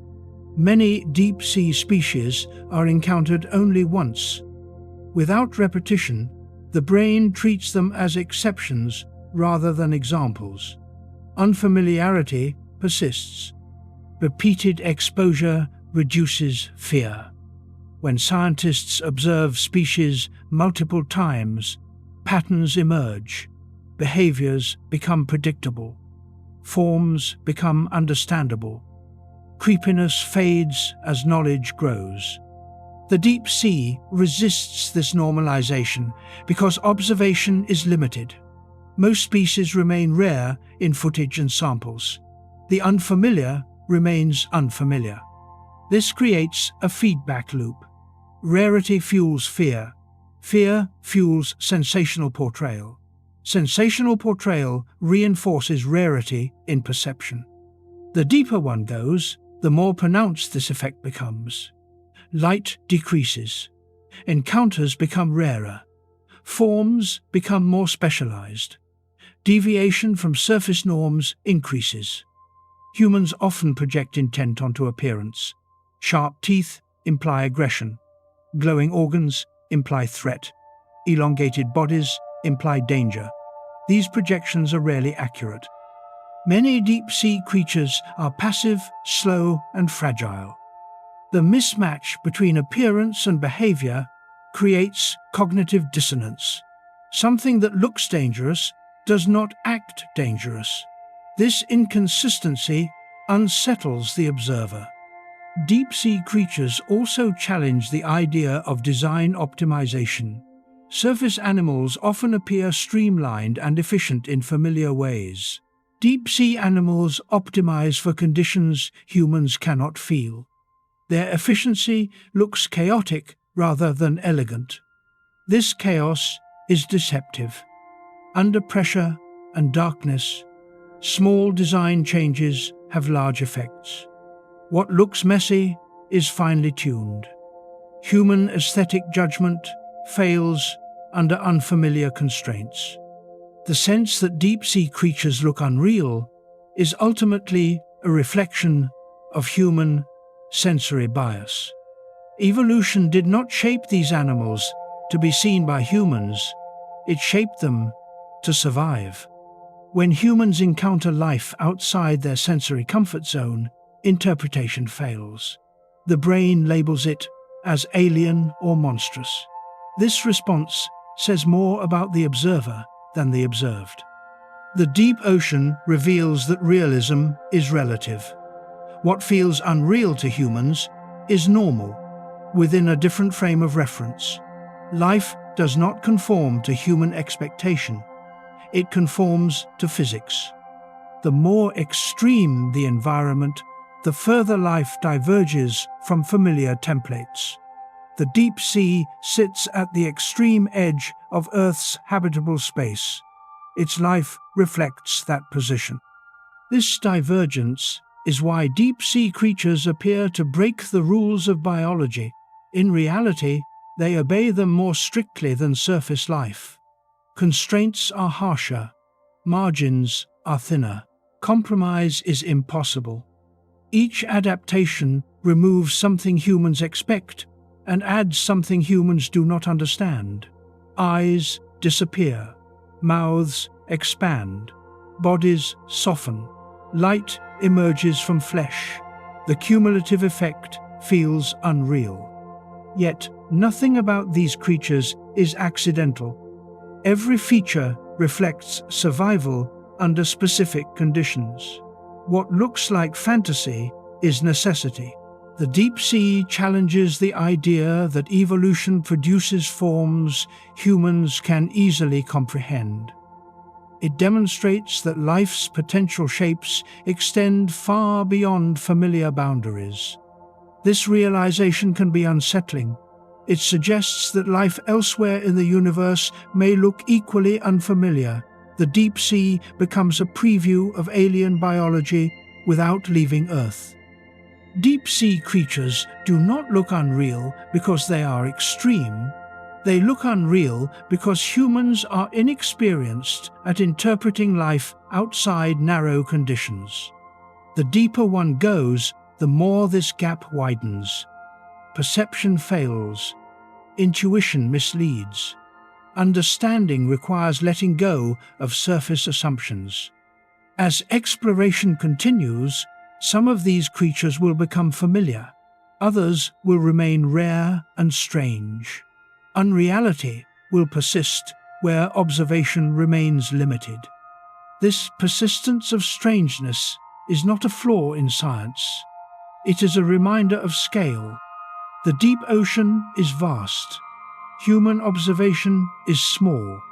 Creepiness arises at the edge of knowledge. Where understanding ends, imagination begins. Deep-sea creatures occupy that edge. They exist just beyond familiarity, challenging the brain's ability to interpret what it sees. They are not designed to frighten. They frighten because they reveal how narrow human experience is. The deep ocean shows that reality is broader than expectation. Life adapts in ways that feel impossible until seen. And when those adaptations finally appear in artificial light, stripped of context, they look unreal, not because they are wrong, but because they belong to a world humans were never meant to inhabit.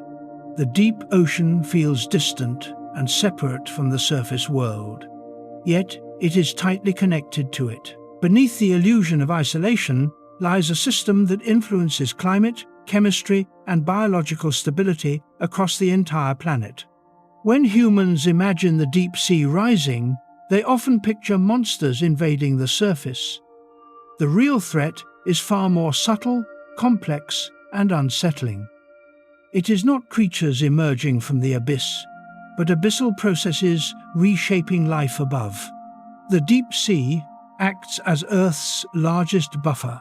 It absorbs heat, stores carbon, and regulates chemical balance. For millions of years, this system has operated quietly, smoothing extremes and stabilizing conditions that allow surface life to flourish. Changes in the deep ocean rarely happen quickly, but when they do, their effects propagate upward with profound consequences. Climate change is one of the primary forces capable of disturbing this balance. As surface temperatures rise, heat is transferred downward through ocean circulation. Although the deep sea warms slowly, even small temperature changes can alter biological and chemical processes. Organisms adapted to near-freezing stability may face stress beyond their tolerance limits. Warming also affects ocean circulation. Deep currents move heat, oxygen, and nutrients around the globe. These currents operate on timescales of centuries. Disrupting them can shift climate patterns, alter weather systems, and change nutrient availability at the surface. The deep sea does not need to rise physically to affect the world above. Its influence travels through invisible pathways. Oxygen levels present another critical connection. The deep ocean stores vast amounts of oxygen that circulate slowly. Warming reduces oxygen solubility and alters circulation, leading to expanding low oxygen zones. These zones can rise towards shallower depths, compressing habitable space for marine life. Fish and invertebrates are forced upward or into narrower bands, increasing competition and stress. This compression of life creates cascading effects. Species distributions shift. Predators encounter new prey. Ecosystems reorganize. What begins as a subtle deep-sea change can ripple outward, restructuring entire food webs. Carbon storage is one of the deep ocean's most important roles. Organic material sinks from the surface, carrying carbon into deep waters where it can remain locked away for centuries. This process, often called the biological pump, helps regulate atmospheric carbon dioxide levels. If deep-sea conditions change, this pump can weaken. Warming and acidification may slow sinking rates or increase decomposition before carbon reaches depth. Less carbon is stored, more remains in the atmosphere. Climate warming accelerates further. The deep sea's buffering role diminishes. Acidification poses a particular threat. As oceans absorb carbon dioxide, seawater chemistry shifts. Deeper waters become more acidic over time. Organisms that rely on calcium carbonate structures, including some deep-sea species, struggle to maintain their skeletons or shells. Erosion occurs slowly but persistently. These chemical changes can propagate upward. Altered carbonate chemistry affects surface plankton, coral reefs, and fisheries. Again, the deep sea does not need to physically rise to reshape surface ecosystems. Its chemistry does the work. Human activity increasingly reaches into the deep ocean directly. Deep-sea mining targets mineral-rich regions, disturbing sediments that have remained undisturbed for millennia. These sediments store carbon, nutrients, and contaminants. When disturbed, they release plumes that can spread far beyond the mining site. Sediment plumes reduce water clarity, clog feeding structures, and disrupt chemical gradients. Deep-sea organisms adapted to stable conditions may not recover. The loss of these communities alters ecosystem function and carbon cycling. The deep sea also acts as a sink for pollution. Plastics, heavy metals, and chemical contaminants accumulate in sediments and organisms. These materials do not remain isolated. They move through food webs. Contaminants bioaccumulate and eventually reach surface species, including those consumed by humans. This upward movement of pollutants reveals another way the deep sea connects to daily life. What sinks does not disappear. It is stored, transformed, and redistributed. The idea of deep-sea creatures rising into surface waters is largely symbolic. Some species do migrate vertically, but they do not invade. The real rise is functional rather than physical. Deep-sea processes extend their influence upward, altering conditions that surface life depends on. Historical examples illustrate this connection. Past climate events involved changes in ocean circulation that triggered mass extinctions. Deep anoxic events reduced oxygen levels, killing marine life across vast areas. These events were driven by shifts in deep ocean chemistry and circulation. The deep sea's stability has prevented such events in recent history. Disrupting that stability increases risk. Small changes accumulate. Thresholds are crossed quietly. Effects become visible only after significant damage has occurred. The unsettling aspect of this process lies in its invisibility. Surface environments appear unchanged until consequences emerge. By the time fish populations decline or weather patterns shift, deep-sea processes have already been altered for decades. This delayed response makes management difficult. Cause and effect are separated by time and depth. Human societies struggle to respond to slow, hidden changes. Deep-sea ecosystems themselves face direct consequences. Many species have narrow tolerance ranges. Slight warming, acidification, or oxygen reduction can push them beyond survival limits. Extinction in the deep sea may go unnoticed for years, yet the loss of function can still matter. Deep-sea organisms play roles in nutrient cycling, sediment stability, and carbon processing. Removing them alters these processes. The system becomes less efficient, less resilient. The idea that the deep sea could become unstable introduces a new dimension of risk. It is not a hostile force waiting to attack. It is a stabilizing system that, if weakened, can no longer protect the surface world. This reframing challenges popular narratives. The deep ocean is not a source of monsters, it is a foundation. Disturbing, it undermines everything built above. The psychological unease humans feel about the deep sea rising reflects fear of losing control. Deep processes operate beyond direct observation. They respond slowly. Intervention feels impossible once change begins. This mirrors broader environmental anxiety. Systems humans depend on are vast, complex, and poorly understood. The deep sea embodies this uncertainty more than any other environment. Scientific monitoring of the deep ocean remains limited. Data gaps are large. Long-term observations are rare. Predicting responses to rapid change is difficult. Uncertainty persists. This uncertainty fuels speculation and fear. Without clear understanding, worst-case scenarios dominate imagination. the deep sea becomes a symbol of hidden consequence.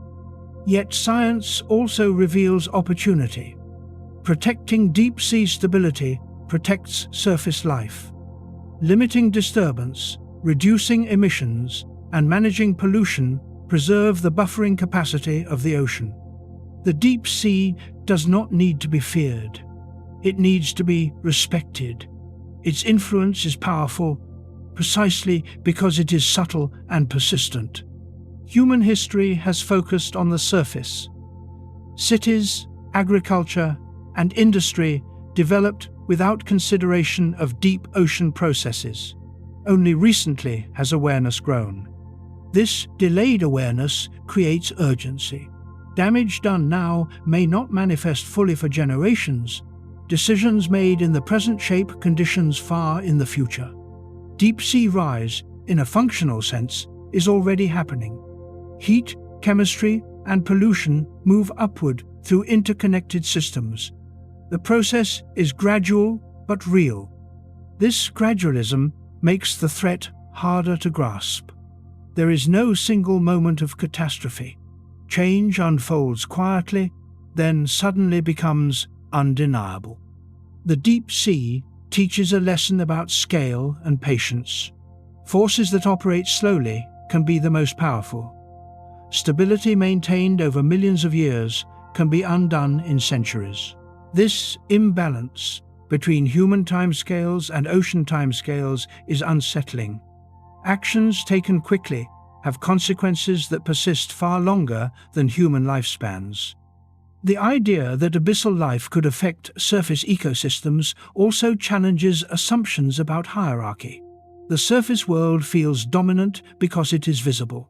The deep sea works behind the scenes, quietly shaping outcomes. This hidden influence feels eerie because it removes agency. Humans prefer threats they can see and confront. Deep sea processes are diffuse and delayed. The deeper one looks, the clearer it becomes that separation between surface and depth is an illusion. Water connects everything. Currents, chemistry, and biology link layers into a single system. Deep sea stability underpins surface abundance. Without it, marine ecosystems become volatile. Fisheries suffer. Climate regulation weakens. The deep sea rising is not about creatures emerging. It is about influence expanding. Processes once confined to depth become felt at the surface. This shift reframes creepiness into responsibility. Fear gives way to accountability. What happens in the deep does not stay in the deep. Protecting the abyss is not optional. It is essential to planetary stability. As exploration and exploitation continue, choices matter. Mining, drilling, and pollution alter deep-sea conditions irreversibly. Recovery may take centuries if it occurs at all. The deep sea's resilience has limits.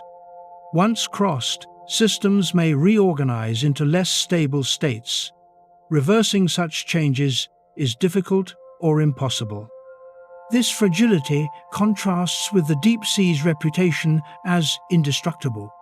Longevity does not guarantee immunity to rapid disturbance. The unsettling truth is that the deep sea does not need to fight back. It only needs to stop buffering. If the abyss can no longer absorb heat, carbon, and disturbance, the surface world feels the consequences directly. Storms intensify, ecosystems destabilize, climate extremes increase. The deep sea does not rise in a dramatic surge. It rises in influence, reshaping conditions subtly and relentlessly. This understanding transforms the deep ocean from a distant curiosity into a central actor in Earth's future. Fear of deep-sea creatures gives way to concern about deep-sea systems. The real threat is not biology, but imbalance. The abyss is not a place of invasion. It is a foundation that, when weakened, allows instability to propagate upward. This is why the deep sea feels unsettling. Not because it hides monsters, but because it holds power beyond immediate perception. As awareness grows, the narrative shifts. The deep ocean is not something to conquer or exploit without consequence. It is something to preserve. The future of surface life is tied to the health of the abyss. The deeper one goes in understanding, the clearer this connection becomes. The deep sea does not need to come to the surface to change everything. It already does. The future of deep-sea discovery will not arrive as a single breakthrough moment. It will unfold gradually, shaped by technology, patience, and a growing acceptance that the deep ocean cannot be understood quickly or completely.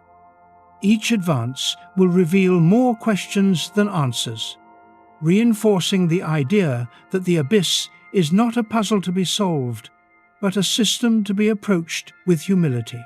For most of human history, the deep sea was inaccessible. Knowledge came from fragments pulled up by nets or inferred from surface observations. Modern exploration tools have changed this, but only partially. Remotely operated vehicles, autonomous underwater vehicles, and deep-sea observatories extend human reach, yet they still sample only a tiny fraction of the ocean. Future discovery will depend heavily on autonomy. Machines that can operate independently for months or years will replace short expeditions. These systems will observe rather than intrude, recording subtle changes over time. This shift from brief encounters to long-term presence will transform understanding. Long-term observation is critical because deep-sea life operates on slow timescales. Behaviors unfold gradually. Population changes take decades. Rare events shape ecosystems more than daily activity. Without sustained monitoring, these patterns remain invisible. Autonomous observatories will reveal rhythms previously unknown, seasonal variations in chemical flow, episodic feeding events, slow migrations, reproduction cycles spanning years. What once seemed static will reveal quiet motion. With this new data, many assumptions about deep-sea life will change. Creatures thought to be solitary may reveal indirect social interactions. Species assumed to be rare may turn out to be locally abundant. Behaviors labeled as passive may show strategic complexity. Advances in imaging will also reshape perception. Low-light cameras, non-intrusive sensors, and acoustic mapping will reduce reliance on bright artificial lights. Animals will be observed without being disturbed.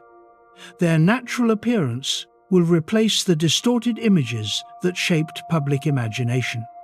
As this happens, the idea of deep-sea creatures as monsters will slowly fade. Familiarity reduces fear. Understanding replaces speculation.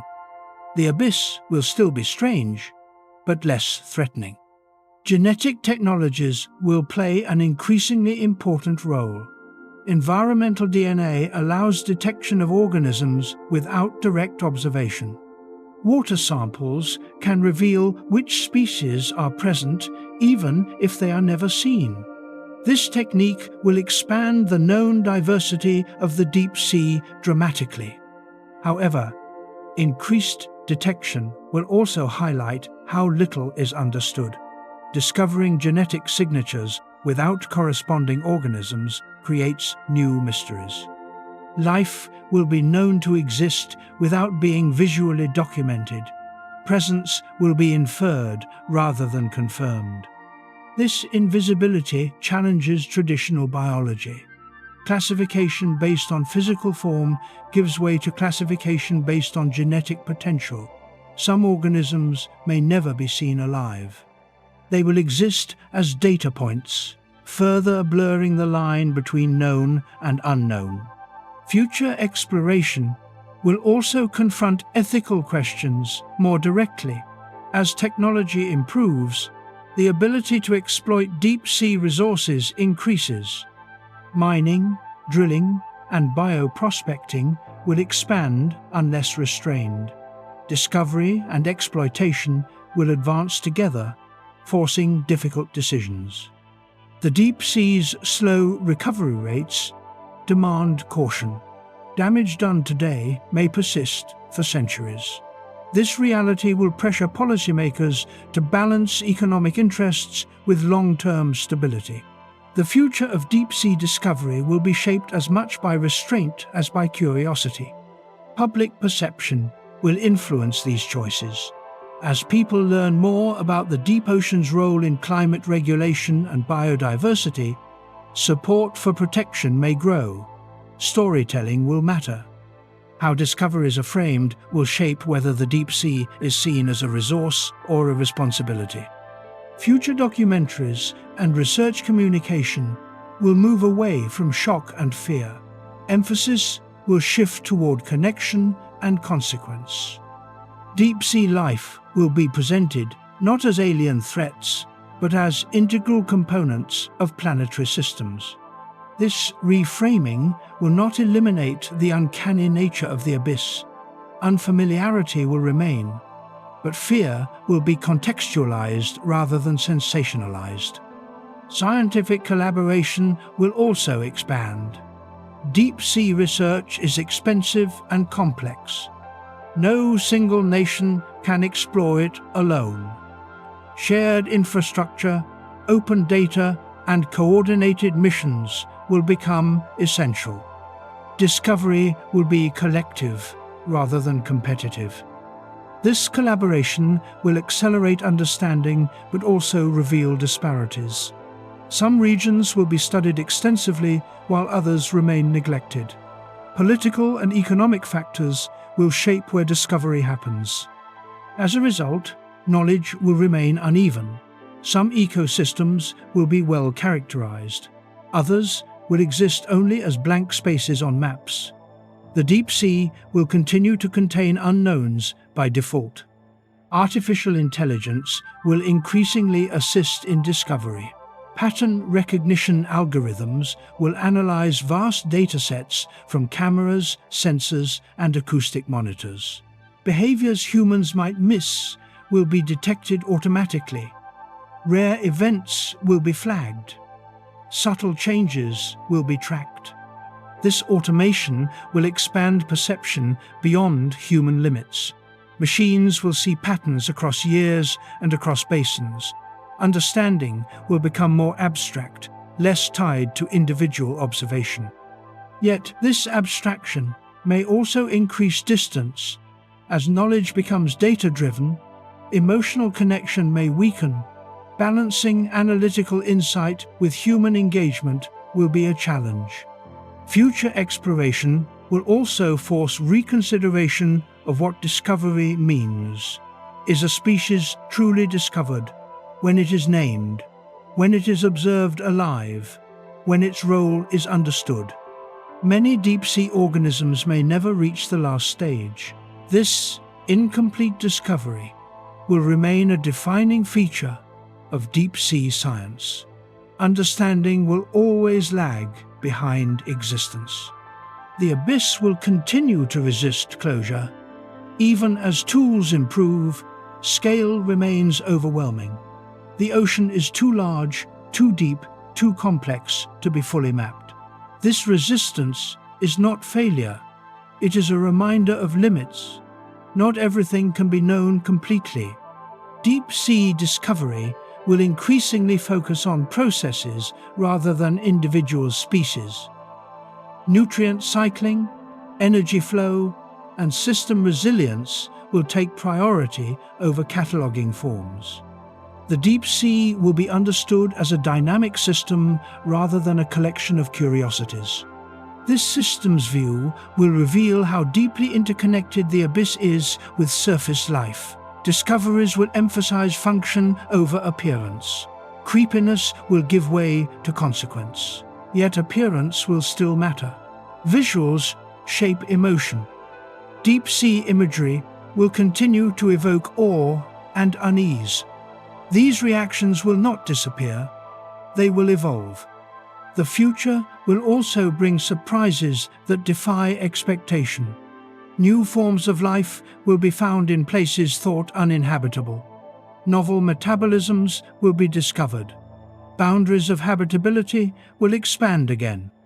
Each surprise will remind humans that understanding is provisional, certainty is temporary. The deep sea remains ahead of explanation. This perpetual frontier is part of its power. Unlike explored continents or mapped skies, the deep ocean remains largely unseen. It retains the capacity to shock. The idea that the deepest horrors are still unseen is not about danger. It is about difference. Life has evolved solutions humans have not imagined. Some of these solutions will look unsettling when first revealed. Future discoveries may challenge definitions of individuality, communication, and even life itself. Symbiotic systems may blur organism boundaries further. Slow metabolic states may approach the edge of dormancy. Perception may exist without recognizable sensory organs.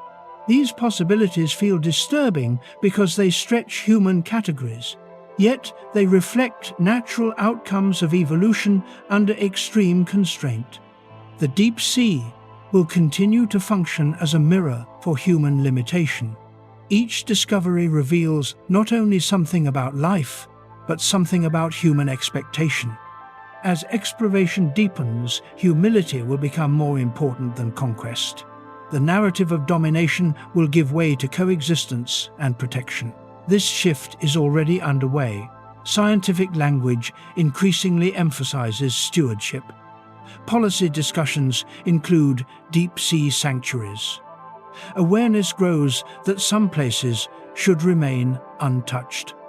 The future of deep-sea discovery will thus be defined by tension, curiosity versus caution, knowledge versus exploitation, wonder versus restraint.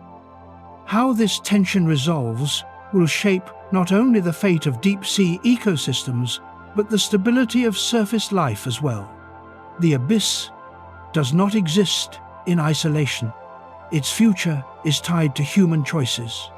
Exploration without protection risks irreversible loss.